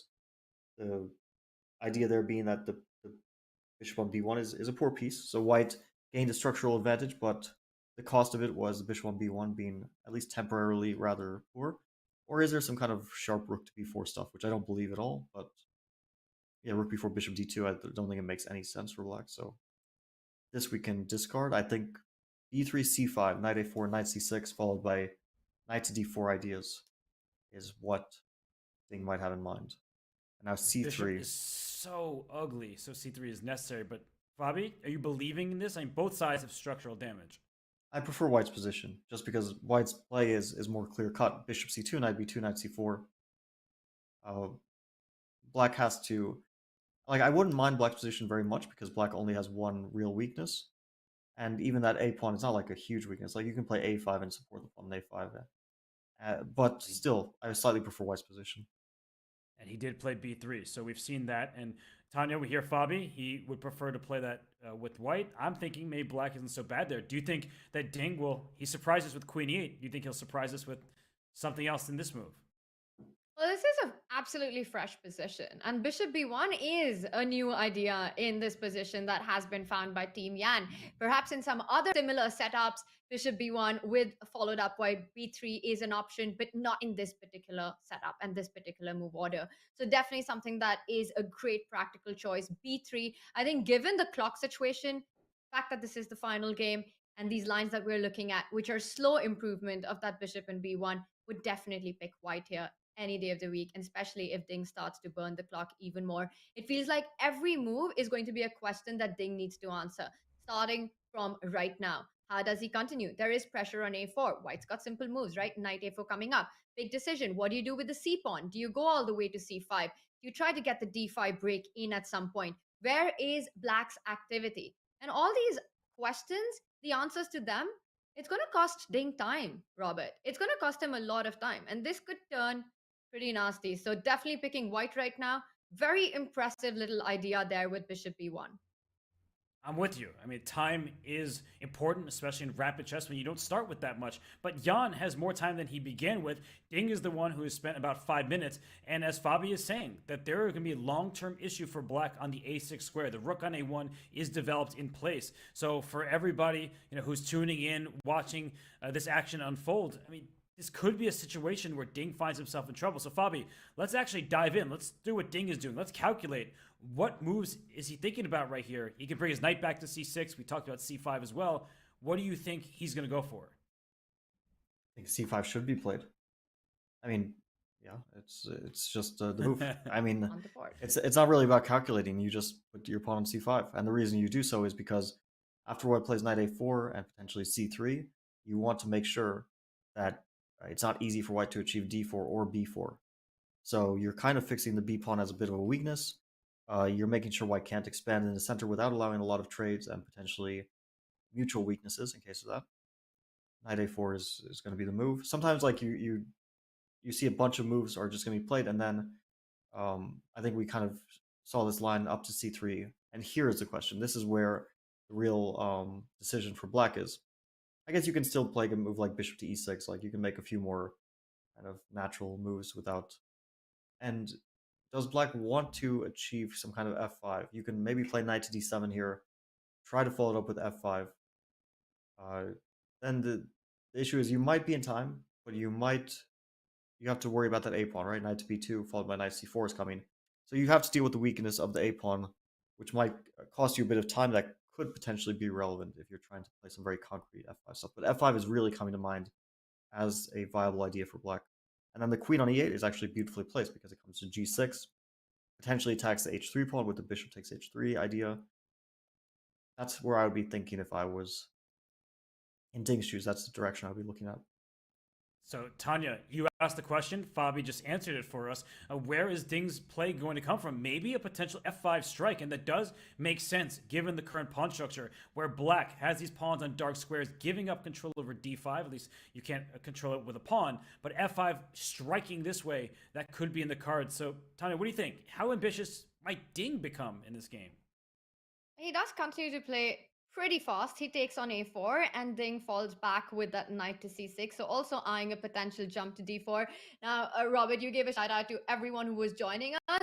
And I think everyone who is just joining us, the first question on their mind would be, 1 second, they're going to do a double take. What is that bishop doing on b1? And let's just with arrows, just bring out the little bishop dance that we've seen with this light squared bishop. It first arrived on b5, all the way from f1, a4, on its way back to b3, did a little shuffle dance to a2, and then finally finding itself back on b1, all done voluntarily by Jan Nepomniachtchi. This is a fantastic idea. And once again, Ding, he doesn't immediately go for the plans that we were looking at. Well, the bishop is still on d7, bishop e6, knight d7, f5, definitely in the air, especially when you put how multi-purpose it is. It suddenly makes a lot of sense to have that queen on e8. But Ding first takes care of the queen side weakness. He makes the move a5, and as long as the knight is on c6, that pawn is safe. Meanwhile, white hasn't managed to push c3 yet. And Robert, to answer your question, I was thinking c3, d4 will be the kind of stuff that Jan wants to get into this position. You want to try to find a way to open up your b1 bishop. But with that knight on c3, not going to be easy to achieve that. Maybe bishop g5, try to get control of the d5 square. Maybe, but Fabi, this bishop on b1, like c3, was a multi-purpose move. He's playing without a piece. And if I'm remembering correctly, there was a Vidit Guzrathi game at some point with like a similar bishop. It was buried. It never got out. And this bishop is terrible. Like, it is behind your own wall of pawns. I don't like the way Jan is playing this. Do you see something that maybe I don't? I know the game you're talking about. It was from an Archangel variation. It was from the World Cup in 2021, I think. Yeah, so It's Durabarely, maybe? yeah, that's right. Yeah, I didn't like think of that game, but because it's a completely different opening, the bishop on c5, it's like a knight takes e5 line. But yeah, that's a really nice spot because I think this is a classic case of Jan not taking care of his bishop. I mean, he's left his bishop behind bars, and he could have freed it immediately with c3 and knight to b2, but now it's like you're going to have to take another few moves to potentially get that bishop out. All I can say is take care of your bishop. Don't leave it stuck there. And Yeah. and so after bishop to e6, I think I think we might see knight to c4 here. Mhm. And white would be happy to see it exchange there, get some light square control. But after knight c4, black is certainly not obligated to capture that. And It's not even a threat, right? Just to put this on the board, knight c4. If I make some move like h6 and you take on a5, can I play rook a8 and pin you down the a file? yeah, you're not even threatening knight take. I thought you were, but you're not even threatening knight takes a5. So white wants to long term get knight e2 c3 in. I think that's the only idea. Like, you need to get this bishop out. Knight c4, knight e2, c3, bishop c2. Yeah, that's a plan at least. You could have done that before. So he does play knight c4, and I'm curious how Ding will continue. So if knight takes a5 isn't a threat, we may see this f5 variation. And Tanya, this type of position, normally I would say it's in Jan's style. Ding just decided to strike with d5. I got a quick question mark. They're playing too quickly for me to even finish my question. But now I will ask you, black's pawn structure is ugly, but that bishop on b1 is even uglier. Oh, a big mistake apparently. Wow. Wait, couldn't you have taken on d5? And I know we said you couldn't take that pawn, but could you have taken that pawn? I'm just I learned from you, Tanya. If you can take a pawn, just take it. I think that's actually good strategy for most. Well, I don't want to give bad advice to the viewers, but what was wrong with knight d5 and knight takes a5? I don't get it. Well, this is a question mark, so let's look into that. And Tanya, well, taking a pawn on a5, there might still be this rook a8 issue, no? Yeah, but I thought bishop to d2. How do you keep up the pressure on this? Tanya, I gotta. Oh, ask, queen a8. like, Oh. Queen a8 in what? the end. Knight takes a5. And if rook takes a5, take, queen to a8. Man, Fabi doesn't let me ask any questions because he's seeing too I love amazing of tactics. Because he saves me from answering those questions, Robert. That is the ultimate motive. So I'm going to thank Fabi for that. But once again, I think this game, it's about that bishop on b1. Why did Jan get it there? And why is it still stuck there with absolutely no future in sight? And that bishop is crying for help.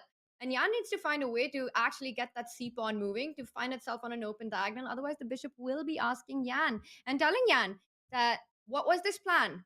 Love the way you lie, Jan. I'm sorry, I was thinking about that for a while, had to get that in. We will move on immediately because bishop d2 has been branded as with a question mark on the board. Why is this so bad is what I'm trying to understand, because the knight from c3 wants to land on e4 and now you're threatening to pick up the a5 pawn. So why is this a bad move? I just think the a5 pawn isn't so relevant, and Fabi coming up with amazing tactical sequences, and knight takes c3 played by Ding, bishop takes back, hitting two different pawns. And Ding takes that knight. Look at this. This is a decision he wouldn't normally make, giving up his bishop for a knight. But is that really a bishop? I can't call it a pawn because you can't have a pawn in the first rank. Fabi, do you like this decision from Ding just now?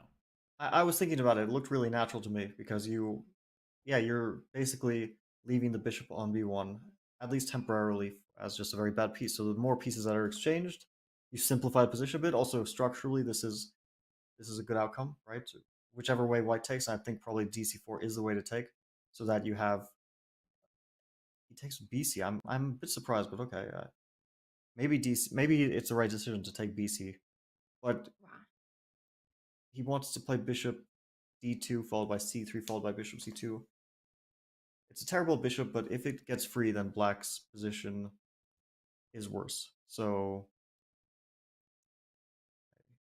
now we'll see Ding's idea here. He probably just intuitively thought that black was okay here, which is true. But maybe black was already getting better at some point after bishop d2. And it wasn't an easy moment to see like how it's such a strategically complex position that it wasn't easy for black to find the right way there. But Okay, here Fabi, like rook to a8 is very logical, right? Rook to a8 can't be a bad move. Bishop to d8. Bishop d8. I was going to ask you, can you just start throwing your pawns forward? That is exactly what I was going to ask you, because you mentioned the idea of f5 before. There's not even a pawn on e4, so why not gain space on the king side? He probably wants to engineer some pawn pushes, but under safer circumstances. So I'm seeing some bishop c7 followed by e4 ideas in the air. That bishop will eye the king side. It'll create some tactical possibilities involving e4. Bishop d2 is played, bishop c7, super logical, and then c3. And yeah, white's bishop, even if it gets out, it's always a bad piece, isn't it, at this point? Even if it gets to a4, then it still remains a bad piece there. Well, the bishop is not good, but I mean, Tanya, a big question right now is Jan playing too quickly? It seems like the evaluation bar has settled back in the center, which means that the last couple moves have favored him, but he's playing really quickly, and I feel like the position is quite tricky, considering there's a bishop still on b1. Oh, let's try. And a pawn still on c2, and a pawn still on d3. Bishop landing on a4 will be a reverse dance with bishop a2, bishop b3, bishop a4. Don't believe that that's going to happen. Not so many moves with this light squared bishop. Fabi, the plan that you're mentioning with this e4 break, lining up on the b8, h2 diagonal with a queen and a bishop battery, that could actually potentially be super dangerous for white, and white has to counter it. Now, either you do that with the move c3 to make sure that when the queen comes on e5, the a1 rook isn't attacked, or a move like rook e1. But there are definitely ideas in the air, and Ding does set it up. Immediately responds with the move c3. So now after e4, are you going to capture the pawn, or will you build the pressure with rook to e1? I'd probably capture. Just the general principle that if you don't capture it now, you might regret it when you can't capture it later. And e4 rook e1 invites, queen to e5, then you can maybe play f4 that follow up with taking, but e4 rook e1 also invites f5 ideas. And even pawn sacks are not out of the question. But what's wrong with d takes e4? Because I was considering this pawn sack, and I'm not seeing exactly why it's so beneficial for black after d takes e4 here. You want to put your knight on e5? That is what I had in mind earlier, but I see the eval bar says white's doing fine, but maybe knight e5, is there compensation here? Yeah, certainly there's compensation, but after queen to e2, if you get kicked back with f4, then the compensation might start to evaporate. He first prepares it. He makes the move f5. Yeah, e4 is an idea for sure. It's definitely on the cards. If this were a blitz game, I would say black wins this position a high percentage of the time, but it is rapid despite the fact that Jan is playing so quickly. But we have so many ideas in this position. E4, maybe even f4 at some moment, because f3 would be a big threat to open up your king. I know that gives white the light square, so you have to time it well, but there could be a position where you play f4 and e4 and knight e5, and then you just take control over the king side. This is a bad piece, and I actually want to put this on the board just to show everybody what that could look like. Is let's say I make some move like here, and I play e4, and I go f4, and I'm just going to make a few random moves. Where yes, f3 is crushing, but even without f3, if I put a knight on e5, this bishop is terrible. And I may have f3, and if you just stop it with f3 of your own at some point, the dark squares are vulnerable. There could be a rook lift swinging to the king side. This would be a serious attack that white may not be prepared to withstand. So I'm just looking at e4 and f4, a thematic type of pawn sacrifice to free up that e5 square. Tanya, that was one of your ideas. I love it. I love seeing f5 on the board. What you're pointing out, not just the e4 pawn sacrifice, but coupled with that f pawn advancing down the board to create more weaknesses on the king side. You asked this question, would you rather be white or black a couple of moves ago? And while at that point, I think the answer was white. Now anyone, any day of the week, any day of the year would pick black in this situation.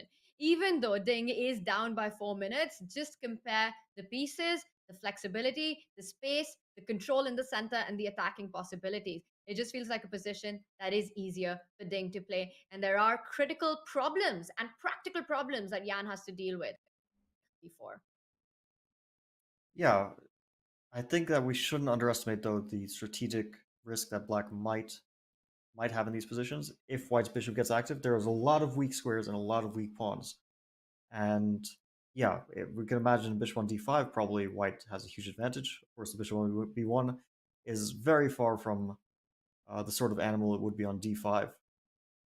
And I think that black's play will be based on some concrete stuff involving e4, and white's play will be based on countering that and also trying to get the bishop active. So I like the move bishop c2 here.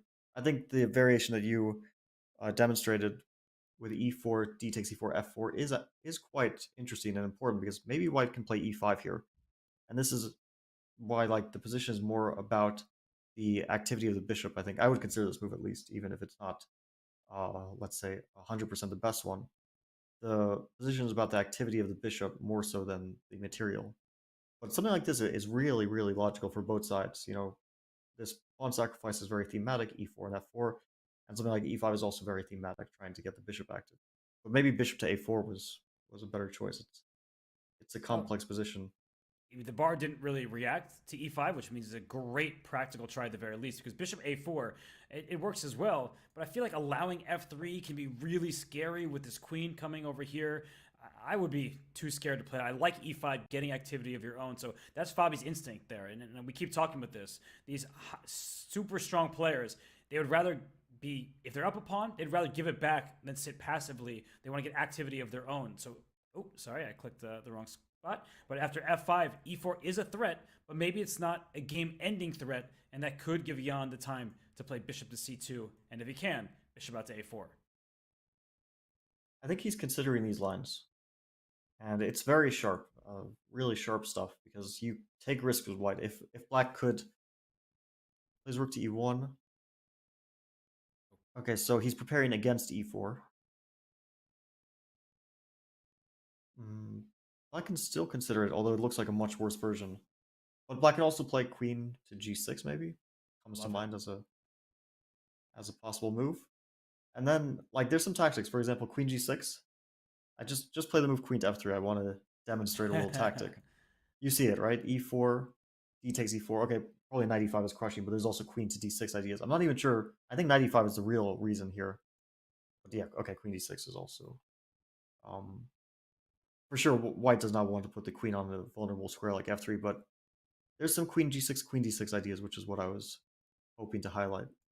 That's what I wanted to highlight as well. So when you asked me the question, I was very well prepared. This queen on D6, lined with the bishop, could be devastating, and he plays rook D8 first, and can hardly fault him for that move because it does stare down at a vulnerable pawn that will need the bishop's defense. So it preemptively stops the bishop coming to A4 because you will need to protect this pawn.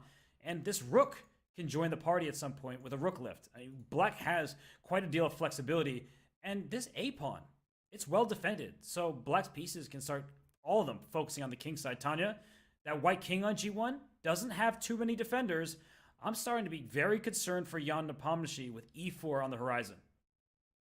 And with rook d8, e4 just has so much more fuel because you can imagine that d file opening up with the queen on d1 being x-rayed. So a move like bishop e3 will definitely be met by e4. You don't care about that c5 pawn. You're creating your central activity. And I'm just thinking these ideas that you were talking about, getting that bishop back to a4, bishop c2, bishop a4, you need to include that bishop. You need to find a way to get it back into the game. Is it psychologically difficult for Jan? I mean, we saw the path that the bishop took to get to b1.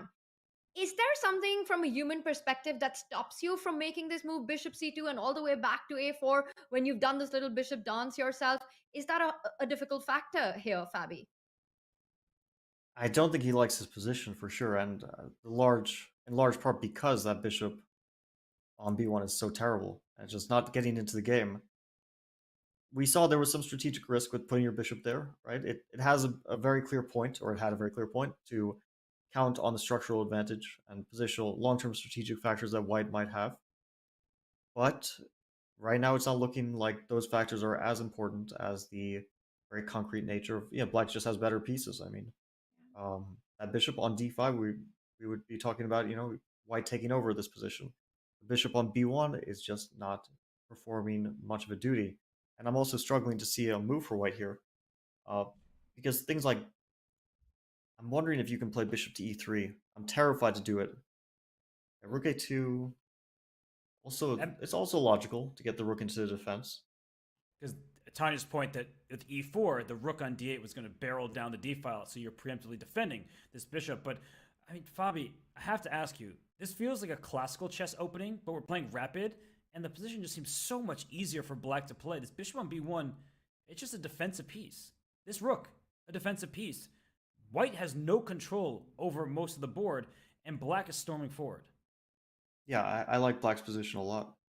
I'm still thinking about queen g6. e4 is also very tempting at this particular moment.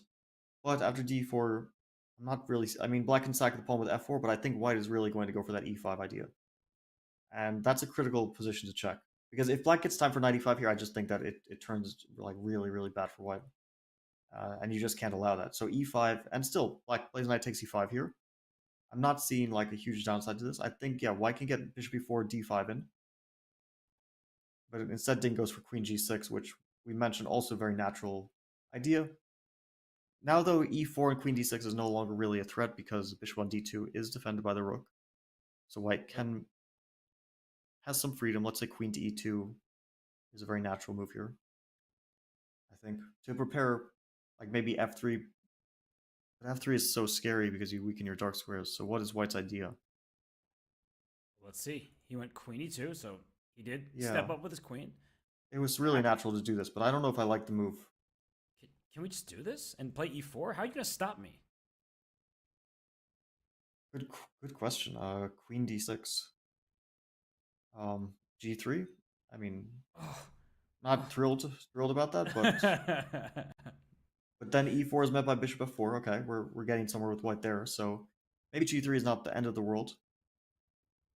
Tanya, you're gonna have to help me out here. Queen d6, g3. Could you ever imagine? It's a great move apparently, but could you ever imagine playing a position like this as white?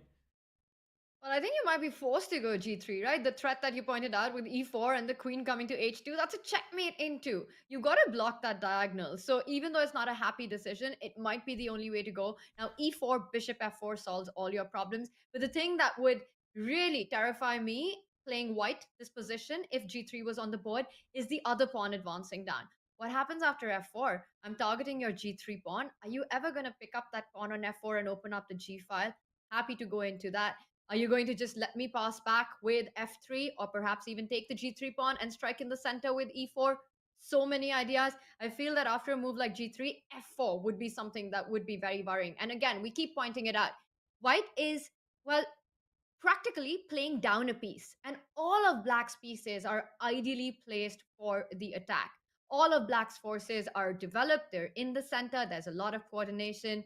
And once again, the strategic points that you mentioned, if the bishop was on d5, you'd be singing a completely different tune. But with that bishop on b1 and a potential attack, we see the clock situation as well, about a 2-minute deficit. I still think that it's Ding Liren in driving seat, and queen d6 would be a nice choice, and it has been made. Queen d6, e4 is a big idea. Again, g3, is that really the only move? And if yes, what happens after f4? That's a great question. I think g3 is forced at this point. You cannot allow the queen and bishop to stare at h2 for a moment longer. And g3, f4, I'm wondering, Fabi, so I am going to ask you this.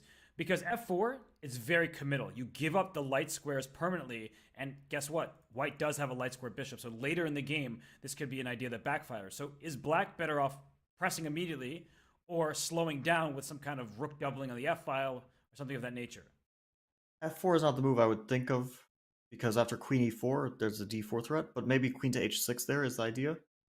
But f4, it just doesn't really look very natural after queen e4. Like you're not getting e4 anytime soon. d4 is a big threat. You can play queen h6, that's true. But I mean, white definitely has quite a big choice here. I mean, you can even play king g2. I mean, if you just want like a simple way of playing.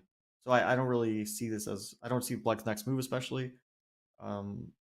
You can maybe maneuver the knight from e7 to f5 to try to, it's very committal, this whole thing with black, like super committal and super risky for black to go for this, but maybe you can get the knight to f5 and start to play, there might be some concrete sacrifices at some point.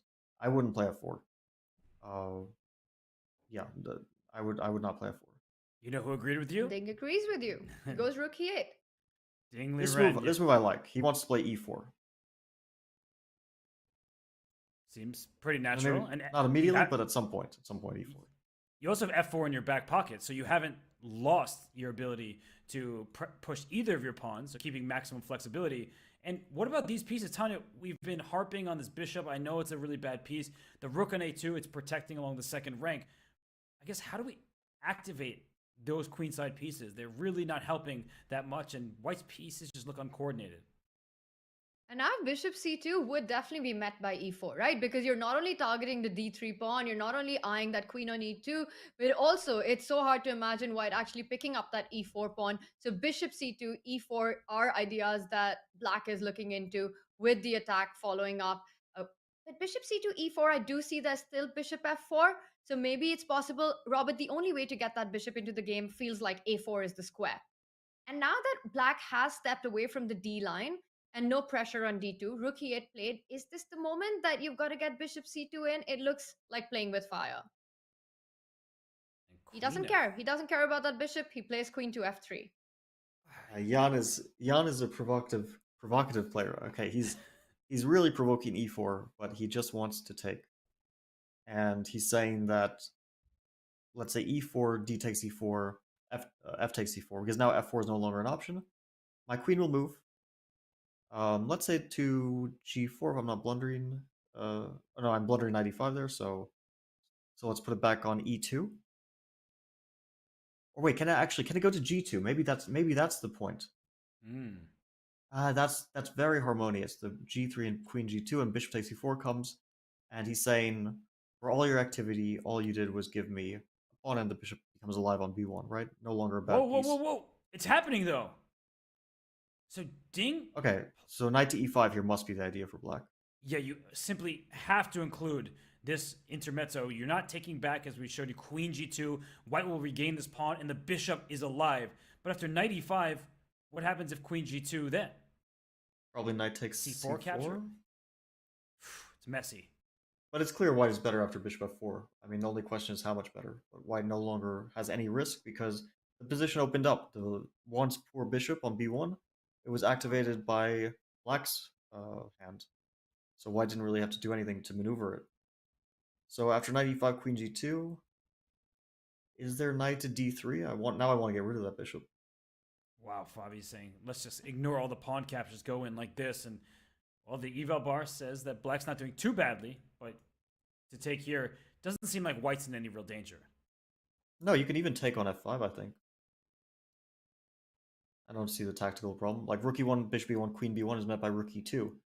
This is kind of a semi-important line. You can even throw queen d5 check in if you deem it necessary, but okay, still there's some danger. Like long term, the a pawn is a really dangerous pawn because your point is well taken. That if okay, d1, that's you much have better. To the check. Yeah. Yeah, but so the thing is, the a5 pawn is very dangerous if white's c3 and c4 pawns stay on the board, because the c3 pawn actually limits white's bishop from being able to aid in the defense of that pawn in some endgames. For example, if all the queens and rooks were traded off the board, and obviously this is super far from the current position on the board, so but something like that could long term become a factor, that the a pawn is an asset. I like this knight e5, knight d3 as like the best try that black will have in the position. Pandemonium. That's what this position is. And Ding Liren down the clock. So, Tanya, we haven't focused so much on the clock in this game just because it has been so many tactics available to the sides. But suddenly I'm worried about Ding. Yeah, he had a better position. He decided to strike with e4. But after sacrificing a pawn, he hasn't delivered the follow-up. I'm just amazed how now we're talking about trying to get rid of that b1 bishop because potentially it could get so strong, and suddenly that move rook a2 starts making sense because in so many lines, not only does it defend that d2 bishop, but it can easily transfer to the center of the board, come to e2, all the way from a2, just finding so much harmony. So just this position, practically, perhaps Ding just rushed with the central break e4. He did everything right before that. He brings the rooks to the right spot, the queen and the bishop lined up. And I think the tension was just so high, he decided to go for e4. If he would have recaptured the pawn, the queen g2 idea looked really strong. He goes for the other one with knight e5, still expecting the queen to fall back to g2. And now I just want to point out that in that position, if you take on c4, the earlier option that you were looking at, I think that could lead to a lot of problem for black. After knight c4, bishop f4, white trades the dark squared bishop, slides that rook from a2 to e2, and we can just do this with arrows, Robert. We don't even need to show it. The point that I want to make is that suddenly the a2 g8 diagonal opens up, and black doesn't have a light squared bishop to challenge it. So knight c4 would be a bad idea. By the way, queen g2 on the board. So we're going to see if Ding does find the way forward with knight d3 and realizes that it's time, in fact, to now neutralize the b1 bishop. And Fabi, is this all because Ding perhaps rushed just a little bit with the move e4? Yeah, maybe, but it's such a complex position, it's really hard to say. I'm looking at this knight d3, and I'm thinking rook e3 is also an option. And it's a mess. I can't really calculate it fully. Or actually, no, I think I see the answer. So knight d3, rook e3. Maybe we can... Knight c1? I don't think it's knight... I mean, knight c1 might, like, work... No, it doesn't work. Like, this queen f1 thing. Yeah, it doesn't work. But f takes e4, rook takes e4, and I was thinking this might be good, but I think rook takes f2 is the end. Oh, no, it's not. No, it's not, because there's queen d5 check after rook e8, king f7. Rook e8, king f7, I think queen d5 is actually important, otherwise maybe it's really good.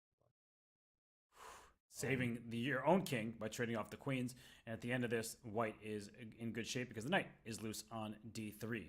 Well, that is a crazy variation. I was joking with knight c1, sorry, Fabi, to suggest bad moves to make you a worse chess player, but well, these lines, there's so many sharp ones, and I wouldn't be surprised if Ding looks at all this, oh, my position is rough, let me just slide my king into the corner, because so many of white's ideas rely on the fact that this king gets in check. So is king h8 an additional option here? King h8. I wouldn't consider this move, but if bishop f4, what did you achieve? Like, it's really high responsibility. Black could just be losing. I mean, just, you're down material and two bishops in open position. If you don't find something concrete, I think he's going to go for a concrete approach. No waiting moves in this position. Yeah, but maybe king h8 is a brilliancy. Oh, no, I forgot about bishop f4. I was thinking you would take on f5, and then I would take on c4, and finally the black pieces are flowing. But bishop f4 seems to stop black in its tracks, and it won't work out. But I'm Move so like king h. like I'm just so interested in this knight d3, rook e3, fe4 variation. I know it might never happen, but I'm like, knight d3 comes to mind, and rook e3 is definitely a critical move. It might be not a good move, but it's definitely a critical move. So how should black respond here? I think fe4 should be the move, right? Rook takes e4, and how are you answering this? Like, if you take knight takes f2, rook e8, white seems to be winning a piece. Rook takes f2 loses. Rook e4, Right, queen this- e4. Knight takes f2 allows queen h7 with devastating attack, most likely. Bishop g6, bishop g5, something bad happens to you here. There's a miracle save somewhere in this position. Just knight e5. Good luck. If it's that simple. Not quite. It You looks... go rook b8 and put pressure on the b1 bishop, and also f2 is hanging, forcing you to trade on d3, and perhaps that's a trade you're happy with? Yes. Yeah, that's the right way. Wow.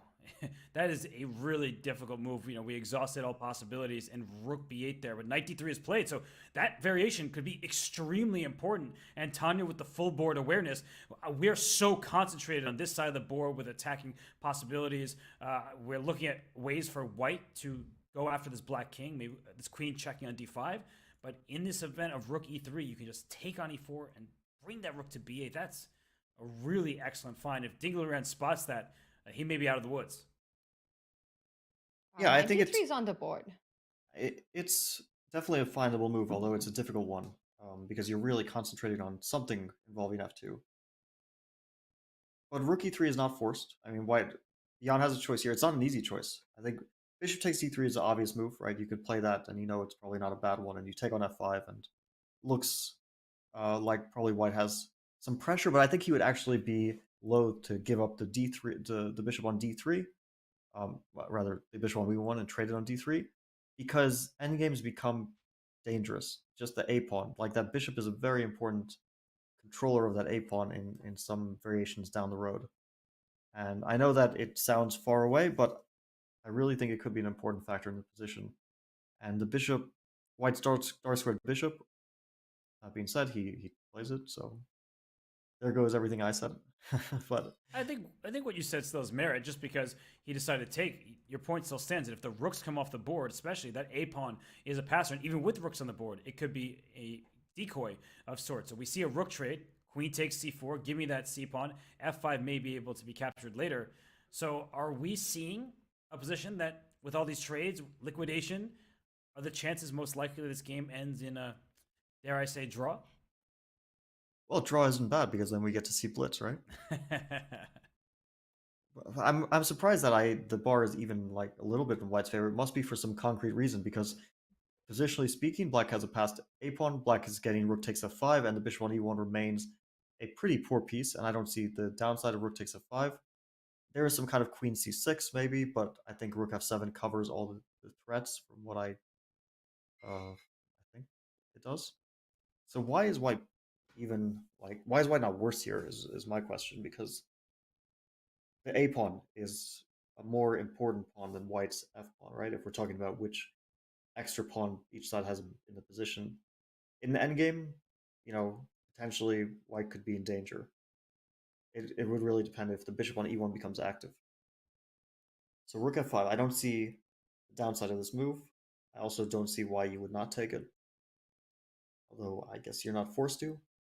You might have, for example, bishop e5 or something like this might be an option, but I would say unless you see a problem, take the pawn. He does it. Rook f5 on the board, and as you're pointing out, the a pawn definitely stronger than the f2 pawn. And we were talking about the light squared bishop being a problem in Jan's position. Now it's the dark squared bishop. He still needs a couple of moves to make it active. And if you just compare each of the pieces on the board, it's clear that suddenly Ding feels like the one who has more activity. The queen on c4, the rook on f5, the bishop on c7. The one idea that I do see for an active piece for white is the queen on g2. Can that start jumping into b7 to create some direct threats against that bishop on c7? Well, there might be tactics there, right? Because there might be a You're looking at bishop bishop takes g3. g3. Yeah, I was looking at this too. Wow. But I think bishop g3, white can play rook takes a5. Maybe. No, that's. I think Tommy, we even have if to white show can't this. play rook takes a5, that's so scary for white to get into. Bishop g3, rook a5. You could also take on g3. It might just be a draw. Rook f1. Queen f1 is a mistake, I think. I was going to show that the queen gets back to g2. Yeah. Otherwise, it's checkmate, but the queen can come back on the yo-yo string, so that wouldn't work. But rook f1 check, and then the king h2, goes queen e2, queen g2, rook takes e1, and black is temporarily up a pawn, but yeah, white will win even 2 pawns, but it'll be a perpetual check in the end. Queen d5, king to f8. Yeah, you can start taking pawns if you want, or just give all the checks, as you're saying. You see, I learned not to play king h8. I'm getting better as a player throughout this commentary. No back rank checkmate. Okay, I see you. I didn't put it together, but you did avoid a back rank checkmate. Bishop d2, I think that's a great decision by Jan. He's just trying to stabilize at this point. And black still has his outside pass pawn. So Ding is down on the clock, but he has that outside passer, although white's king is safer. There are 3 pawns in front of the white king and only 2 in front of black. So Tanya, do we think that this is going to be a draw, or is there some life left in the position? I like what Ding has done. He just created a lift for his own king so that the king can feel itself safe on 8-7, away from any ideas of a potential perpetual in similar lines that we saw. And still, there is a c3 weakness. So the bishop from d2 can't really go to e3, can't start getting active. And what you pointed out, after a queen b7 potential move, bishop g3 sacrifices. But now with that rook on a1, which is the other sneaky stuff that I'm seeing, the f1 square is under control. So bishop takes g3 just doesn't work because f1 is very well guarded. He doesn't go queen b7. He starts with the move queen c6, but there is some activity for white now. So rook to f7, or you can play. Yeah, I think rook f7 looks. You can also play queen f7, but you can also play queen d5, right? That's another option as well. That seems to be actually the Oh. easiest way to liquidate. Well, I don't think so, because queen c7, queen d2, queen c8. After rook f8, you take on c5. You actually collect a super important pawn. Just to quickly show, queen c8, you're attacking the rook and the king. The only way to save the rook is rook f8, and queen takes c5, and yet the eval bar is unfazed, despite the fact that white just stole a pawn. a4 is a draw, I guess. You can't take, because queen d1 check, and if you play queen c4, trying to pick up this pawn, you can't do that very easily with f2 under attack. So black has enough compensation in the form of that passed pawn. It's a decoy. It distracts white's pieces away from the squares it needs to defend. But that's cutting it a little bit close, and I think that at this point, both players, they're not going to be too unhappy about making a draw, because Ding was much better after that bishop was buried on b1. Then things started to get a little shaky. You could tell when he paused, he wasn't sure about the dynamic play, and he is now in a position where it is equal, though he has only 4 minutes left. I just want him, if you're a fan of Ding Liren, you'd want him to play this quickly. You want him to avoid too much time trouble, despite the fact they have a 10-second increment. Yeah, I think I underestimated a little bit White's position. Because it feels like, yeah, your king is just a bit more safe, and once that bishop gets to e3, it's actually a really, really nice piece. So somehow black's bishop being a little bit loose, not having like a perfectly safe square to go to. Feels like white is definitely pressing this. I mean, we saw queen d5 is objectively a draw, but yeah, rook f7 was the most natural move, and here white can play rook to e1, very logical. Maybe just like you can play it automatically, because how can this move be bad? Can't. Yeah, white is pressing a bit. King safety is paramount. So this rook coming to e1 over to e8, the a pawn isn't fast enough. If you allow this rook to get up to e8, you could see your king in some pretty big danger, as the queen will join in on the action. So Yanni's about to grab that rook. Tanya, I feel like for Jan, he should play these moves relatively quickly to try to put more pressure on the clock, considering Ding has under 4 minutes remaining. Jan has a 6-minute edge, and that's a huge competitive edge in a rapid game, even with 10-second increment. It is something that is enough in a normal, simple, standard position where the pieces have been traded off and there are no attacks against the king. But here, it's still far from there. So I completely agree with you, but Jan also has to watch out. There are threats that Ding has as well. Sacrifices on g3, a potential queen move from c4 to d3, putting pressure on the bishop. Jan's pawn structure pieces do feel a bit loose, so he perhaps can't rush with moves. Rook e1, great suggestion, great call there by Fabi, just Like queen centralizing the d3? rook, defending, Oh, threatening king rook h7. e8, and he plays king to h7. So sidestepping any checks for now. Yeah, very logical. I thought also queen d3 was maybe a decent move. But perhaps black has, yeah, just a very solid position after king h7, followed by queen d3. You want to get that bishop off d2 so that you can take c3. White can enter an endgame. I know I said endgames are bad, but I think in this case, like queen e4, trade, and then put the rook on one of those squares, and white actually controls the a-pawn very, very comfortably, and is certainly, but it's probably a draw. I mean, I'd maybe slightly prefer white, but it's almost certainly a draw there. And we were looking at rook e8 check, but it's no longer check. So do not play this move. We saw ideas with bishop takes g3. Now it would really work. So you need your rook on the first rank. Do not lift that rook and blunder bishop takes g3. That would not be the way you would want to end this world championship, because reminder to everybody, this is the fourth and final game of the first tiebreaker. 4 games are rapid. So if somebody wins right now, the match is over. We will have a new world champion. So the players, they're trying to keep the equality. They do not want to lose now, and neither player wants to lose ever. But if this game is a draw, we will head on over to Blitz tiebreaks. We're heading to blitz tiebreaks. I don't see Ding losing this one. It looks like he has a pretty stable position. And Jan could make any number of moves here. You could play king g2, for example. I mean, like, you have a wide choice. It's not a position where things are happening super fast, but he might head for the endgame too. I would really consider queen e4 here, with the knowledge that it's almost certainly a very drawish endgame, but still, the a5 pawn could be a strength, could be a weakness. It's hard to tell. And white's king is a bit closer to getting to the center, potentially getting to some very influential squares like d3 and so on. But Jan is considering. Jan perhaps just senses that he knows he's up on the clock, and if he can find a way to keep the queens on the board, try to create some ideas, he's definitely going to try and push. It is the final rapid game, but I think a draw, as you said, is the most likely result, because just simply the position that Ding has, a potential attack on f2, but potential sacrifices on g3, enough counterplay, so shouldn't be that hard for Ding to hold.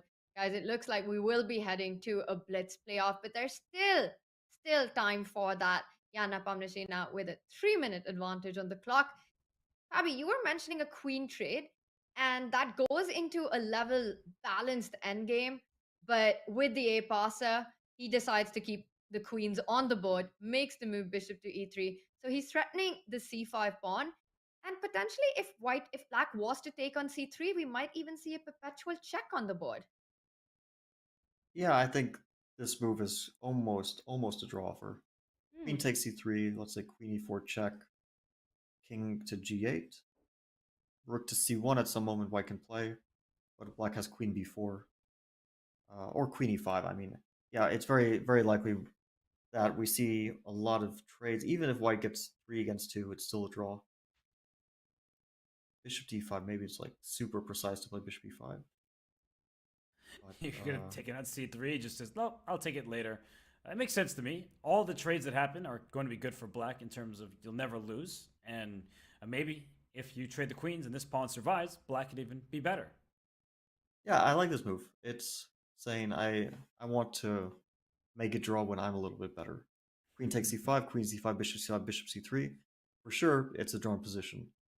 But if given a choice, you would probably take black, because black still has the passed a pawn, and yeah, white just has a 3 against 2, which is not enough to win even on its own. Whoa. Queen to e8. Okay, so bishop to f6 looks... Because bishop c3, rook c1, a little bit scary there. A bunch of hanging pieces and pins and stuff that... I see a lot of tactics like rook f3, rook c3. You know, you could easily lose this one. Oh, I'm going to show that real quick. Queen takes and queen e4 check is Fabi's idea. Check to the king, check to the rook. You are going to lose material, and black is in trouble. So, whew, still tactics left, and that's what Jan is doing. He is playing for the clock right now. He knows the position should be balanced, but the black king is less safe than the white king.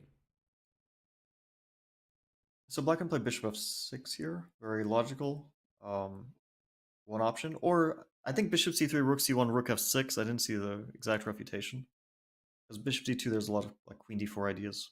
He goes for bishop c3. Is Ding playing with fire? I see the eval bar still approves of it, rook c1, but now he has to be super careful with just 2.5 minutes on the clock. No, I think he saw that like bishop d2 can be met by queen d4. And white probably can't afford that. So that might actually, maybe it's a perpetual check there. Does black have more, or is it just a draw? Bishop c2, queen d4, bishop c3, queen f2, king h1, queen f3, king h2. I think, yeah, chess is a draw. Sometimes when people are playing super accurately, that happens to be the case. But if not for bishop d2, which allows a draw, could we see a possibility that Jan gets in a worse position? He did just give a pawn. There is this outside passer, the rook on f6, queen on c4, very active pieces. So Jan's about to grab his queen, and he has queen d7. So it looks like he's trying to win this game, but he could be almost trying to lose to some extent.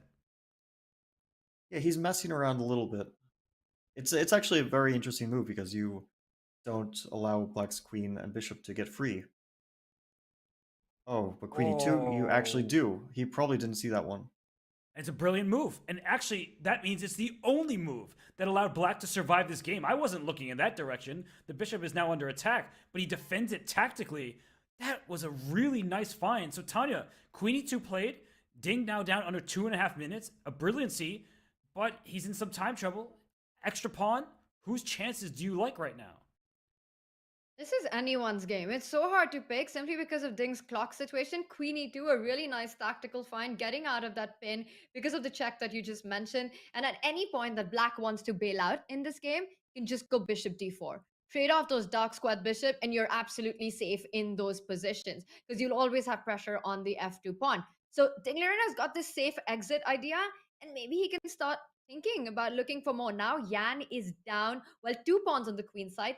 One pawn on the board, and that a pawn is definitely one to watch out for. It can start marching down the board, but first Jan needs to come up with a move.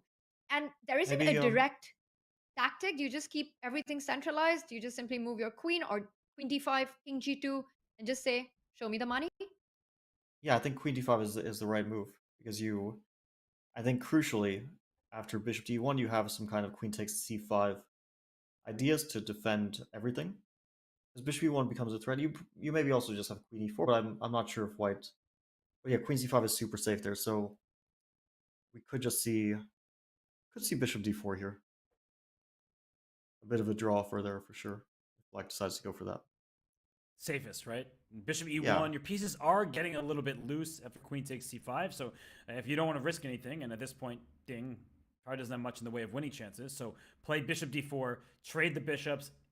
Now the attack is gone before it's parried, before it could even get going. So I think bishop d4 would be the right choice. And it looks like we are heading to a draw. So for the over 235,000 of you watching across the different platforms, we are likely to see a draw in this game heading to blitz tiebreaks for the World Championship title. Yeah, I think Ding shouldn't get super ambitious here. I mean, maybe he was feeling like queen e2, he's already better, but after queen e5, I think if you don't play bishop d4, you're going to be risking, potentially, especially with 1 minute on your clock. So hey, he's going for it. Bishop to b4. He got ambitious. But do you have the option of just giving a perpetual now? Can you exit out with queen e4 and queen e8? Yeah, I guess white is not really risking, right? I mean, also, I guess bishop c5 is. Oh wait, bishop c5, bishop e1. Okay, that's actually no, that would be really dangerous for white. So let's not do that. But that's a brilliant point. That bishop takes c5, bishop e1. You filled the square. That's a different type of tactic, but the c5 square is filled by the bishop because the queen wanted to be there. If the bishop had gone to e1 right away, queen takes c5 would have been played. So that's really nasty trap set up by Ding Liren here. Yeah, so maybe queen e4 is the right response. King to g8. You can go back queen d5. I mean, it looks like a draw, yeah. But Jan hasn't been making the draw, so It's now the he first does it. check. I think it would have been very dangerous, Tanya, if he had not decided on queen e4. It was time. It was time for Jan to go for this idea. And now, of course, is the big question. Will he repeat with either queen e8 or queen d5, or at least offer a repetition for Ding? I don't see a way for black to hide. You can go back with your rook to f8 in case there's a check on e8, and then you will also have a check on e6. Jan simply goes queen d5, so not even allowing that option. Guys, we're going to see a draw here. This will be a perpetual. We've got blitz coming up. That's what's going to happen. This match is absolutely insane. And Fabi, you were the one to call it out first that we will have a blitz playoff. Yeah, yep. Draw. That's what this rapid playoff has been. It's been super close, and 4 draws. These players there weren't even like huge chances, right? They exchanged some slightly better, slightly worse positions, maybe even clearly better in a game or two, but more or less all the games were balanced. I don't think we had a single position where it was even close to objectively winning. And this last game, I think, was quite excellently played overall. I mean, maybe some inaccuracies in the middle game, but it was super, super complex. So that's to be expected. And overall, just like really, really balanced. I mean, imbalanced, but also balanced in terms of the evaluation game. And Jan is considering, but it looks like he's going for it. Queen e4. Ding has nothing really to think about here. He shouldn't be avoiding the repetition. There's no reason to. Both players down on the clock, playing on their last minutes. We are expecting a repetition at this point with Ding falling back with the king to g8. Rook g6 is not a move that you consider here, right? It's the only move that I feel with black keeps the game going, but it looks like more like a losing move than a winning attempt. If rook g6 is not better for white, I'd be shocked. But it's not definitely... Oh my god. Oh! What? Is he playing for a win? Is Ding Liren trying to win this game? Because this is a big moment. The bishop on e3 is pinned. The queens are looking at each other through that bishop. So if you can't take on c5, black is up a pawn. And Ding Liren, I keep using this Hemingway expression. You know, he said, courage is grace under pressure. He's courageous. And queen f5 gives black the upper hand, apparently. Yeah, is he just pushing? But wait, why would white-black be better here? You push with c4, yeah? That's... Actually, c4 is... On the board, white's got to go h4, h5, right? That's the plan. But black stops it with h5? Or queen g4 as well. You could try to trade queens. You are up 2 queenside passers, and we keep talking about blitz. This is about to be a blitz game where Jan Nepomniachtchi, he's currently up almost a minute, but he is down a pawn, and those are some scary pawns to be down. I'm in absolute shock that Ding actually decided to continue the game with just a minute on the clock. He's refused a repetition going into blitz. Yeah, this is a pretty wild decision. Maybe it actually looks like a brilliant decision, but probably because this queen f5 was a mistake. And maybe he just missed c4. He thought he's picking up that pawn, but he's not picking up that pawn. So what does he do? Bishop to d4? I just want to stop c3. I really, queen really d3 want to there. stop queen d3, yeah? Yeah, queen d3. Oh my gosh. This is a position where Jan might have only one move to survive. I see the eval bar saying 0.3, but that is completely misleading everybody. There are 2 separate pass pawns. Most importantly, there's advanced c pawn, and you want to rush your pawn to h5. You do not get that. The queen steps to g4 after pawn to h4, offering a queen trade, and then the pawn goes up to c3. Fabi, Tanya, this is worrisome territory for Jan Nepomniachtchi, who's dipping to just about a minute, and that was a mistake. Oh, queen d3. Not even queen g4, queen d3. That's the best way. Yeah, that's really, really bad for white. Oh my goodness. The c3 is happening. That move, rook g6? Fabi, we were thinking that's not even a possibility. And such a brave decision, and it's paying off. Ding Liren, with that eval bar, it shows that he's clearly better here. But practically, Fabi, how easy is this with a minute on the clock? And Jan there keeps the queens on the board, which is absolutely crucial for any play with white. He has to get h5 in. Rook d1 coming Black is just pushing. Well, like, what does the h5 matter? Because you don't give checks on that diagonal anymore. Like... okay. c3? Rook f6. It doesn't seem to change a huge amount. Yeah, what are you doing here as white? Because the queen on d3 is so well positioned. And he goes rook d1. He wants to chase the queen off the diagonal. I think that's a good choice. But can't that queen just slide back to f5? and then queen c4. He has to engineer some sort of rook d8, rook d5, like something with activity. Oh, but I like Queen this g6. because if queen c4, there's rook c6 now. The queen and rook along the 6th rank helps to push the pawn. That's a good move. So wait, does the queen have to go to e2? But that's not what you want to do, because then rook c6 anyway, with the threat of c2, bishop to a3. And he's also has no time. Wow. So yeah, this is very, very close. Oh my goodness, we're stunned into silence. Maybe you need to play queen e2 quickly and just pray. I mean, obviously your position is bad, but at least keep some time on the clock. He's down to 35 seconds. Ding's the one with the time advantage, Fabi. Yeah, well, white has to keep some time on the clock, just in case it turns into a mess at some point. Wait, now rook c6? What is even the idea? Is he going to try to sacrifice a piece and go for an attack against this king? That should not pan out, but maybe this king is going to try to hide on h2. And in a scramble, if it gets into real time trouble for black, when you're under attack, that's when mistakes happen. Yeah, maybe a good practical shot. I mean, for sure, this piece sack is his idea. It doesn't work. Like, all these things are definitely true, but he wants to avoid it. So we're now rook to c1 at least.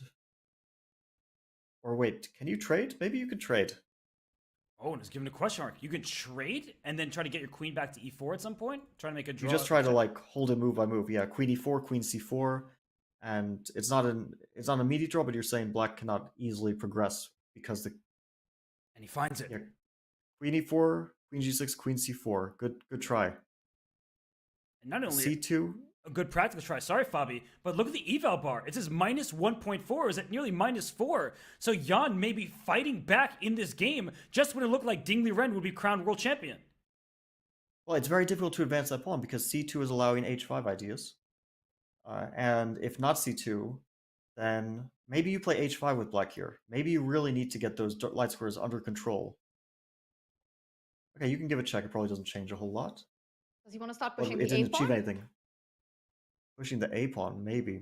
But then bishop to somewhere, bishop d4 will get some counterplay. Maybe king goes to h2, not to allow queen e4 check, although probably doesn't change much.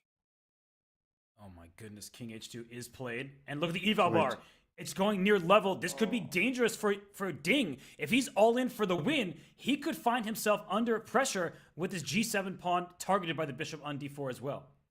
Yeah, I mean, like bishop d4, c2, maybe you lose because of queen to f7. Yes. Something like that, obviously, you would never want to allow.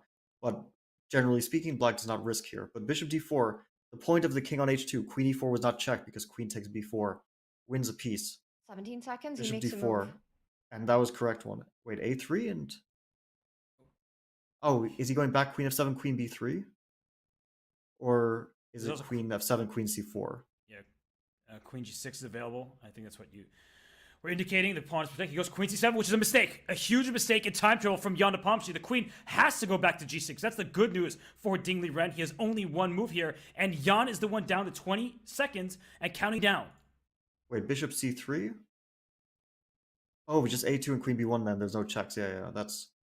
Yeah, I think this is over. Oh my god. Oh my He has gosh. to go queen c4 back. It's the only move. Will he find it? The only way to keep the game going is queen back to c4, going after the bishop. He plays just that. So a good find. c2 now. Yeah, this is Board. Oh my gosh. so close to disaster. But he's holding on right now. Oh, is bishop c5? Oh no, it's not. I was trying to get too clever.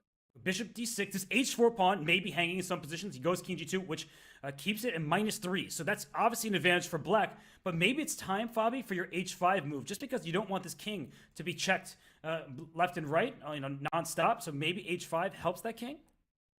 Just to stop white, because white is threatening h5 now. White has a threat of h5. h5, queen f5, g4, and the queen has to lose contact with the c2 pawn. h5 might not be an easy decision because you feel like if my queen ever gets active, then white will target that h-pawn. Definitely a difficult decision, but might be the right move. If he plays h5, white will play queen to d5. h5, queen d5. Then, I was going to say a2, but you can just take my pawn. Yeah, Wait, A2. that works. That works because queen e4, take this bishop. Oh yeah, he can actually play a2 immediately. Although you have to be very careful here. Let's see. King f1. Oh, I don't think the king belongs to the first rank. That means a pawn might promote with check at some point. Wait, now king e2, queen g4, so you can't move your king. Oof. But he was avoiding this a2, queen e4, queen e3 because he saw that option. He was avoiding it with king f1.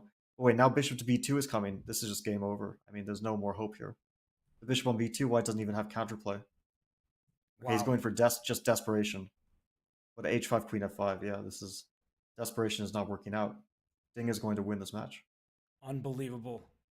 The resilience from Ding Liren. He brings his queen up. Now it's on f5. There's a pass pawn c2 that's defended. You can't distract the queen anymore. Ding Liren, who is down a point in this match, is he about to become our world champion? Black can do anything here. I mean, he doesn't have to panic, but he can play a2. Queen d3 probably wins. g3 probably wins, yeah. And now a2. a2 is super, super winning. Not even hope is left after We're just a2. seconds away from Ding becoming the world champion. If he just plays the next few accurate moves, it's all over. Just one move, a2, and it's over. And it's on the board. Oh my goodness. And Jan Nepomniachtchi, he sits up in his chair, but he knows this might be the last few moves of his world championship. Oh my god. Robert. Oh, you see it. And he gives knows. up. He knows it.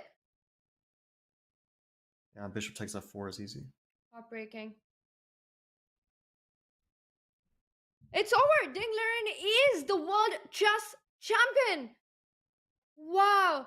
He has made history as the first Chinese player to win the world championship. We see handshakes there. Ding is overtaken by emotions. He isn't able to leave the board. And for Jan Nepomniachtchi, a heartbreaking moment there. He leaves the hall.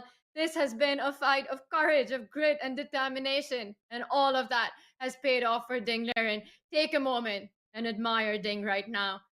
What a match this has been, and a deserving victory for Ding Liren. He is the 2023 world champion. He shouldn't even have been here, right?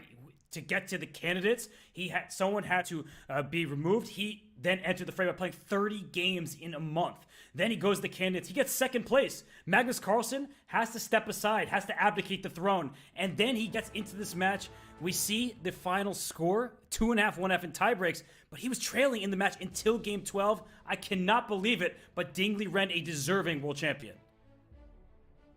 Yeah, he got so justly rewarded by playing rook to g6. Not many people would have played rook g6 there. I think that's really the critical moment in the game. I mean, there's only one move that we have to talk about when we talk about this last game victory, and it almost feels unfair that Jan, when it was such an equal match, he just doesn't have any chances at the end. I'm sure he feels like I was so close and just like one move away from winning this match. But Ding, rook g6, it's a brilliant move, brilliant courage to play that move.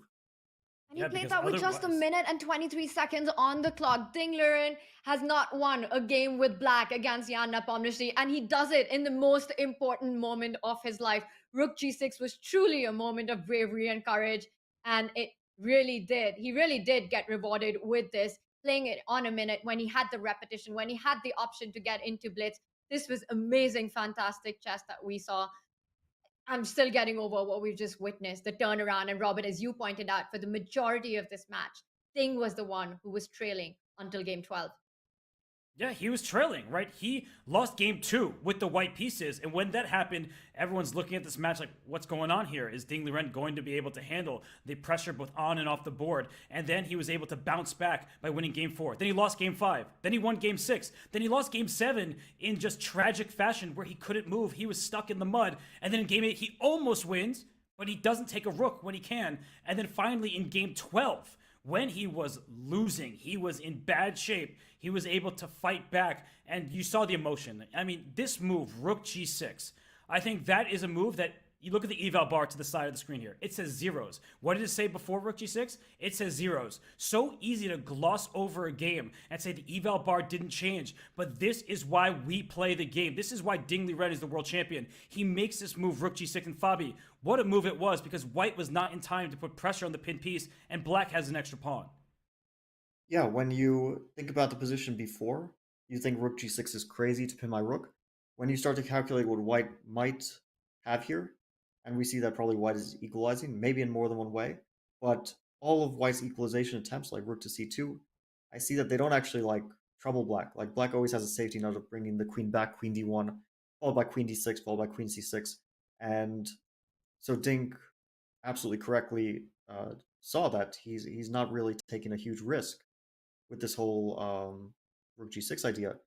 And then it was just a brilliant decision. I mean, queen to f5 was the first mistake in the wrong direction. I think he just missed c4. Probably Jan didn't believe move rook g6, or he thought h4 is coming, and he missed this move, queen to d3. Maybe even queen g4 was also good, but queen d3 is the best move. And somehow Jan still had some really good drawing chances at some moment later on, but it was a time scramble. And very often these time scrambles, if you get like one drawing chance, you don't seize it because it's just, you know, one drawing chance out of like 20 moves. It's too difficult to spot exactly when your chance is. It was after he found like this bishop d4, and it was quite miraculous that White was getting counterplay, but he had to find one last move probably to make a draw in this position. And maybe the move was h5, I'm starting to think.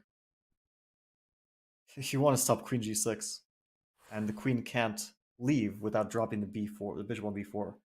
Of course, black is not risking here, although it's not easy to find a move either. So, Bobby, could you imagine someone playing this move with like 20 seconds on their clock, h5, when they're two separate passed pawns? You can hardly blame Jan Nepomniachtchi for once the bishop's on d4 for playing queen c7. He's threatening checkmate in one move, and with the queen coming to g6, if the queen were on f7, well, that would have offered a queen trade. So I can't blame him for missing it. No time left. But I think it's earlier in the game where if there's a decision he would like to take back, forcing the draw when he had a chance. He didn't do it, and rook g6 was that courageous choice by Ding Liren, but Jan, he's going to be kicking himself for not forcing the draw.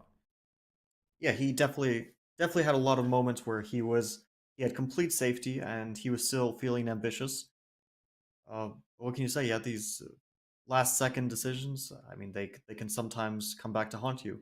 It's not even like we can criticize that you play on, because okay, it's, you know, Jan played on and it was courageous, and Ding played on and it was courageous, but one of those was rewarded. It's sometimes you take a courageous decision and it gets punished, as it was in this game. He probably thought he's operating in a position without much risk earlier on in the game. Then again, if he had played h5 at the moment and it had been some other result, we would have, you know, we would have said, yeah, sure, it's just another game. But it turned out to be such a pivotal game. I mean, this game decided the world champion, and that's also what happens when you let it get down to the last game, right? Like, it's a 4-game match, and tied, anything can happen after, you know. That's why sometimes you want an accident to happen earlier, right? Like you lose the first game, and then you have plenty of opportunities to get back. Jan, unfortunately for him, has no opportunity to get back because this is the final game. And that's why I said, like, maybe it feels unfair to him, because sometimes you want, like, I want that extra chance. I still want to fight in this match, but it's all over. Tanya, I mean, we're giving rook g6 a lot of credit, but this queen e2 find, double exclam, I mean, that was also brilliant by Ding Liren, getting out of the pin, and because the bishop can't be captured, queen e1 check. So many good decisions by Ding when he was the one down on the clock. All around, excellent play there by Ding Liren, but it definitely comes down to that courageous decision of going rook g6, declining a repetition, forcing a blitz playoff. We expected it, Jan perhaps expected it for that repetition, and was completely thrown off by the move rook g6. And we saw Ding on seconds, under a minute, play one good move after the other, and that's exactly what you need to become world champion. And finally, in game 4, Ding does take the crown. 2.5 to 1.5. We saw 3 fighting draws. We saw 14 intense classical games. And finally, it was the 4th rapid game that crowns Ding Liren as the world champion. But also, one has to feel for his competitor, Jan Nepomniachtchi. What a match he played, kept his lead, took his chances, fought in every single game till the very end. Those long marathon end games. It was incredible to see his resourcefulness out of the openings, and just the way he kept things under control. And this move rook g6, it was too much. It was unbelievable what happened. But for Jan Nepomniachtchi, this was his second chance at the World Championship. And take a moment, because it has been a tough one for Jan. Ding Liren, well, he's the king of the world right now. Yeah, Jan needed to finish it off in classical. I mean, he had his big chance. Game 12. He was winning. He was up in the match. If he had won that game, I mean, it wouldn't have been over yet, but it would have been like, let's say 99% the job is done. And that was his big moment. After that, we said it's 50-50 going into the final two games. Going into the rapid, we said also it's as close as you can expect. These two guys are really evenly matched. But Jan had a huge chance in game 12. And Ding today, I mean, like, Ding had an amazing day. I mean, he barely made mistakes today, I have to say. He had a few slightly worse positions. He made a few inaccuracies, but to have 4 rapid games where you barely make mistakes is really, really impressive. I can only think of like game 1, he made 1 mistake. Yeah, that's all I can think of. I don't know. Maybe you guys remember some more mistakes, but I can't really think of many in this entire final 4 rapid games. I think it's a really good point that Ding played super precise chess. In that first game, he had an advantage. He did let Jan back in the game, but it wasn't major. I can't really think of moments where we were super worried about Ding's position that he might lose. And Fabi, just to add on to what you were saying, game 12, of course, is one that Jan Nepomniachtchi is going to regret. In game 14, he played that e5 move when he knew that he was borderline winning, and then Ding found that b6 idea. That was some brilliant stuff. So Jan had the World Championship in his hands, and you have to feel for him because it's his second time playing in the World Championship. Against Magnus Carlsen, he knew that was an uphill battle. Magnus was the heavy favorite, much higher rated. Against Ding Liren, they were even by rating. Jan was leading throughout many parts of this match as early as game 2 and as late as going into game 12. And then in rapid, I just think the proper summary is Ding Liren just gave the world a masterclass. That was such great technique. It was such fine precision. When he needed to find accurate moves, he did. I think that Ding Liren, you could see everything just coming at him. He was so emotional there, but he also left everything on the chessboard today. All of these brilliant ideas in that last game. Rook g6 to play on there when many people would just make a draw head into blitz. I think he really deserves so much credit, and he has a world championship title, but that was amazing stuff. When I had that interview with Ding in the last Champions Chess Tour event, right before he took his journey to Astana, he spoke about how his dream was that his photograph would hang in all these chess clubs across the world, and that would mean so much to him. Well, he's achieved an ultimate dream for every single player, and it's not been easy. Well, it never is, but this match has been so up and down, full of unexpected surprises. And today, when it mattered the most, at every step, it felt like Ding brought out the best in him on the day that it mattered the most. Starting from the opening preparations, the ideas that we saw with the white pieces, he wasn't afraid to go into complications, to go into dynamics. And Jan Nepomniachtchi really held his own, but it came down to those few seconds, that minute, and it just was Ding's day. And today is a big day for him as he becomes a world champion. Wow. Guys, this has been a match that's down for the ages. And for Jan, as you mentioned, winning 2 candidates back to back. Fabi, that is not easy. That just shows what a world-class player Jan is. I'm trying to rack my brains for the last time a player won 2 consecutive candidates, and I'm struggling. I also can't think of it. I guess Korshoy has we're really going back in time. I mean, we're going back to 1981, yeah. But it's obviously it says a lot if we have to go back almost 50 years in history to find a second example of doing something like that. The candidates tournament is almost like a world championship in itself because you have to play against all the best players in the world, besides obviously the world champion. And so even if you are, let's say, a player like Magnus or a player who wins a huge amount of events, winning the candidates is such a tremendously difficult and impressive feat. And doing it twice in a row, yeah, we can count on one hand the amount of people who've done it. But at the final moment, Jan wasn't able to bring it home. Robert, it's been such an intense day of action. We were so ready to see the blitz happen. And do you think today it all came down to that split-second decision? At the end of it, it is this move, rook to g6. I remember in the 2016 World Championship match, it was the move rook to h6 by Magnus Carlsen that won the World Championship. Is it fair to say that today the star move was rook to g6? Absolutely. I mean, it was just a brilliant attempt from Ding Liren. The way he played this final game, at first it looked good for him, then it started to look iffy, but he held on. He did great, and we see Magnus Carlsen self-pinning for immortality. Congrats, Ding. And Ding deserves all the congratulations. I think finally he'll be able to relax a little bit. He has seemed quite stressed throughout the match, but as you said, Tanya, I was there when you interviewed him, and it was a great, heartfelt interview where he said, he wants his photo to be hanging in chess clubs. He's earned that, and he's earned so much more. I think he's gained so many fans that haven't seen him play in a long time because he was in China, and during COVID, he just couldn't get access to tournaments. So to see him become the world champion, I think for many people who are newer to the game, this is one of the stars of the game. No matter if Magnus Carlsen plays or not, you see the pinned tweet, he's congratulating Ding Liren as the world champion. With this win, Ding Liren puts himself in the history books forever as the 17th world chess champion. And what's been also amazing to see is the glimpses that we've gotten into Ding's personality throughout the match. He's been so candid. You've seen those emotional moments. You've seen his interaction with Richard Rappo after the games. It's all been very heartwarming. And then to see Ding bring out the best in him, the absolute best in him in this critical moment, it has paid off.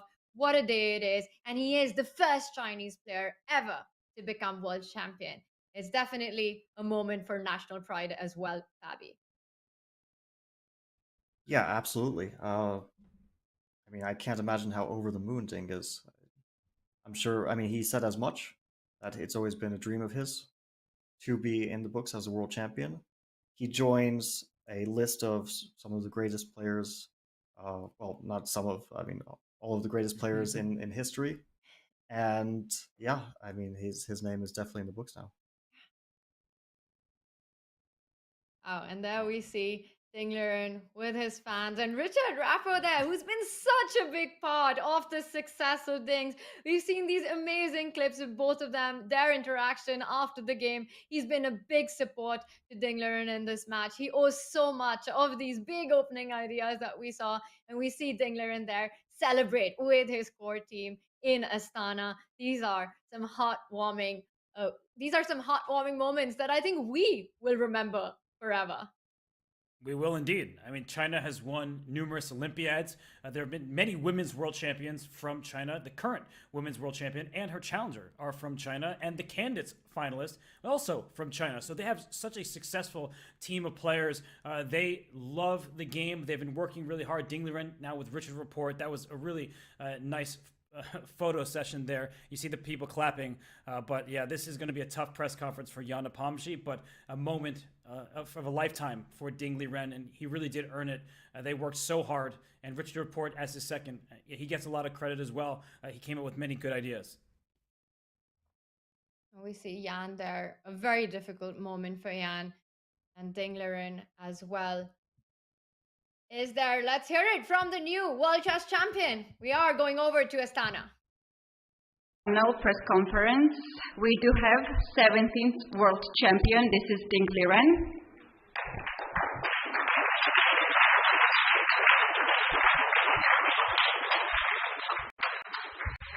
Congratulations to Ding. It has been a terrific match with so many decisive results and amazing chess games. What are your thoughts right now as you are the world champion? Well, quite relieved. The moment Jan resigned the game, it was a very emotional moment.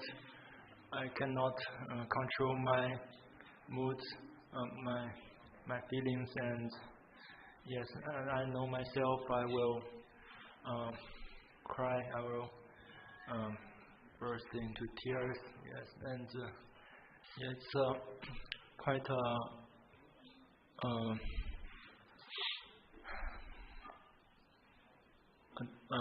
tough tournament for me. Yeah, I would like to thanks to my friends.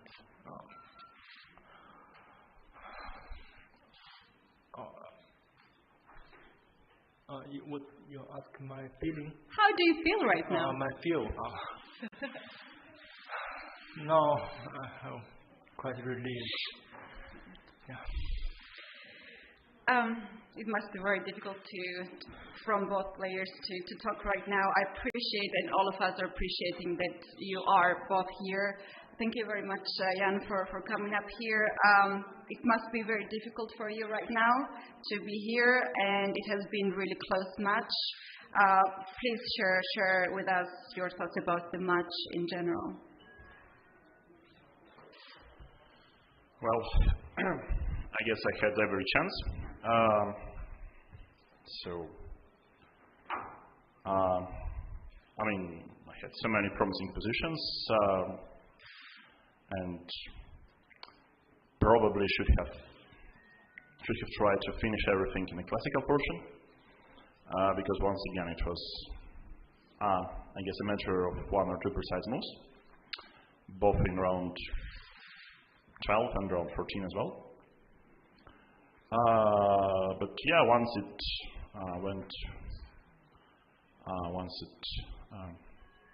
was a tiebreak. Of course,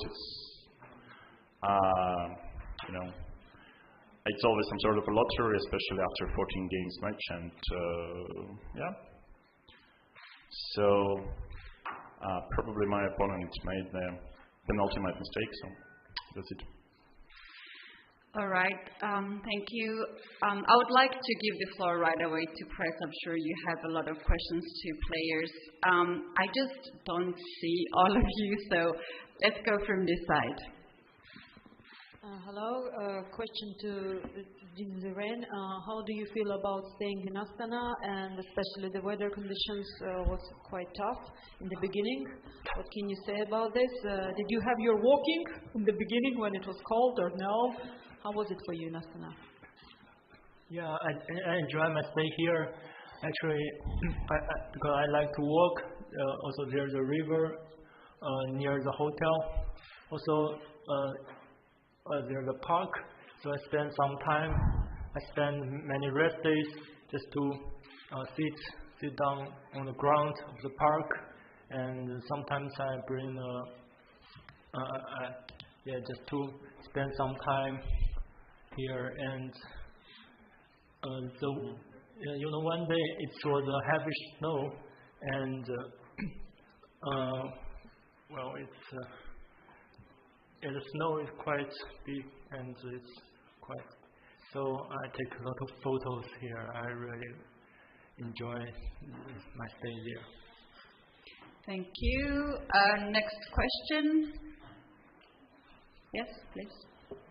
Вопрос Яну Непомнящему. Ян, понятно, что сейчас, наверное, сложно это все описывать, рассказывать, но в целом, если говорить именно о сегодняшнем дне, именно о тайбрейке, что стало переломным, решающим моментом для вас сегодня?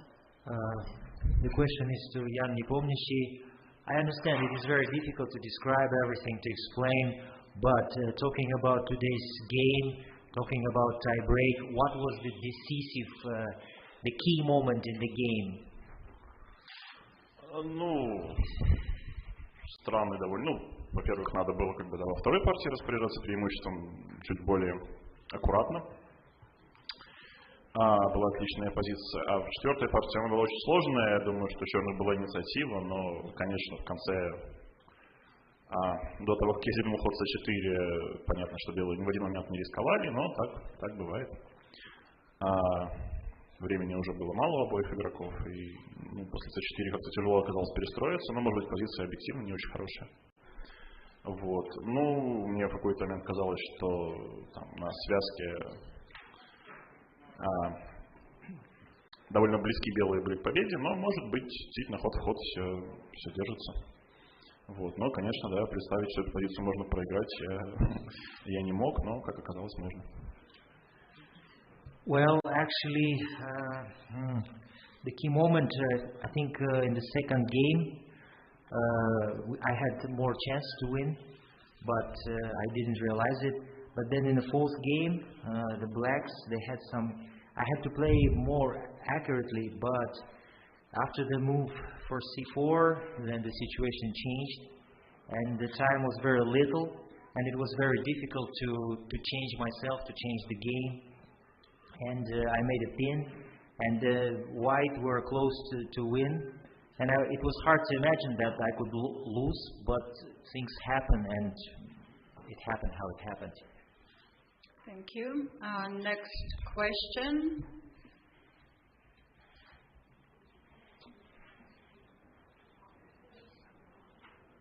Chess Space India, please.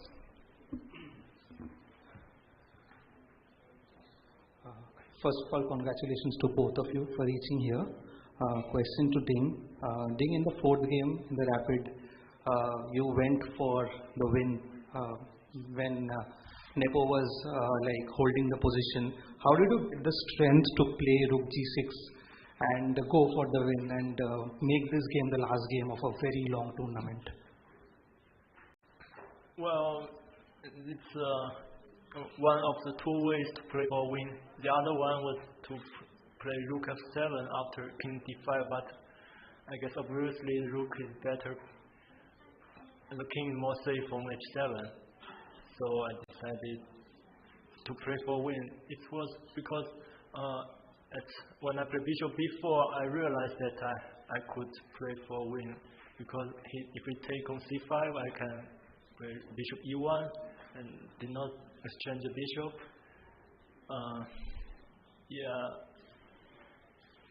If you got the chance, I think you need to save it. Absolutely. We saw you going and being with your team, hugging them. Could you please tell us that who are you going to dedicate this win to? Dedicate? Dedicate, yes. Well, I have said before, and many my friends, my mother, and also my grandfather. Thank you. Congratulations once again. Thank you very much. Next question, please. У меня вопрос к Диню и Жене. Перед тайбрейком эксперты, букмекеры ставили на Яна Непомнящего, якобы, что Ян Непомнящий имеет больше опыта в быстрых шахматах и, скорее всего, он выиграет. Сам Дин Лижень как считал? My question is to Ding Liren.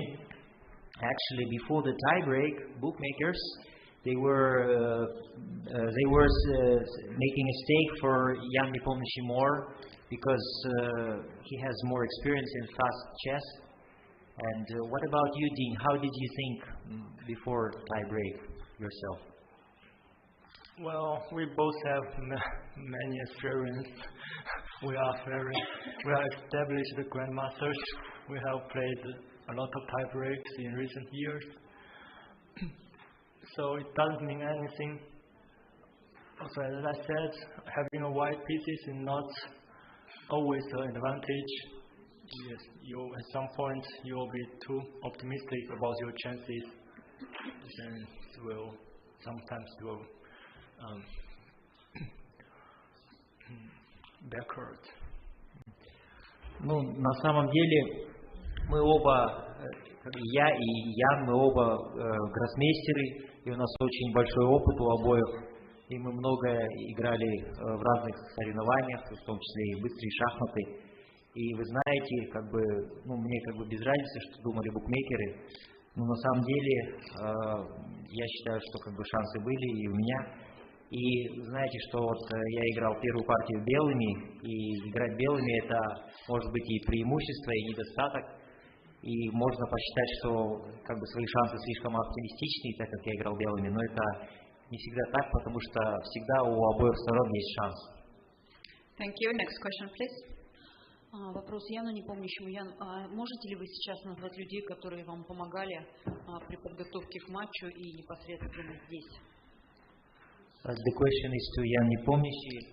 Jan, could you please tell the names of the people who helped you in your preparation, maybe here also in Astana? Довольно большая команда была, в целом, по шахматной части здесь со мной был Никита Витюгов, также Ильдар Хайруллин и Максим Матлаков входили в бригаду, и я консультировался, тоже занимался, готовился с Владимиром Борисовичем Крамником. Well, I have a big team who helped me in my preparation, and among them there is Nikita, and there is Ildar, Maxim, and I also make consultation with Vladimir Kramnik.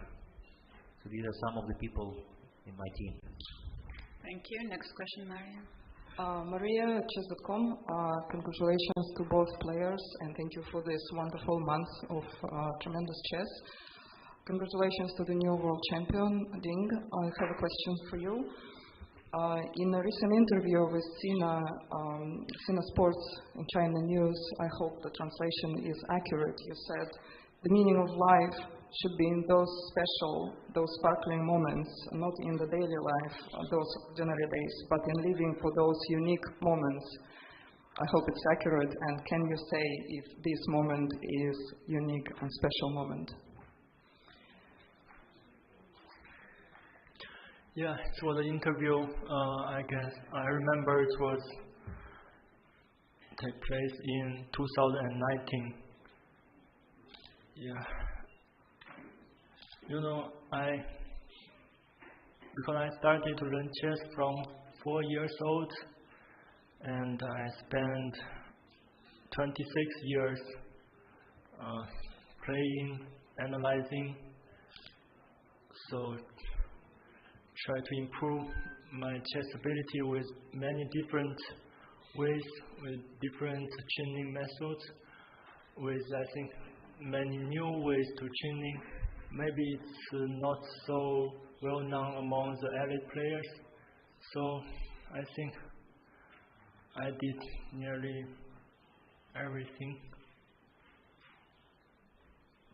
Yes, sometimes I thought I would education to chess,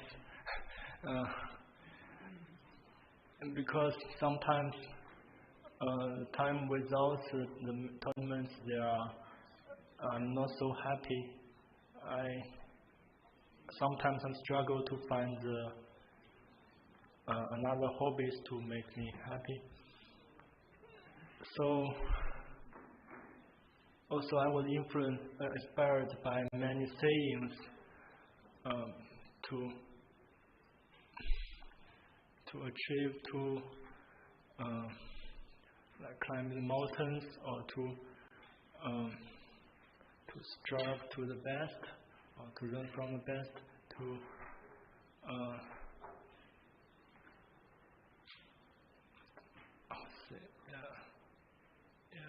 I think this was the match. It reflects the deepest of my soul. Thank you. Thank you very much for the answer. Do we have more questions? Yes, please. У меня вопрос к двум игрокам. В целом про игровые, организационные условия, бытовые, как в целом организация матча. My question is to both players. So in general, how do you assess the game situation, organizational and domestic situation? How is organized everything? How can you assess it? This is the question to both players. I think we will go first with you. I'm sorry. How's the organizing things here for you? How do you feel? Oh, it's quite good. Yes, I follow the same routines every day, so I feel very comfortable here. Thank you. Yeah. Ну, Дин говорит, что на самом деле мне нравится организация на хорошем уровне, и я каждый день следую одной и той же рутине, то есть у меня определенный график, и я доволен этим. Thank you. Yeah. Нормально. It's normal. Next question, Leoncho. Leoncho Garcia from El País. First of all, thanks a lot, Jan, for being here now and answering our questions so well. My question today is for Liren. Why are you now the world champion? I mean, what are the key points, the key reasons for you to explain why you are the champion right now?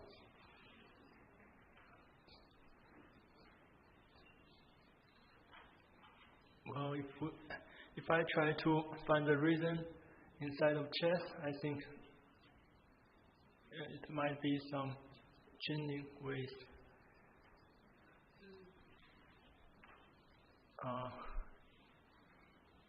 Yeah, maybe that's what makes me play a little bit different than other grandmasters.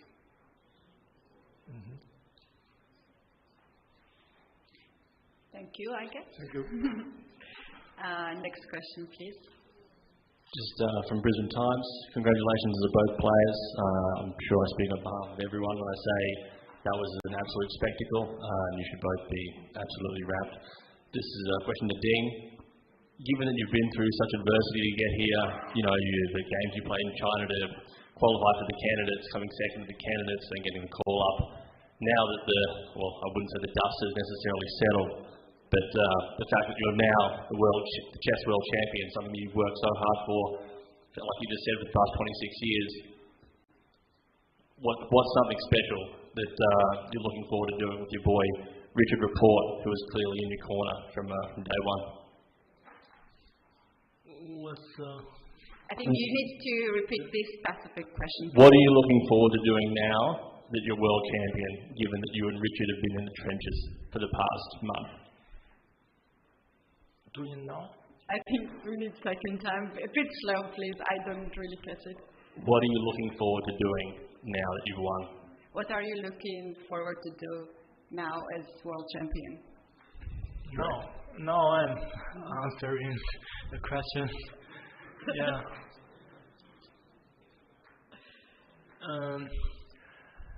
I'm filming. What am I planning to do later? Exactly. Yes. With Richard, with the family. Just in general, not only chess. Well, as I said yesterday, I may go to travel if I have some spare time. Awesome. Thank you. I wanted to ask this question, as you mentioned earlier, about winning the prize. You said that you want to travel. What is your ideal holidays where you want to travel?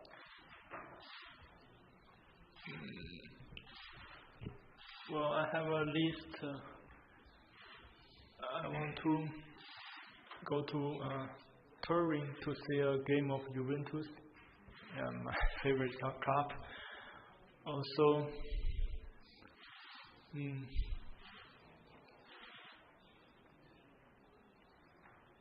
maybe to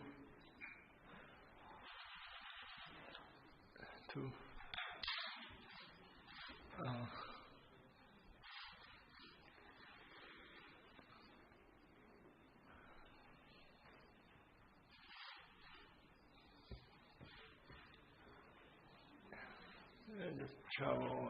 I don't have.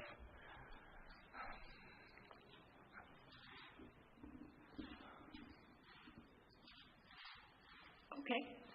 I think you need a little bit more time to play. All right, next question, please. Добрый вечер. Вопрос Яну. Во-первых, спасибо за турнир. Лионель Месси проиграл в финале чемпионата мира, но нашел в себе силы вернуться потом. И вот можем ли мы верить, надеяться, надеетесь ли вы, что сумеете также повторить эту историю? My question is to Jan Nepomniachtchi. First of all, thank you for the tournament. Thank you for your game. And if we make the analogy, Lionel Messi, he lost his World Cup, and then he found the strength to come back and made another World Cup. So, can you do something like this in future?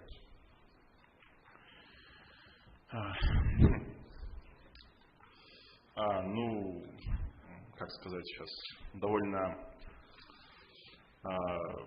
все-таки этим матчем завершился довольно большой отрезок работы, подготовки, жизни, да, так что сейчас, наверное, сложно прогнозировать, но, по крайней мере, наверное, еще в шахматы немножко поиграю, так что попробую. Well, actually, by this tournament, a huge piece of my live preparation work has finished, but I will play chess more, I think, and we will see in the future. All right, thank you. Next question, please. Здравствуйте, поздравляю с окончанием чемпионата и поздравляю Дина с победой.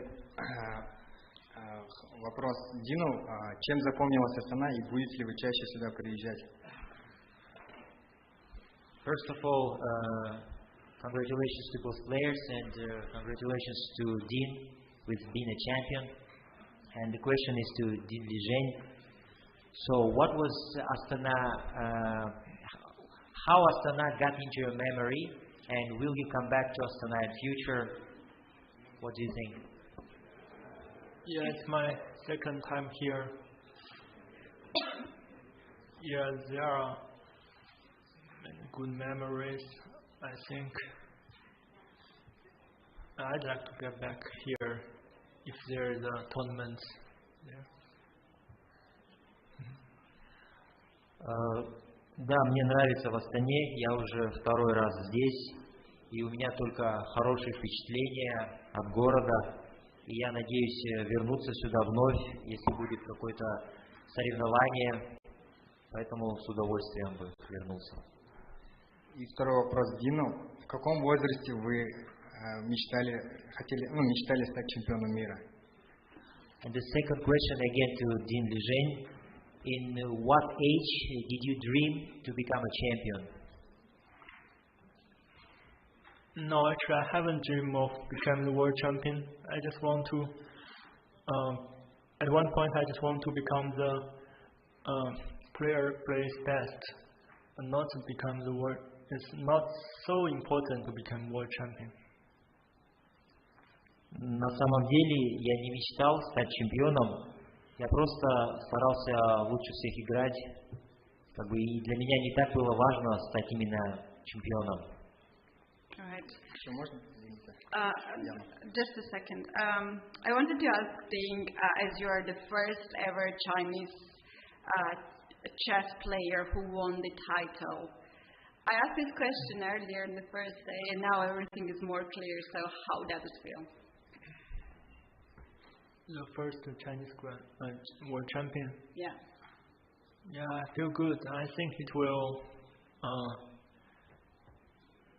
inspire a lot of Chinese young players to play chess because the tournament, I guess, was followed by many spectators around China. So I hope it will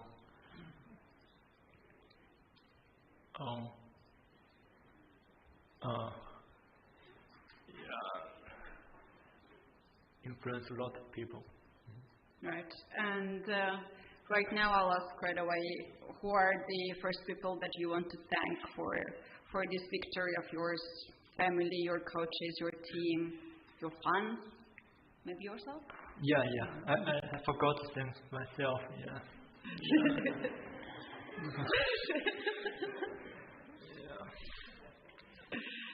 All right. Next question, yeah. Вопрос Яну. Чувствовали ли давление, то, что многие эксперты давали вам больше предпочтения в этом чемпионате мира? И это оказало ли это влияние какое-то? The question is to Jan Nepomniachtchi. Jan, did you feel the pressure because many experts they gave preference to you, and did it influence you somehow? Мнение экспертов вряд ли на что-то влияли, да, то есть понятно, что сколько людей, столько и мнений, но все же, мне кажется, сопернику было чуть проще играть, поскольку он, в известной степени играл фри-ролл. Вот, так получилось. Но думаю, что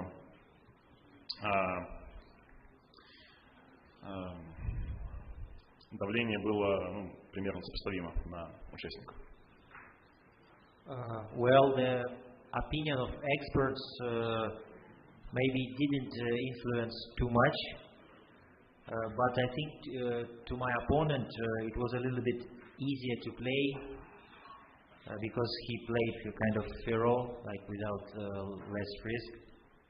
But anyway, the pressure to both players was more or less measurable. Thank you. Do we have more questions in press?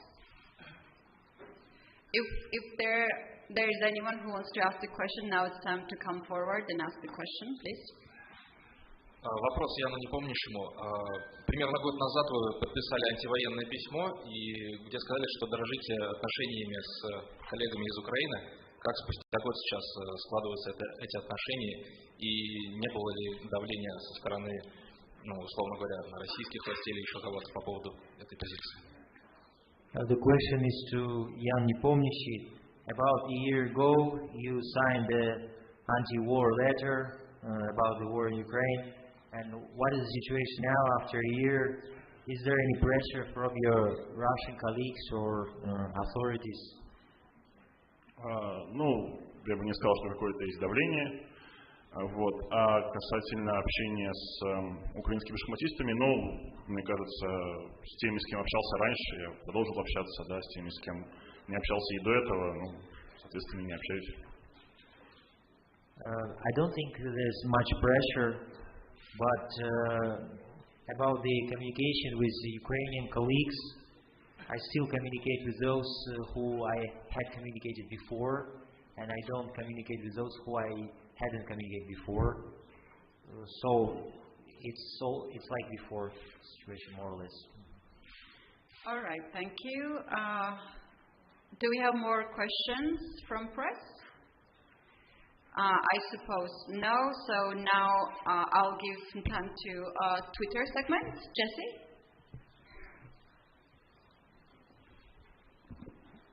Hi, Jessie February here. It was a huge pleasure and honor to watch you play in this championship, and a big congratulations to Ding. I only have one question, and that's to both of you. Looking back on the match, including your preparation, what would you have done differently? Do you have any regrets? We will go first with Jan, with you. Win more games and lose less. Thank you. Ding? Well, since the result is excellent, I don't have any regrets looking back. Right, thanks. Thank you. Well, there are no more questions. I think it's time to conclude the press conference. Thank you so much to both of the players for the great joy that they gave to Chess Funds for this 1 month. And thank you to Jan, and thank you to Ding as well.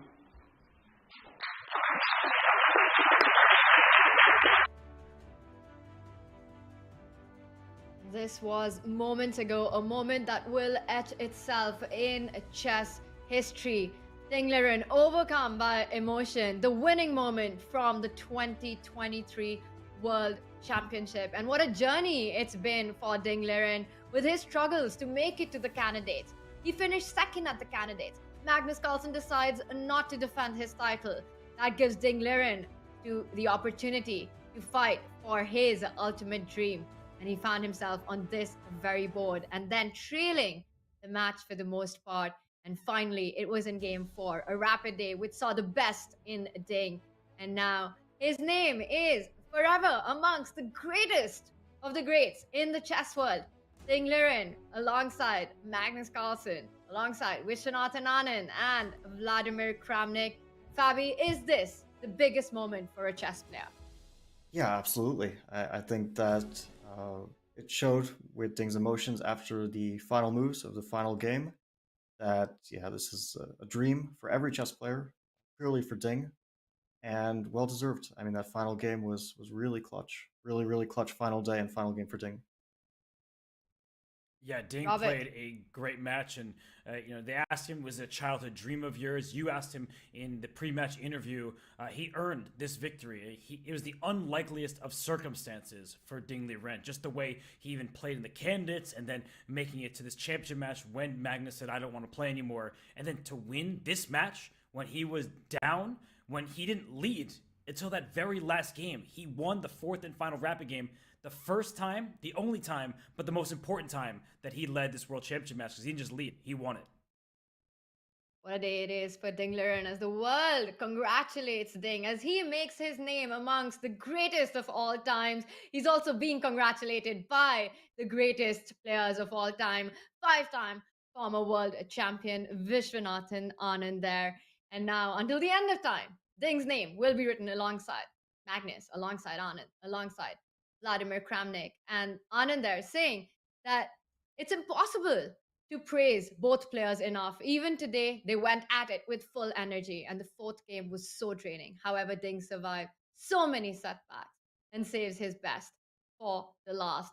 He also talks about the miraculous journey that Ding Liren has indeed had. And I think this really sums it up, what we saw today. And no matter what you say about these two players, it's just not enough. The amount of praise that we can give to Ding Liren, but also to Jan Nepomniachtchi.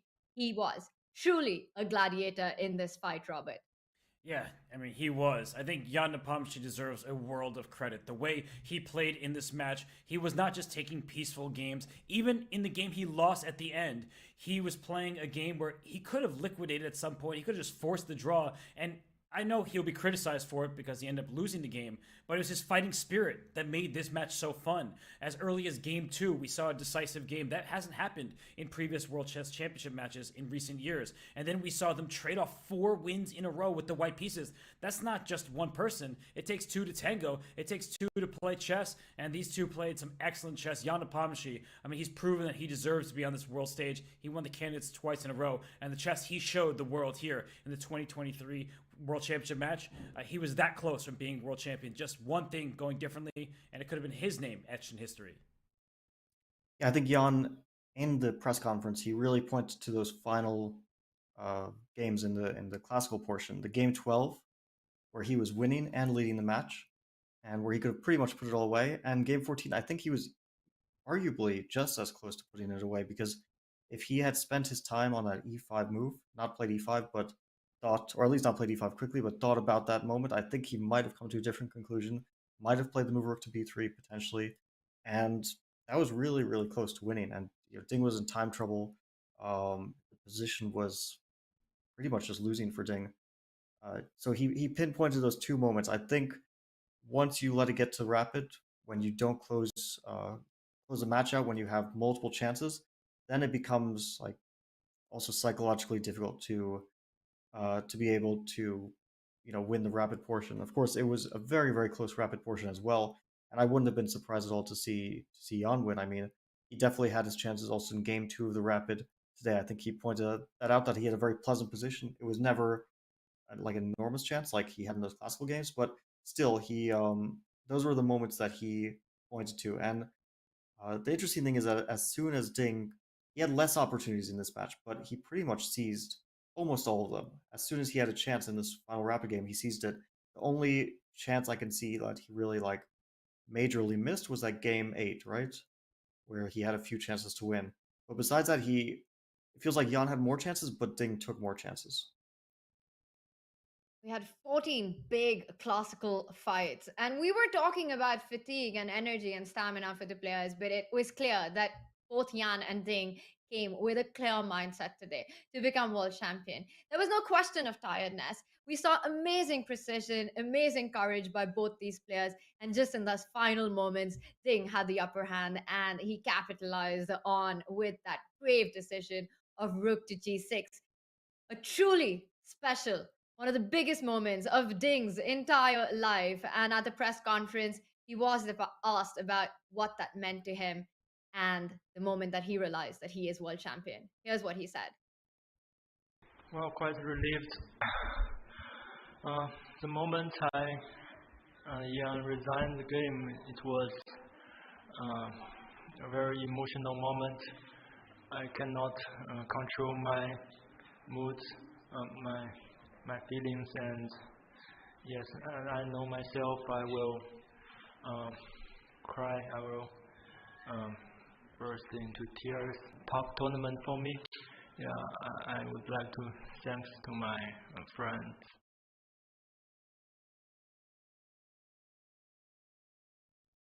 as it still is sinking in for the 17th World Chess Champion, Ding Liren, overtaken by emotions. And it was really interesting how the first word that he mentioned that came to his mind was relief. And one can understand that with the toll that the match takes, not just the games that are played, but months of preparation leading up to it. Just your whole life revolving around this goal, this single tunnel vision. And Fabi, is that how it is? Is it relief that surpasses joy in that moment? Yeah, I think the amount of tension that these guys had to deal with over the last 3 weeks is so intense that maybe relief even overtakes the joy that you feel. Although I think that on the other side of it, if you lose the match, then um, it's not even like the relief of exhaustion, but just the feeling of how many chances I had and all the regrets that come back, and you feel like, I mean, I'm sure that's the reason why Jan was like pointing to those moments in the press conference that he felt like I had those chances and I really let them slip. But for Ding, I think first it's relief, and then over the course of the next few days, it will start to be the joy of realizing that he actually became world champion. But there's that adjustment period where you don't fully feel it yet, and then it comes to you a bit later that, oh, I actually won. Doesn't Ding barely have any time to adjust because he's playing in a tournament in just a few days, if I'm not mistaken? So no rest for the weary. I think, Fabi, he'll join you for that event. But yeah, Ding, he, as you said earlier, he made the most of his chances with the exception of game 8. And I would also add game 7 because he did sacrifice an exchange and had a pleasant position there, and then he froze. So there are many storylines from this World Championship. And Jan, you could hear from him in the press conference. I don't really know why he was sitting there forever. That I felt very badly for him. That was really uncomfortable to watch, if I'm being completely transparent. It's not a pleasant experience to sit through that when everyone is celebrating the guy on the other side. But I will say that Jan answered the questions. He dealt with it in a way that I think is admirable. And you can see how disappointed he was, not just because the result didn't go his way, but because there are moves along the way that he wishes he could take back or play a little bit more slowly. But it was just that close. And it was a nail biter. It was an epic. And Ding Liren is the one who came out on top. Yeah, Nepomniachtchi also getting over that game 12 where the match could have essentially been over is something that is going to haunt him. And it has been a difficult day for Jan, but he's been an absolute fighter. Undoubtedly that this match would not have been what it is if it wasn't for Jan. He was the one who was leading throughout, and definitely a difficult moment. But right now, the congratulations are indeed pouring in for Ding Liren, Agat Metar there, Anish Giri, with one thing to rule them all. Anish, truly the Twitter king here. Yeah. Anish is on his game for sure. And yeah, all I can say is congratulations to Ding Liren. He had a difficult journey, but at the last moment he had what it took. Massive congratulations to Ding Liren. I mean, the way he played today, it was exemplary. He is a role model on and off the chessboard for so many of his new fans, but also those of you who have been around for a while, loving his chess. He famously beat Magnus Carlsen in the Sinquefield Cup tiebreaks way back when, and people were looking at him, whoa, he did that? That's really impressive. He's been around for a long time. He's been a little bit quiet. In part, it's his demeanor, in part because he hasn't been playing over the board that much. But he's an absolute beast, and he unleashed that beast today, and that is why he's the deserving world champion. Yeah, it was a match full of a lot of content as well. Despite all the mistakes, there were a lot of interesting ideas, a lot of exciting games, and from a purely chess point of view, not talking about the joys and the disappointments that both players had throughout the match, and obviously at this point it's just joy for Ding. But from a pure chess point of view, there was a lot of really exciting stuff. I enjoyed following you guys when I wasn't doing the commentary, watching you guys do the commentary for every game, and every game was exciting, and also enjoyed commentating on the games live and talking about them because they were super exciting games. Fabi, it was amazing to have you with us. Just breaking down the thought process, the approach of these two absolute world-class players. And I'm sure for Chat, I speak on behalf of Chat and I speak on behalf of myself and Robert, that you made this so special. So a big thank you to you to make this possible for us to actually follow the action that we did see. Now, Ding Liren is the world champion. with great power, Robert, comes great responsibility. Putting that in because we know how much Fabi enjoys those movie puns. But I have to ask you, Robert, how will Ding continue to add to this legacy as world champion? Well, I'm not an uncle yet, but I can answer your question. I think that for Ding Liren, I mean, his legacy is just getting started.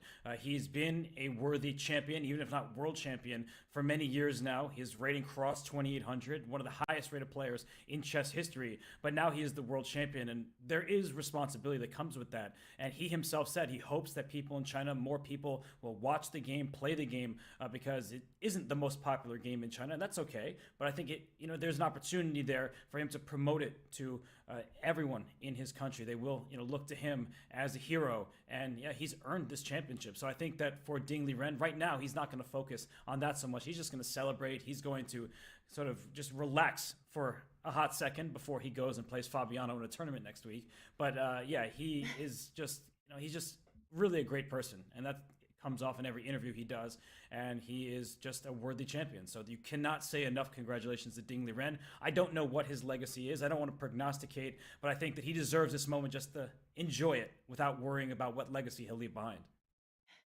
Yeah, I don't think it's about his next tournament that's coming up. I don't think it is about what he will leave behind. Right now is his moment to just live in the moment. He is the world chess champion, and it's been a fantastic last 3 weeks that we've been on this. And I have to say, Robert, Fabi, I'm getting a bit emotional that it's all over. It's been such an amazing ride. And of course, a huge shout out to our chat from across the world who was on it with us. Robert, Fabi, this was amazing. And a big thank you to our production crew as well, without whom none of this would be possible. It's been amazing casting alongside both of you. Thank you so much. Thank you, chat. And we leave you with the best moments from Ding's victorious tiebreaks today. Goodbye. We can't pick out a clear favorite, I think. We see that the players have been completely evenly matched in classical chess. In rapid chess, I think they're also going to be completely evenly matched. But in blitz chess, who knows? It's going to be a bloodbath if it gets to that point. And at that point, anything can happen. We do have the first move on the board. You played Rook B1 and you saw Jan? He's looking like, are you sure about that? He plays B6? Yeah, he spots it. He spots the queen sacrifice. A takes B6 is a brilliant move. That deserves not just 2 exclamation points, maybe 20. What a draw this has been. Oh my goodness. We saw fireworks on display. Look at this view. Jan Nepomniachtchi playing the Spanish. Rook C5 play. And D3 immediately blitzed out. The second game of the rapid playoff ends peacefully. First move. Starts with knight F3. That is not a move we've seen by Ding in this World Championship. Jan with a shake of head there. He's not happy defending this position. He found a way to repeat the moves. And Bishop E1, King E2. Really calm game by both players. E4 on the board, as you said, E5. Oh, Queen E2, you actually do. He probably didn't see that one. It's a brilliant move. And actually, that means it's the only move that allowed Black to survive this game. Oh my god. Oh! Whoa! What? Is he playing for a win? Worrisome territory for Jan Nepomniachtchi, who's dipping to just about a minute, and that was a mistake. Black can do anything here, too. Seconds away from Ding becoming the world champion. Jan Nepomniachtchi, he sits up in his chair, but he knows this might be the last few moves of his world championship. Oh my god. Oh, you see it. He gets up. He knows it. It's over. Ding Liren is the world chess champion.